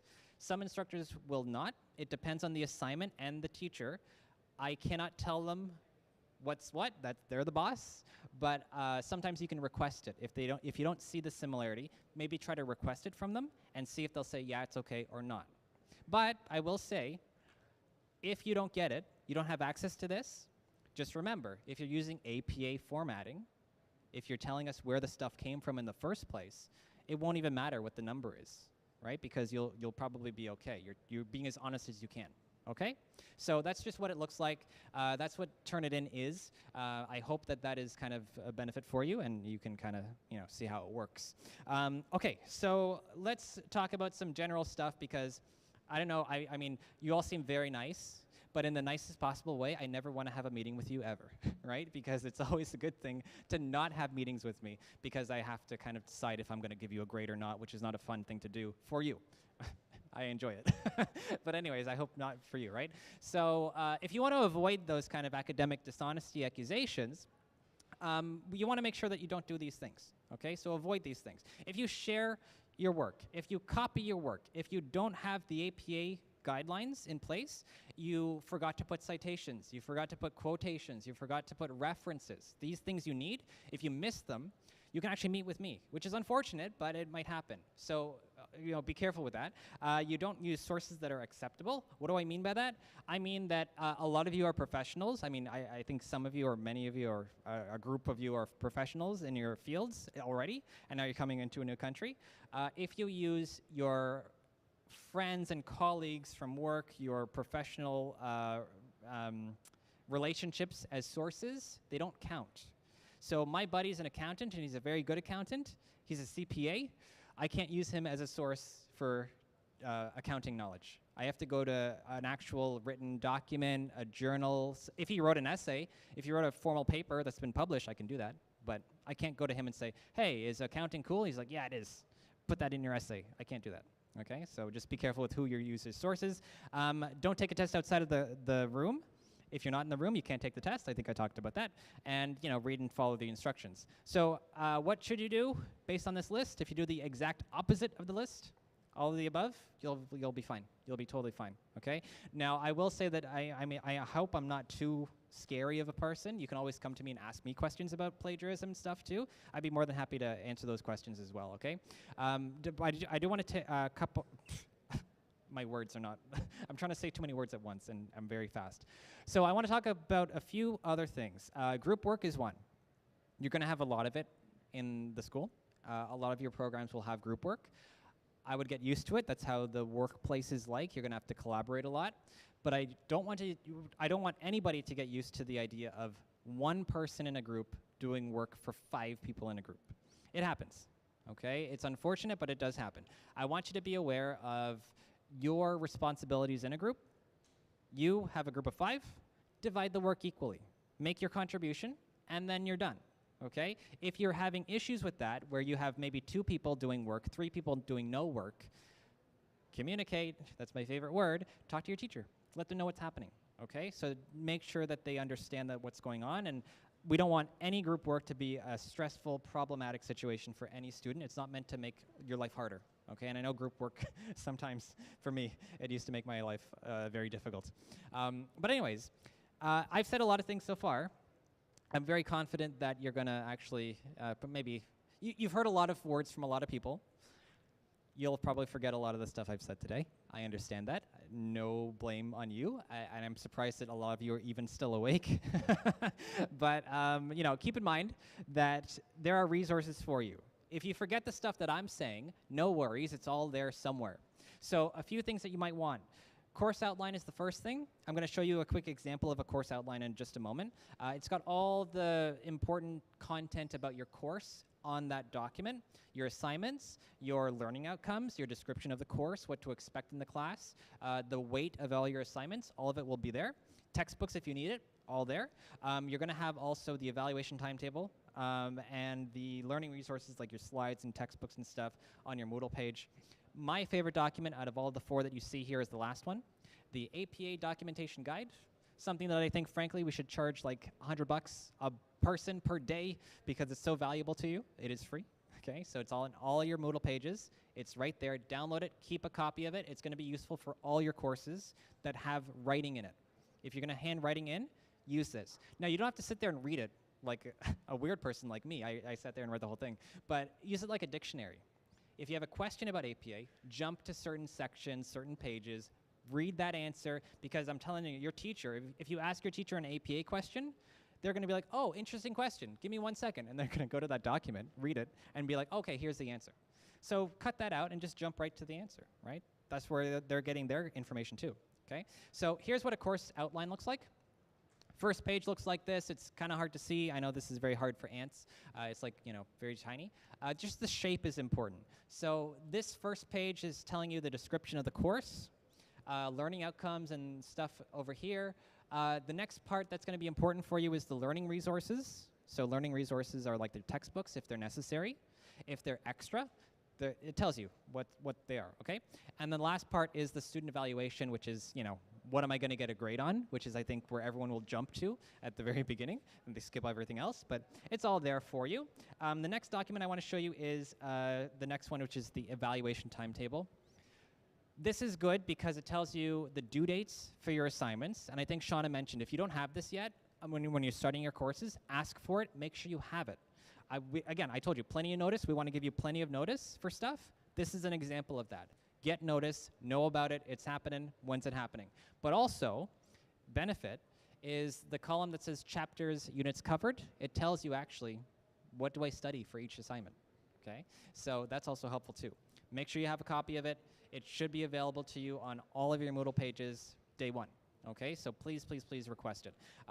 But, you know, that's almost it. I'm nearly done, I promise. Policies, stuff that I've said so far is all policy related. Okay, I haven't gone through all the policies because, again, I don't have that much time. But the first one is very important in case you ever encounter me or you want to avoid encountering me. Read that. The policies on academic dishonesty and rights and responsibilities. It's all in 2000-5-1. You've also got the test and exam writing protocol.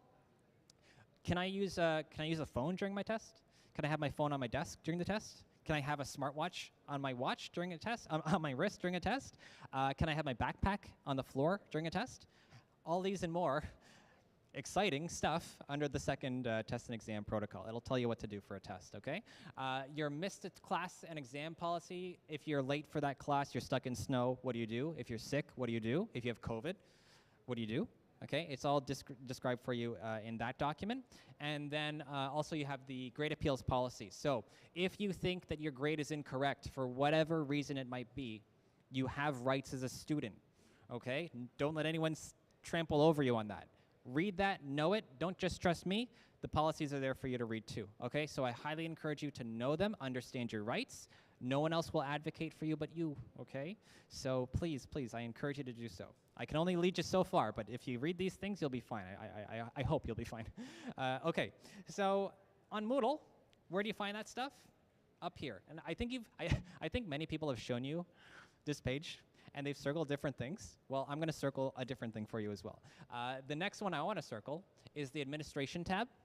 That will have the policies. And I'm going to just skip that because it's so hard to read. But it will take you to the page that looks like this. Scroll down, you'll see links. Click what you want.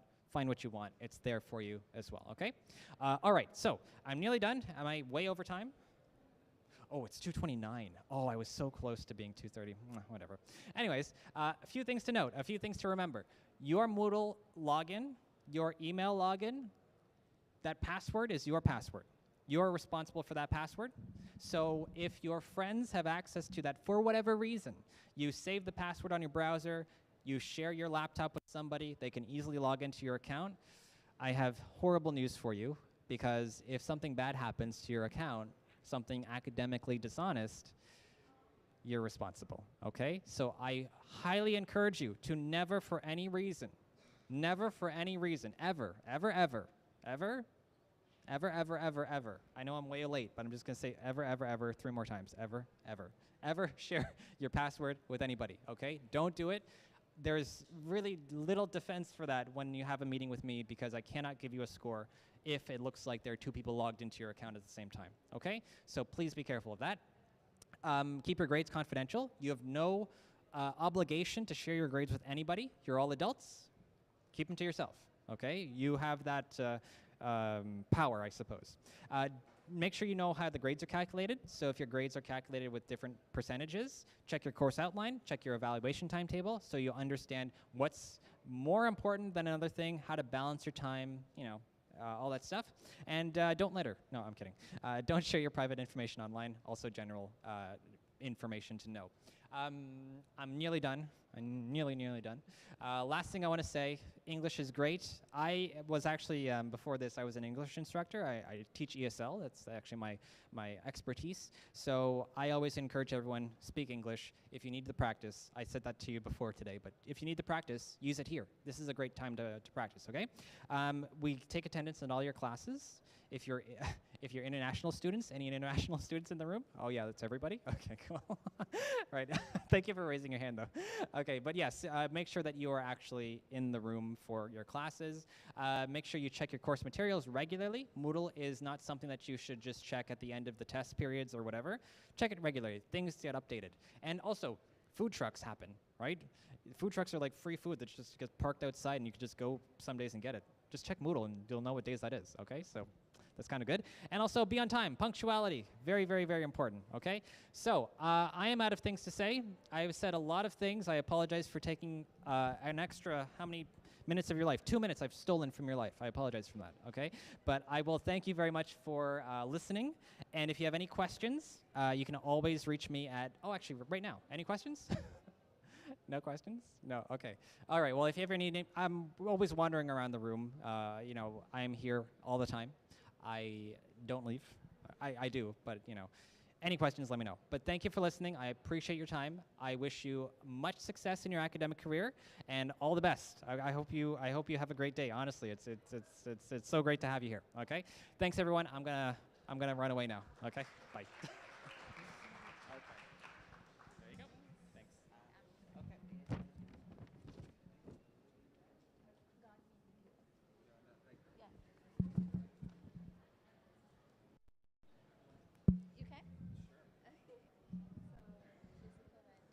Okay.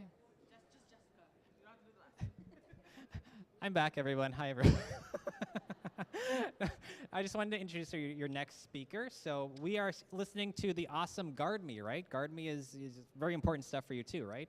Almost as important as academic integrity, but I don't know if it's better, but yeah. Anyways, Jessica will speak to you next. Jessica, come on down. There you go. Thank you. So hello, welcome everyone. My name is Jessica. I am from GuardMe, which is in charge of your insurance while you guys are here in Canada. So what I'll be doing is we'll be playing a quick video, a little voiceover explaining everything. To the side, I will have some benefit summary packages. In there, to see everything that's available to you through our plan, along with our mobile doctor, which the video will explain, and I will be here to answer any questions that you guys may have, okay?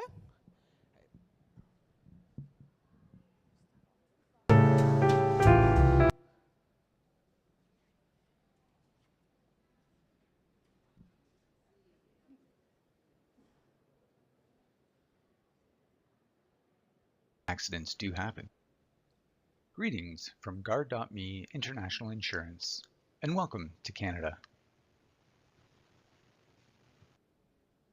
You are about to start a life-changing adventure as an international student in Canada, and we hope that you have a positive, safe, and healthy experience. However, we know that accidents do happen. If you become sick or injured, know that your Guard.me insurance coverage will help you. The Guard.me at Lambton plan is your emergency health insurance plan during your program of studies. Your Guard.me healthcare access card will be available once your school sends us your enrollment information. This is proof of your insurance while studying. Please check the coverage dates carefully to make sure they are correct. You can use your Guard.me healthcare access card to show medical providers that you have insurance. It is important to know why it is critical to have medical insurance while studying in Canada. The reality is the cost of medical care is expensive in Canada. I have listed for you some examples of typical medical costs in this country. Did you know that an ambulance ride can cost over $500? Or that an emergency room visit at the hospital can cost more than $1,000? Your Guard.me at Lambton plan covers reasonable and customary charges for medically necessary services during the coverage dates indicated on your Guard.me healthcare access card. This also covers a new diagnosis of COVID-19 while in Canada, as per the normal terms and conditions of your policy. Your plan includes no deductibles and covers hospital and clinic visits and medically required surgery and diagnostic testing. The plan is comprehensive and covers the cost of an ambulance, maternity expenses for pregnancies that start during the term of your policy, an annual eye exam and physical exam. The plan also covers you anywhere in the world except in your home country. Please note that coverage is limited in the United States to 30 days per trip. In addition, this plan covers up to $40 per month for contraceptives and up to $10,000 per year to maintain a chronic health condition. It also covers more serious issues such as repatriation and even a family transportation benefit, which provides coverage for 2 family members to be by your bedside should you be hospitalized for more than 7 days and have no immediate family nearby. I have mentioned only a few of the many benefits that are included in this plan. Please take the time to read your policy documents carefully, such as this benefit summary, which is available through your Guard.me account in multiple languages. Just like any emergency travel medical plan, there are items that are not covered. Examples of exclusions during your stay in Canada include plastic or cosmetic surgery, expenses in your home country, claims resulting from drug or alcohol use, treatments that are not medically necessary, medication commonly available without a prescription, participation in professional sports and in any motorized contests of speed, or operating any type of aircraft or traveling as a passenger on a non-commercial flight. It is very important that you read the policy benefits and exclusions carefully, which are available by logging into My Account anytime. As you may already know, the way that people access healthcare and medical services is different all over the world. We have already explained some of the costs that are associated with medical care in Canada, but now it's time to learn a little bit more about the 3 main ways that you can see a doctor, access care, or deal with an emergency while you're here. In Canada, when you have a minor sickness such as a cold or flu, minor fever, or minor aches and pains, we have doctors in walk-in clinics which are specifically designed to support you for these minor conditions. Remember, the cost of accessing a clinic and the wait times that you will usually experience will be significantly less than going to a hospital, which is designed to support people with a more urgent sickness or after hours when a clinic may not be open. It is important to call the clinic to check if they arrange in-person visits, phone, or virtual visits. If you are faced with a major sickness or injury, such as a high fever, broken bones, excessive bleeding, or the pain or illness that you're experiencing is severe, a hospital would be the best place to go. The wait times at a hospital can be several hours, and normally patients are seen in the order of the severity of their condition. Remember, if the situation is a major emergency and you require an ambulance, be sure to call 911. If you are feeling sick and it is not a serious emergency, and you prefer to reach out to a doctor in the comfort of your own home, you can reach out directly with our Mobile Doctor by Guard.me service by using your phone or computer. Mobile Doctor provides licensed doctors across Canada who conduct medical visits remotely online. In addition, the doctors can create a personal health record for you. You'll need to register before using the service for the first time at www.guard.me/mobile-doctor. When you visit your custom website, www.guard.me/Cestar College, you can see that everything you need to know is available here. Conveniently located in the bottom right-hand side of the website, you'll also find a chat button where you can chat directly with Guard.me's customer care team about your policy, coverage, or if you have questions about claims. Should you need to find a clinic, click on Find a Canadian Clinic and search for local clinics that may bill Guard.me directly, meaning you may not need to pay for the medical visit and submit a claim to Guard.me for reimbursement. We have over 500 clinics across Canada billing us directly for services to international students. Please note that you can visit any clinic, even those that Guard.me does not work with directly. Anytime you need to seek care at a direct billing clinic, it is important to present your Guard.me healthcare access card. Upon receipt of your enrollment information from your school, we will send an email to the address the school provides to us with a link to activate your Guard.me account. Please click the link to activate your account, complete the account setup, and download your healthcare access card, and always keep it with you. You may submit claims and check the status of your claims in your Guard.me account. You can also chat to Guard.me directly or access your policy summary and policy wording in multiple languages. There are two ways to submit a claim to Guard.me. The preferred option is to submit the claim online from My Account. The second option is to mail the claim to us by printing your healthcare access card, which has a claim form attached to it. However, paper submissions will take longer to process due to the time it takes for mail to be sent, received, and returned. Regardless of how you wish to submit a claim, we can reimburse you quickly and easily with our claims reimbursement card, which is a prepaid debit MasterCard, by direct deposit, international wire transfer, or mail you a check. It can take up to 5 business days for our team to process your claim submission from the date it is received, and you can continue to check your Guard.me account online to track the status of your claim. In order for our team to process the claim, we require a completed online or paper claim form, which includes receipts and invoices from the healthcare provider, your signature and the date, your Guard.me policy number, date of birth, and name. Please include the reason for your medical visit and the information about who we reimburse for the claim. Rest assured that this information remains completely confidential and is only accessed by our claims department to assess your claim. We are pleased to assist you anytime. Please reach out to Guard.me day or night by calling the toll-free assistance number on your Guard.me healthcare access card. We are also pleased to provide support in over 140 languages by phone. Alternatively, please check out our website or use the chat feature to contact Guard.me's customer care team. We are always here to help. On behalf of all of us here at Guard.me International Insurance, we want to thank you for your time, and we wish you all the best in your studies here in Canada.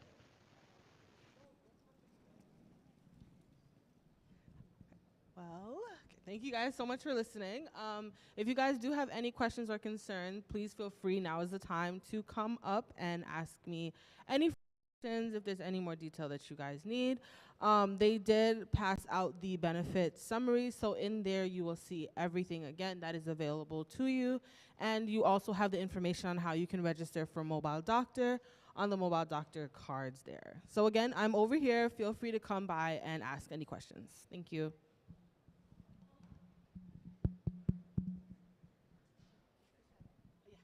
Okay, thank you so much, Jessica. So who likes to have a 5 minutes break right now? Nobody? Oh, okay. So let's have a 5 minutes break. And after that, we're going to have another interesting topic about accommodation. So please come here after 5 minutes. Thank you.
No.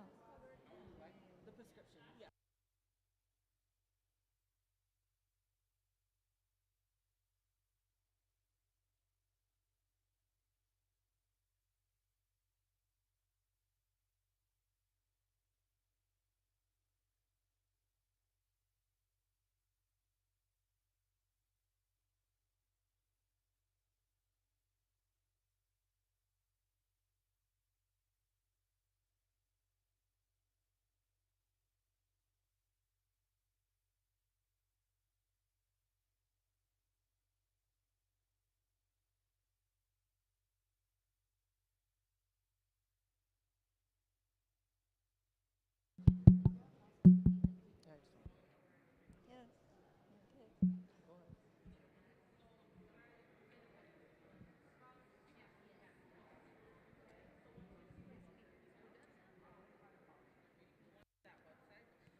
PT, right? Okay. Yes, I am. Yeah, I'm actually in front, near the podium.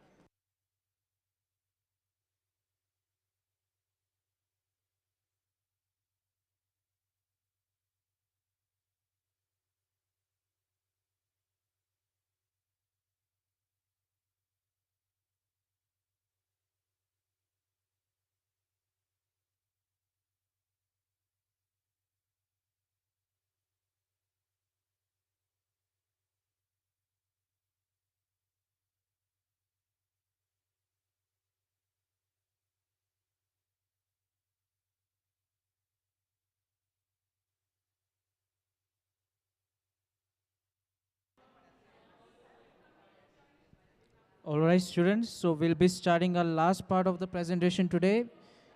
Keeping students safe and housing and accommodations in 5 minutes. So I request everyone to please come to the atrium and have a seat. We are starting in 5 minutes.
We are starting in 2 minutes, so I request everyone to please back to the atrium and have seat. We have North Hill Community Housing here for keeping students safe and housing and accommodation tips. So please be back at the atrium. We are starting in 2 minutes.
Every time, every day is different. Shall I make it to camera? Yeah, I'm introducing them. Okay, so now we have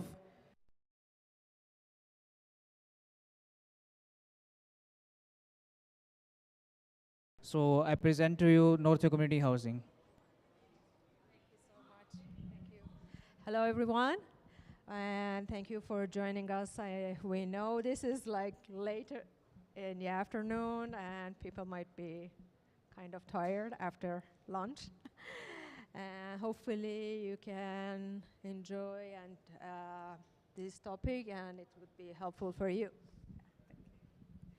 Yes, once again, good afternoon, everyone, and welcome all. More than everything, Happy New Year to you all. Happy 2023.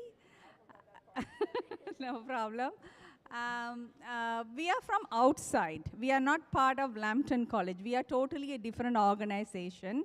So it's very important for you to get to know an outside of Lambton College resource. So we are a non-profit organization outside of Lambton College. My name is Jaya Surendran. I am a community settlement lead. We all call ourselves settlement workers, helping people to settle down in Canada, newcomers to settle down in Canada, along with me, Raz, who is also a settlement worker, Abhinaya, she's also a settlement worker. Wendy, she's our employment support worker. She helps to find job, to do job search. If you wanted to update your resume, she's the person to contact. If you wanted to update your resume for any jobs, even for future goals and where you wanted to end up getting your job.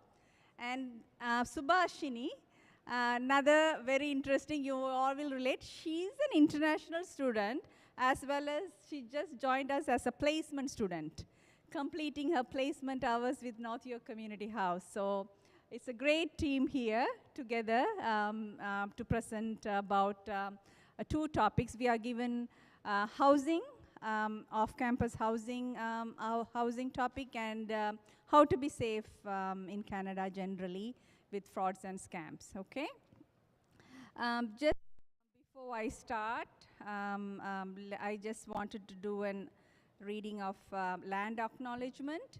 So we at North York Community House acknowledge that the land on which we gathered as the traditional territory of many First Nations, including the Honduras of the Six Nation Confederacy, the Huron, Erie, Wendat, Ashnabag, and the Mississaugas of the Credit, whose long-standing history have helped shape the world we live in now. In the spirit of reconciliation, we honor indigenous histories, worldviews, the cultures, and acknowledge the enduring presence of First Nations, the Métis Nations, and the Inuit people. So it's a very important thing that you will hear a land acknowledgement in most of our starting beginning. So we respect them at all our events. Before, a little bit of highlights of North York Community House. So North York Community House is a non-profit organization. We serve over 20,000 residents in Northwest Toronto every year. We are located around Yorkdale Subway, closer to Yorkdale Subway Station. We provide mobile settlement services in community centers, schools, post-secondary institutions, colleges such as Seneca College, Humber College, York University, City of Toronto facilities. We go there and provide services there, public libraries, and in community spaces as well.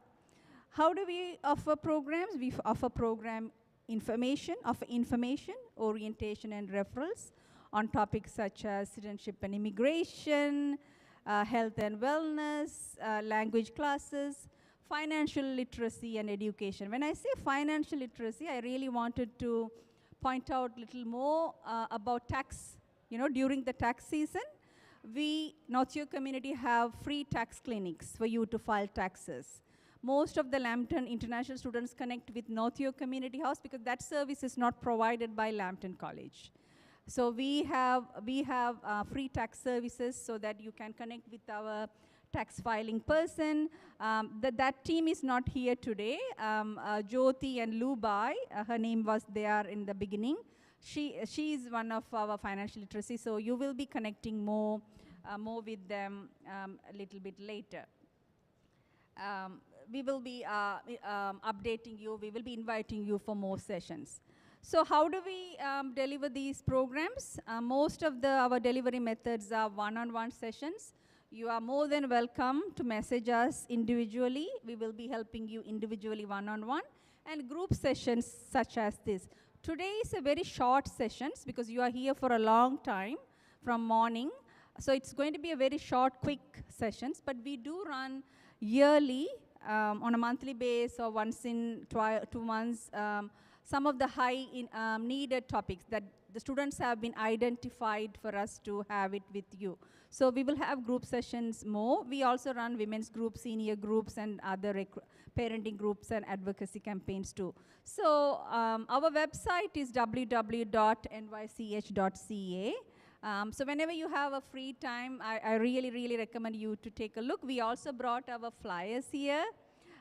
You can take one with you just as an example, so that's easy for you to keep as a resource as well. The next one is about International Student Connect program. So we call us as ISC team, which stands for International Student Connect program. This program is mainly to support you and your spouses. So in order to access information about immigration options and transition for permanent residency, because many of you would like to stay here later on after you completed your study. So that transition part, after you graduate from your school, there's no connection between you and the colleges. So agencies such as us will be able to help you with your PR process, guide you what to do, things like that. This program is mainly funded by Ontario Ministry of Citizenship and Immigration, so that's why most of our services are free for you. So you don't need to pay us anything whenever you call or message us, okay? This page is the QR code. This is an easy, modern way of accessing about International Student Connect website. So if you scan the QR code, we brought sheets too, QR code sheets here. So please take one sheet with you, and maybe if you have a bulletin board at your home, fridge, just have it handy for you to scan and read information. So this is also another thing to take away. So let's come to the agenda now. So I'm going to talk about living off-campus experience. Landlord, my colleague will talk more about landlord and, yes, tenant responsibly available resources. Okay, before I start the presentation, I'm sorry that I forgot to mention, since we are from outside, we don't have your emails yet. right? None of the Lambton College shared your emails yet.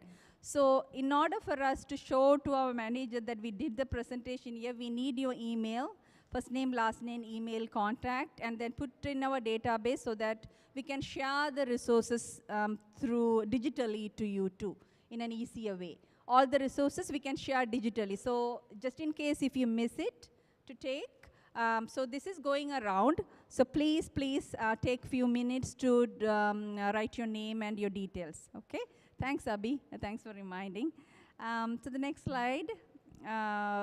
Next slide. Okay. So Lambton College does not have an inside housing. It's always outside. But some of the colleges like Seneca, they have inside. So there are always advantages of living outside too, because it can be cheaper than the university, because under the university or college, everything is included, so you cannot skip certain things. So it's more expensive. So when you live apart from the campuses, you can really search for more cheaper than the university housing. You can be more independent, freedom, privacy, and you have your own space. You can have your own space. There is chances for you to network, meeting with other friends, maybe around the residence. So that's also another great advantage of living off campus.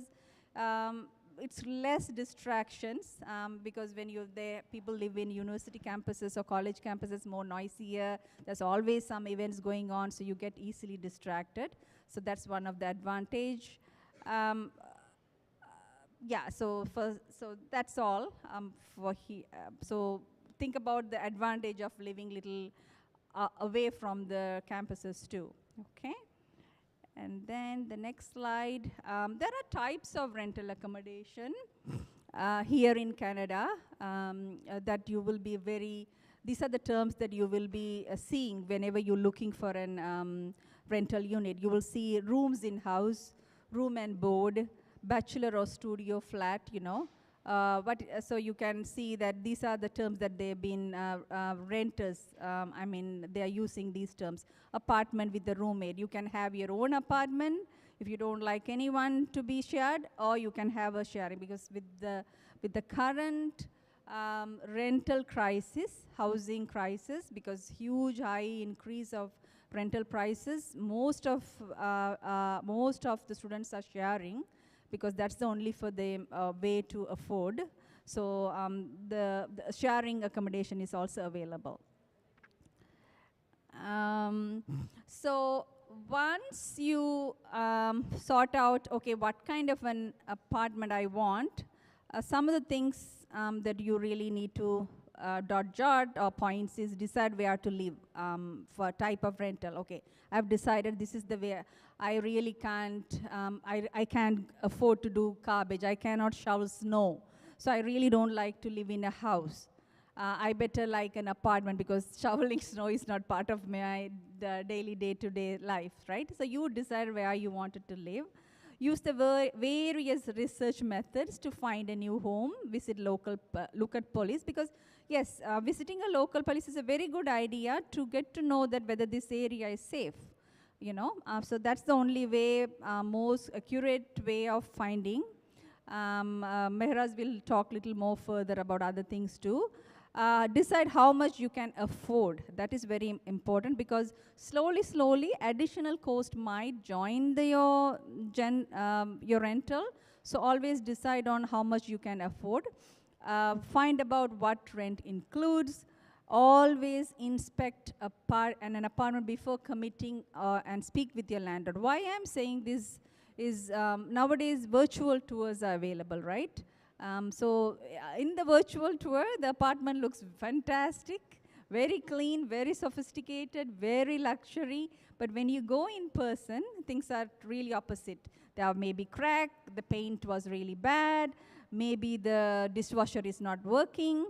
So it's always a good idea for you to go in and inspect before signing the lease, right? So I would really recommend you to go in person before you sign the lease. The website that we are sharing here, the settlement.org, Ontario Housing, gives you little more points about how to find the houses too. Some of the challenges, I talked about the good points, but let me also share some of the challenges. When you live little further, because I'm not sure some of you would have coming from Brampton, you know how much commute you are spending, right? It's not the $3. Within Toronto, if it's a $3, if you're commuting from Brampton, you pay extra money for traveling, right? You need to, those are some of the challenges. Bill payment, because, water bill, utility bill, phone, other than other such. So you need to think about all the rest. Make sure you take the responsibility of different bills when you sign a lease too. Think about the additional cost. Missing, we put this point here, missing school announcement. While your life is so busy, sometimes you might even miss school announcement, but nowadays I think all of you are connected with your school app or connected with your school email, so I don't think it's a big problem. Definitely there may be more responsibility when you live in an off-campus situation, so just make sure you have, organize yourself better. The next one from here, I believe I'm passing it to my colleague Mehraz, who has a well-versed knowledge of landlord rights and everything, so I'm just passing to Mehraz. There you go, Mehraz. Thank you very much, Jaya. That was really great. Okay, so I'm going to continue with the next part, which is more formal part of about agreement, what you need to consider before signing any paper. And before going to that formal part, I just want to repeat again, as Jaya mentioned about some costs. So when you're choosing the place to live, there are some things attached to that, some other cost which is going to be your regular cost. Like if it's not close to your school or workplace, you probably need to consider transportation fees. So that is like your monthly regular fee in addition to your place. And also it's good to consider other costs such as phone, electricity. Those are all together your monthly cost. You need to make sure that cost is fit to your budget. So, and the other thing is checking the neighborhood, checking the building review about any issues, about the safety matters, and in case if you need to know more details, you can always reach out to the police in your the local police in that neighborhood and get more idea about that area. So next steps are paperwork. Here it's very common when you are going to sign the papers, the agreement, they ask for first and last check. It means first month and last months of contract they want in advance. That is very normal. And in addition to that, they normally need references such as someone who knows you from the past, in Canada for sure, and like your co-workers or someone from the school, or if you lived in another place before, that older people, neighbors, or landlords could be your references. And your contact information, post-dated check, and also credit score. Some of those for sure are not available for newcomers. Credit score is one of those because you need to stay here for a few years to build your credit score. So that's not available. And sometimes newcomers have no access to check, personal check, or even reference. So those are kind of challenging part for finding a place in that specific steps of signing a contract, because the other side, the landlord, needs additional those documents to be able to trust. And it's okay. It could be challenging, but always try your best to talk in person with the landlord and see what is their alternative options. They may ask for a letter from your school. instead of letter from employer or reference from your school. Or they may accept email transfer or cash instead of check. So these are all the things, it's between you and the owner or the management of the building. And sometimes they may ask for additional months to pay in advance. That is another option too. But always talk to them, because it's a matter of trust. If tenant and landlord can trust each other, everything will be more flexible. And that's an important thing to consider. And as Jayo mentioned, utility bills is another thing you need to check with the landlord. Check how much is the average normally based on the building and the size of the building. The utility providers, the amount could be a little different. And ask about who is responsible. Sometimes it's included in the agreement and not always. Most of the time, electricity is excluded. So you need to check how to register. You have to contact the utility provider and register that electricity to your address and your name. And if it's a shared space, it's between you and your roommates to decide who is responsible and how much is each of your part. Garbage disposal, that's another important thing to know about. Each building has their own rule and system. If it's a high-rise building, it's normally a garbage room or garbage chute. You need to know where, and you just throw your garbage there, and they sometimes have sorting system. And if it's a house, like house-type buildings, they have a different system, such as like specific days you need to put a specific garbage out, like recyclables, green garbage, or whatever. Home repair, that's important to know. Home repair is mostly by the owner. So if something major happen in a building, like plumbing issue or electricity issue or some devices, some like oven or refrigerator issue happened, call the landlord to take care of that part, or the management of the building. So don't touch before talking with the landlord. Lease termination, that's important. As long as you have a valid agreement, lease termination is, the end of the agreement is supposed to be end of your lease. However, if you are going to continue staying there, talk with the landlord, and after that it could be considered as month-to-month base. But if you want to move out right at the time, which is mentioned in your agreement, you need to give a notice 60 days before the end of the agreement, which is 2 months earlier. And there is a form, a very formal form, which you can search online. It's called N9. N like Nancy, and 9 is a number. And that's a formal form to give a notice to your landlord. But you also can give the notice as an email. But it's better to have a written notice to your landlord to have kind of proof that this is the date that you actually gave this information to the landlord and agree on that. And I was going to tell something about post-dated check. So make sure to pay the rental amount or the lease amount on time, and make sure to have kind of proof when you pay. If it's a check, you can make a copy of your check and have the track of your check. You can follow on your bank statement. If it's email transfer, for sure you have some type of proof.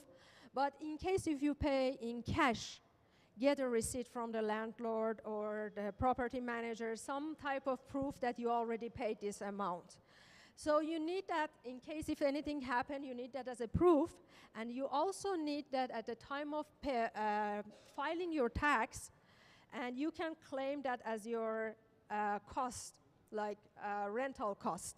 But you need to have kind of proof to be able to file and claim that on the tax time.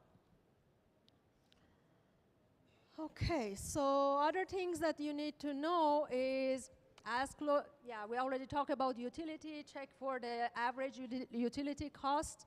It's good to take a picture of the space at the beginning when you move into the place and have it for your own record for the future. In case if something happened, you have kind of proof that shows this is what I received and this is like exactly the same way. Or at the end of the tenancy, most of us, because we have our own furniture, we use the space in our own way, we may make a little different in the decorations or decorative part, and we might forget how it looked at the beginning, but we're supposed to return the space exactly the same way that we got it and exactly as clean as the beginning.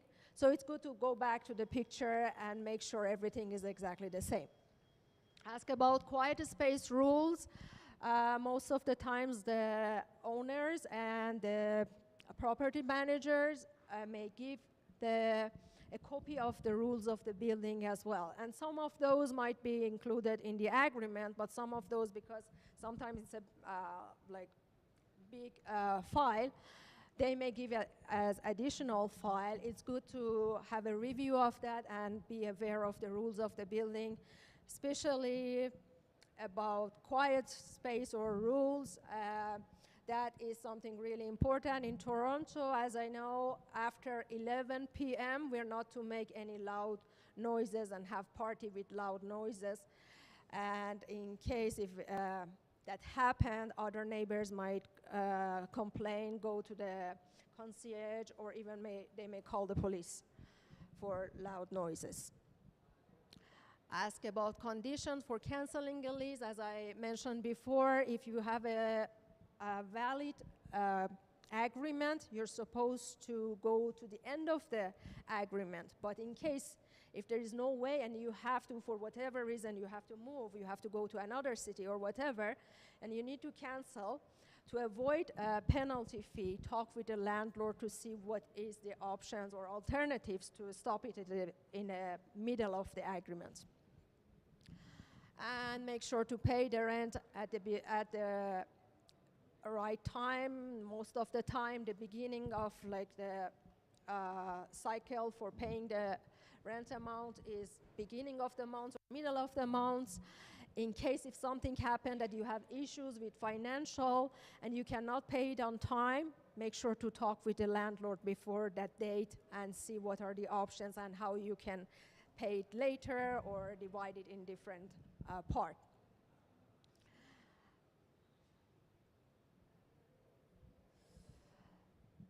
Okay, so there are something else need to consider, and it's more about knowing your rights and rules again. One of the things we didn't talk is permitting the landlord to enter the place. So in case if the landlord needs to enter the place, it's not like they use their own key or without notice. They have to give the notice. Even if it's for fixing anything or repairing things, unless it's kind of emergency thing, then the building might knock at the door or come without notice. But most of the time they have to give a notice, and that could be for fixing the unit, that could be for having just a visit of the units, or at the end of the tenancy, most of the time landlords need to show the place to another person for future renting, so they need to have some showing, and that will be by giving notice to the tenant, and it's normally 24 hours before, and they will give a notice, and then they will enter. And rent increase, as long as it's within that valid agreement, that's not allowed. But after that, that is a very formal, if you stay in the same place, that's a little amount which you can check online and see what is the normal percentage of additional rent increase. So it's not like open, and they are not allowed to add additional rent, like whatever they want. There is a formula. Legally binding, carefully read. Oh, that's really important. Before signing any contract, please check and have a review and read all the details, because sometimes there are very little letters in the contract, but you're supposed to be aware and know about all of those, because after signing that, you don't have any excuse to see where you're not aware, because those already there. Even if something is not really clear, make sure to talk with the real estate agent or talk with the landlord to clarify it for you and be clear about that. This website is very important to, not just for housing, if you want to have a picture, because whenever we have webinars online, I show on a website. This is clio.on.ca. That is a very informative legal-based website which you can use to get information about your rights in different matters. It's not just housing, it could be about employer and employee, family issues, lots of different issues which you may have question about, legally question about. That's a very helpful website. And you can find brochures and different topics, even in different languages. Okay, as we talk share spaces, we already talked about bill and utility bills. There are something else you need to consider. Bathroom, kitchen area, some common area could be shared. That is between you and your roommates to decide who is responsible for which part, to clean up that part and to use that part.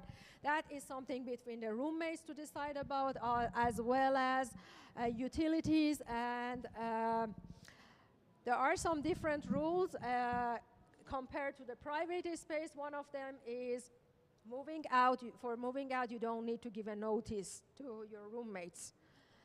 So that is one of the difference. Again, for more information, that website we already mentioned could be helpful. Moving in, moving out. So there are some things, some of us might not have that much big items to move in or to take with us. It's just our luggage and personal items. So it could be easier to manage, but it's good to have like first aid kits or cleaning stuff at the beginning when we move in. But in case if you have furnitures, or if you buy furnitures, you want to move to your new place, you might need to book truck or cars or some friends. You can get help from some friends to take your big items to your new place, but make sure, in case if you live in high-rise buildings and you use the elevator to take the big furniture and big items, most of the time you need to book the elevator. So make sure before taking the items to the place, book the elevator through the concierge or the building management for a specific time and date, and they will lock it for you, and you are allowed to use it, for example, for 1 hour to take your stuff there. When you're moving out, as we mentioned, 60 days notice is the first thing to do. And then at the time of moving out, remember to contact utility providers like phone, electricity, internet, stop the services, or change the address to your new address and move it to your new address. Redirect all your contact information or mailing address to the new address, such as the address you provided to the college or you provided to driving license, Service Ontario, or immigration-related services. Make sure to change all the address to your new address. Take all your belongings with you and clean the units, even if something is brand new. and you don't need that, make sure to talk with the landlord or the next person if they need it and they want it. Otherwise, you have to take it with you because it will be considered as a garbage and it's like not clean space return. And then return the key and get your deposit. Most of the time, there's a deposit amount which is set in your agreement, $200, $300, depends on the buildings. And once you return the key, you get the money back. Okay, these are some websites which are helpful for finding a place. The first one is Toronto Rental Buildings. That is about buildings which are under property management companies and probably more affordable buildings. Those are mostly apartments. Realtor.ca is a formal or official website for real estate in Toronto. It could be, it's more like private owners. And can be condominium, apartment, house, like different type of buildings could be listed there. Kijiji could be familiar for many of you. It's not just housing for selling and buying things. And rentals for newcomers.com. So the first one and the last one, it's more focused is on housing. And all of them has a sorting system. If you go to the website, you can filter based on the location, the area, how many bedroom you want, and what is your maximum budget. And then it gives you the options. So they all have very similar sorting system. And this is a map to give you some idea about the price and the difference in the city. This is not really updated one, so forget the numbers you see here because those are not any more valid or available in the city.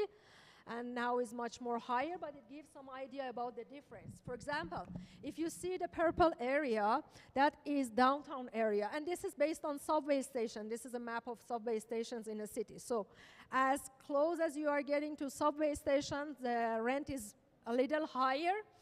And if you go in the middle area, because the access to facilities is not that much easy, it might be easier or more affordable places to find. But on the other side, you have to check what is the transportation options. And if you see this area, Pelper area, has the higher amount compared to the other side, other part of the city, that's downtown area, as well as this line is Yonge Street. And when you are getting close to Yonge Street, it's kind of a center of the city. It's a little higher compared to other part of the city. So it just gives you some idea about different part of the city in terms of rental. And some more helpful websites. Settlement.org is very informative website. Landlord-tenant board, that's just for your information. 211 is very informative for general information, not just for housing, the same as settlement.org. CMHC is Canada Mortgage for those who are planning to buy in future, buy a property, and as well as student housing, which is on the top. I can leave it a little open if you want to take a picture. Okay, and here is our contact information. In case if you have any question, feel free to contact us. That's our email address, phone numbers, and yeah, and our business cards are here on the table. So please feel free to take one of that with you, and we will be in touch.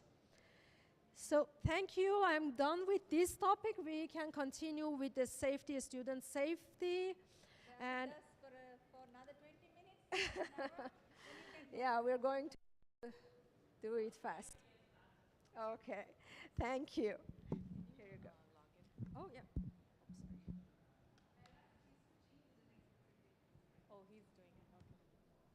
Are you okay with that, or you wanna? No, I want this.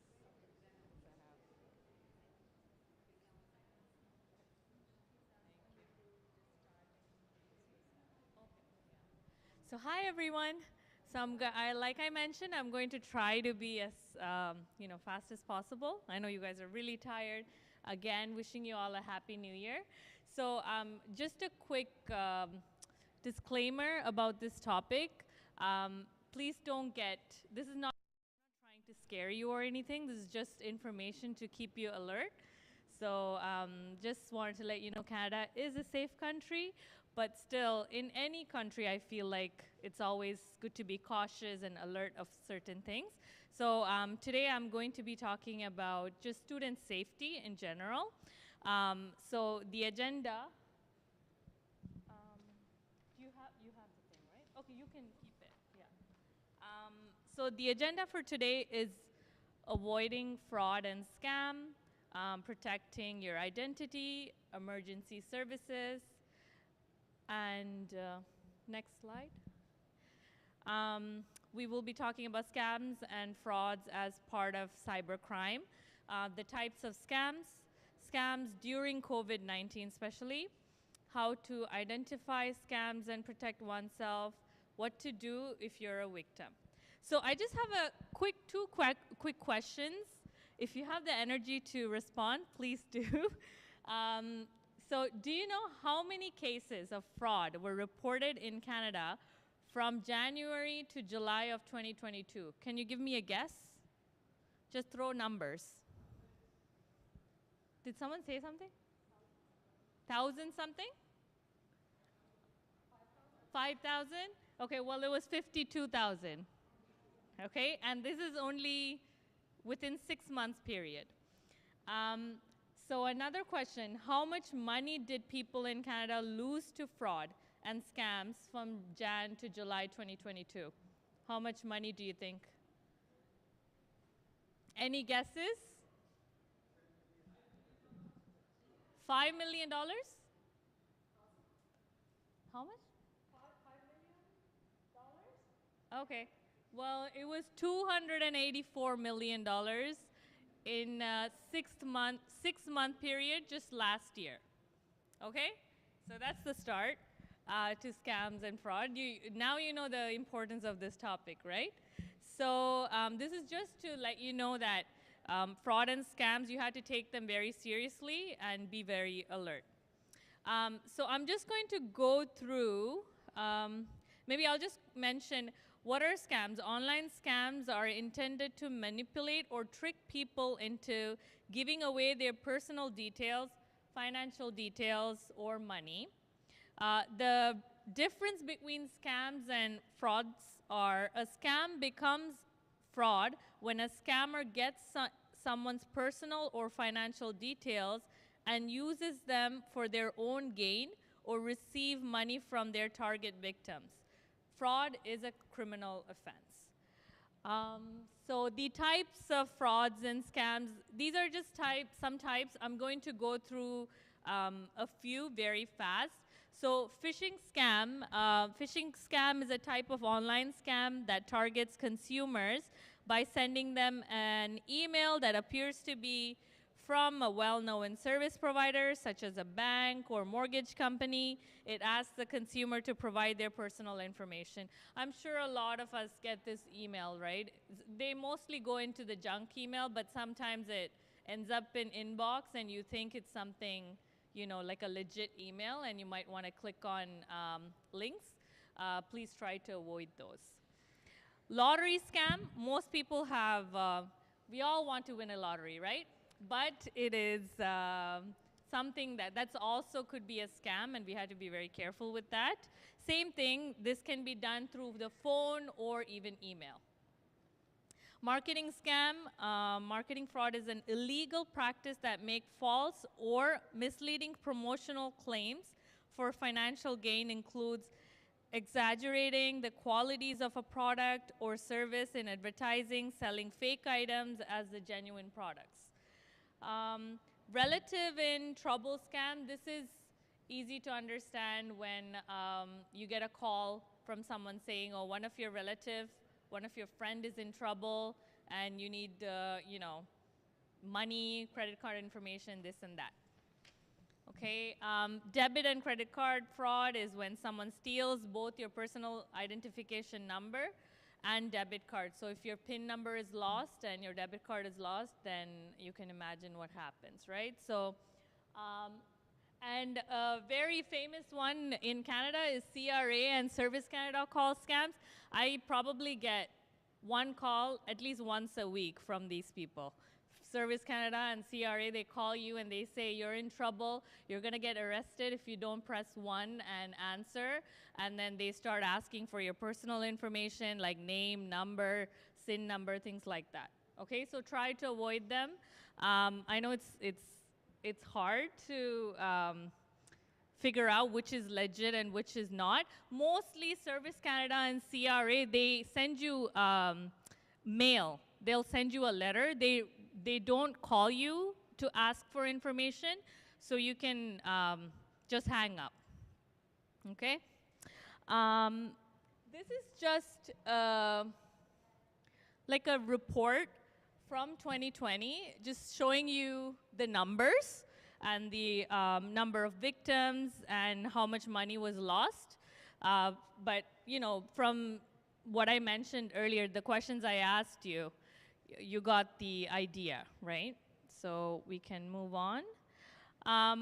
What are the people who do scams and frauds called? I think we went through this. Next slide. We can move to the next slide. Okay. So COVID-19 loss. In the first 6 months after pandemic was announced, Canadians have lost 1.2 million due to COVID-19 scams.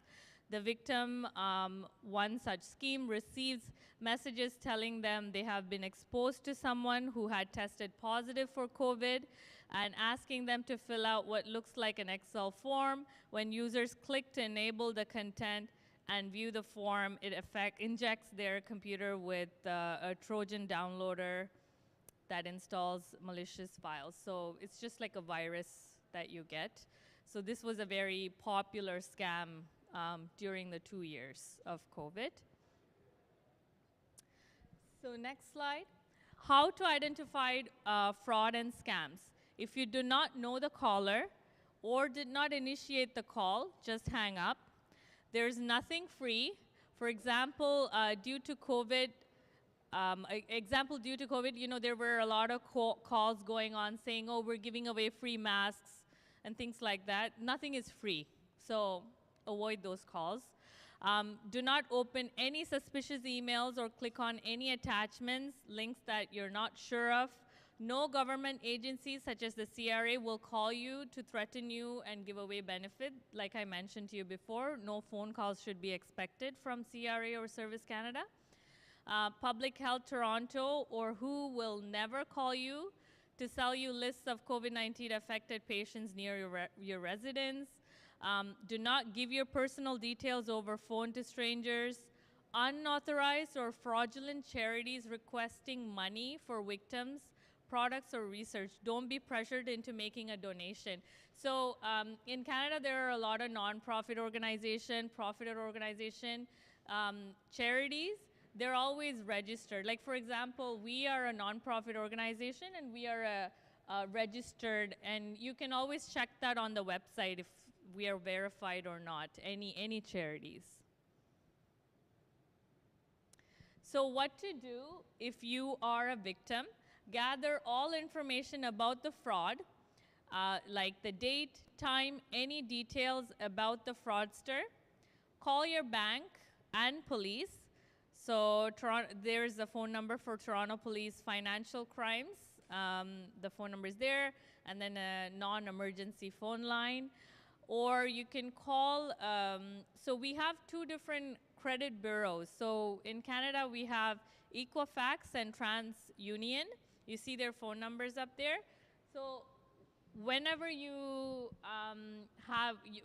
get yourself a credit card, or like you get yourself a mortgage, you buy a car, you have a loan, student loan, anything, all that information you will be able to access them from these 2 companies called Equifax or TransUnion. And you can, like, you know, you can check how much you own, things like that. So credit is something that you should be very careful with. I will talk more about credit card scams in the next slides. Or you have the choice to contact the Canadian Anti-Fraud Center. The phone number is mentioned. Whether you have been scammed or targeted by a fraudster, you should always report it. The number is there, like I mentioned. Report fraud, theft, and other crimes to your local police department. Forward unwanted or suspicious emails to the spam reporting center, and you see an email address there. Okay, next slide. So protecting your identity. You must protect your social insurance number. You have to store it,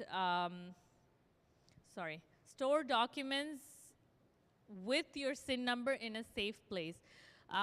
There's a misunderstanding when it comes to SIN number. People think it's a ID that you can show people as a, ID, like a Canadian ID. It's not. Just driver's license or a photo card or passport, or if you have a citizenship card, PR card, those are IDs, but SIN number should be kept in a very safe place. You should only give your SIN to your employer, government agencies, and financial institutions. If you notice, even in some forms that you're filling out for banks, you would see there's an option where you can write down the SIN number, but at the same time, they give you the option. You don't have to. It's not a must. So it's your choice to give that information, even to financial institutions. Keep other important documents like passports and immigration paperwork in a safe place. Check your bank and credit card statements regularly for strange activity. If you lose your wallet, cancel your credit cards and report the loss of your identification immediately. Contact Service Ontario if you lose your driver's license or health card. If you think your SIN number has been stolen, then you have to contact Service Canada. Yeah. Yes, please. It's more regarding, it's okay. Okay. Do you all have my voice? Is it coming clear? Okay. So sometimes you see in the acronym police, there's a section for SIN number. And you can leave it blank and ask them to provide any, and normally they want you to check your credit score. When you are new here, you have credit score, or sometimes, most of the time people can give the credit score directly instead of giving the SIN number to the landlord to check. So you can keep your SIN number safe and just set the credit score. And another thing, you already talked about SIN number for bank. Sometimes they give. Okay. Because in turn, like some kind of account, like Or if they want to check. yeah. When they give you interest, they have to report it to CRA, and that SIN number is the only way to get the information to CRA, as well as when you are applying for a loan or mortgage, they need your SIN number as well. Those are some. Yeah. No, it's okay. Thank you for letting us know. And even in immigration paperwork, there's always a section where they say, we will be needing your permission to get your info from CRA. So it's all like paperwork. It's all written there. It's really important for us to read it, the fine lines to figure out why they really need it. Or you can ask too, like you mentioned, you can ask your, if you're renting a place and they're requesting for that information, you can always ask. There's nothing wrong with asking to clarify. Okay, so we are on the next slide. So cybersecurity. So use strong passwords on your computer, phone, and tablet. Something I mentioned in the previous slide about keeping your immigration paperwork safe. So like a lot of our clients, what they do is sometimes we need it when we're helping them to apply for, work permit, study permit, anything. What they do is they will take a picture and, bring it with them. So the paperwork is at home safe, but then your phone has all the information, right? So phone is extremely important to keep it safe and to have really, really strong passwords on emails, phone passwords, anything. Use antivirus software on your computer Do not share your passwords or PIN with anyone. Always log off websites when using public computers. So such as like if you're using a computer in the library, always make sure to log off. And there's always an option where they ask if you want to save certain information, always say no to that. Do not click on attachments or links in emails from unknown senders.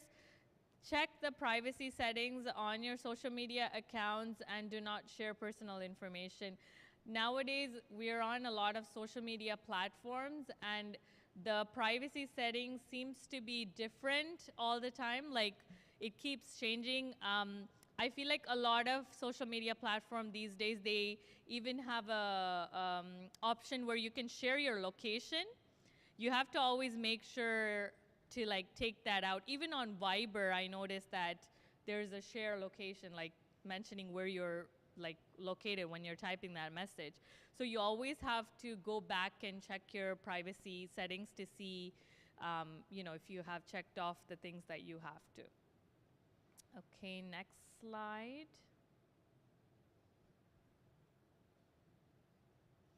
So safety on the street.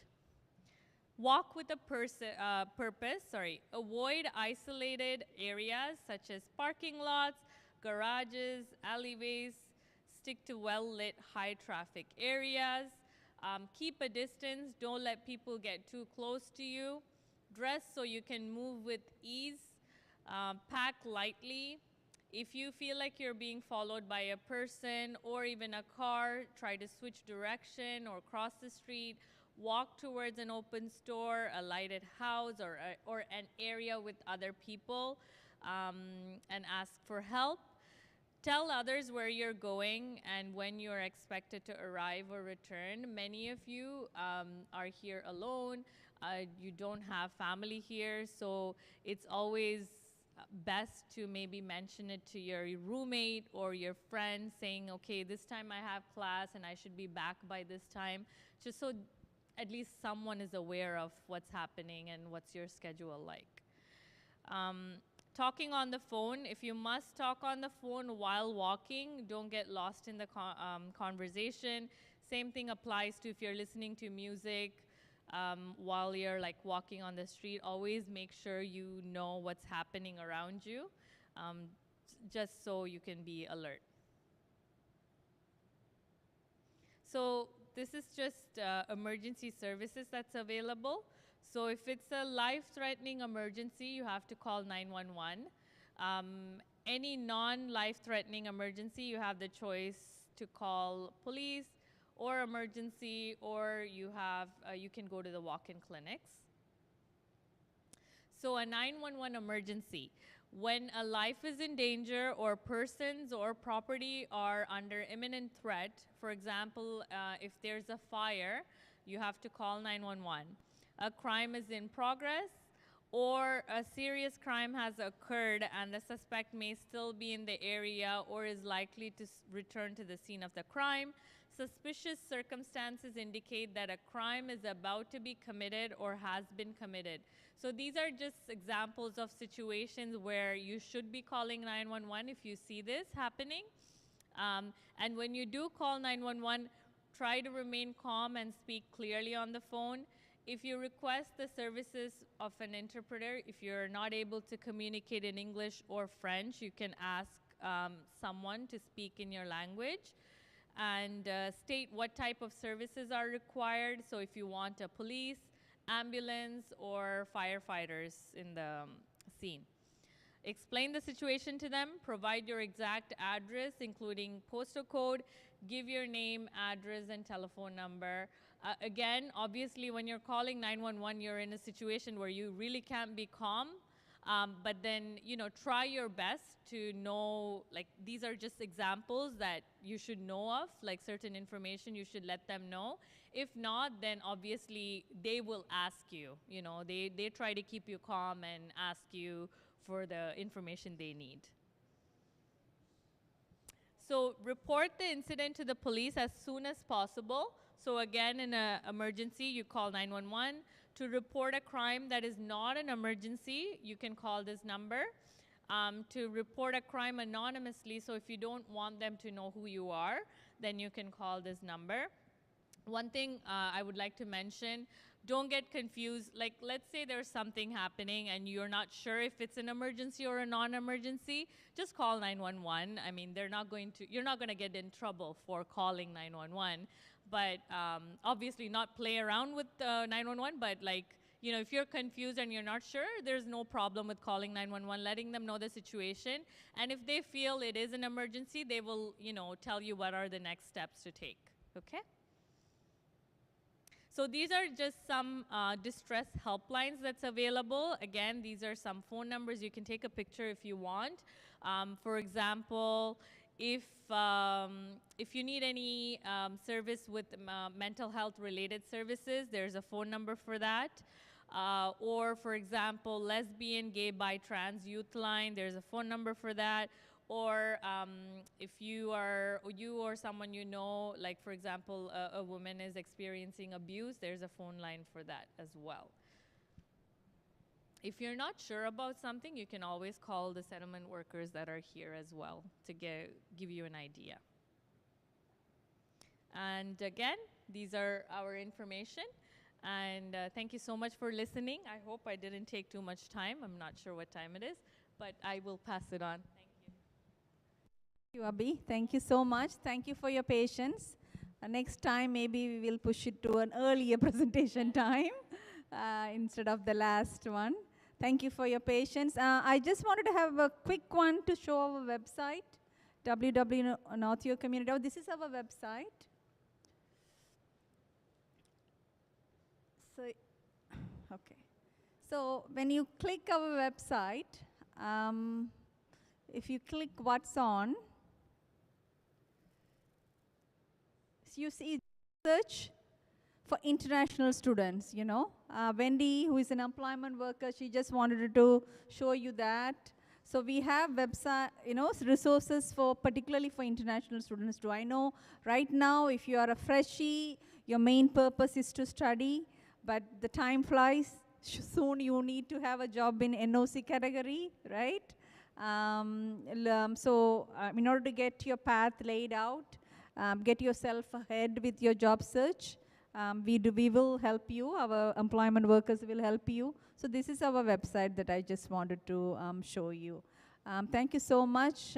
Wish you all very best with your career and studies in Canada. Okay, thank you so much.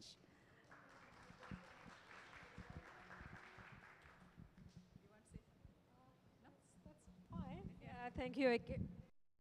On? Yeah. Yeah. Thank you again and have a great rest of the day. Yeah, we hope we will be in touch in the coming year. And feel free to take the information here as well as our contact information.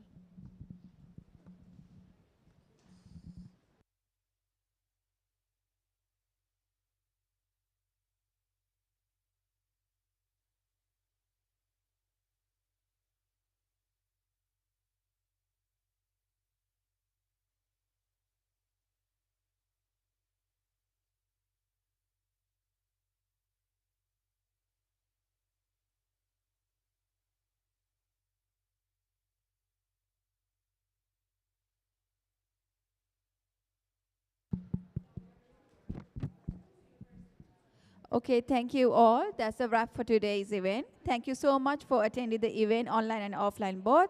Hope you enjoyed, learned, and clarified all your concerns. Hope to see you all once the college starts, and I wish you a good luck. And again, I'd like to welcome you to the Lambton College, Toronto. Thank you.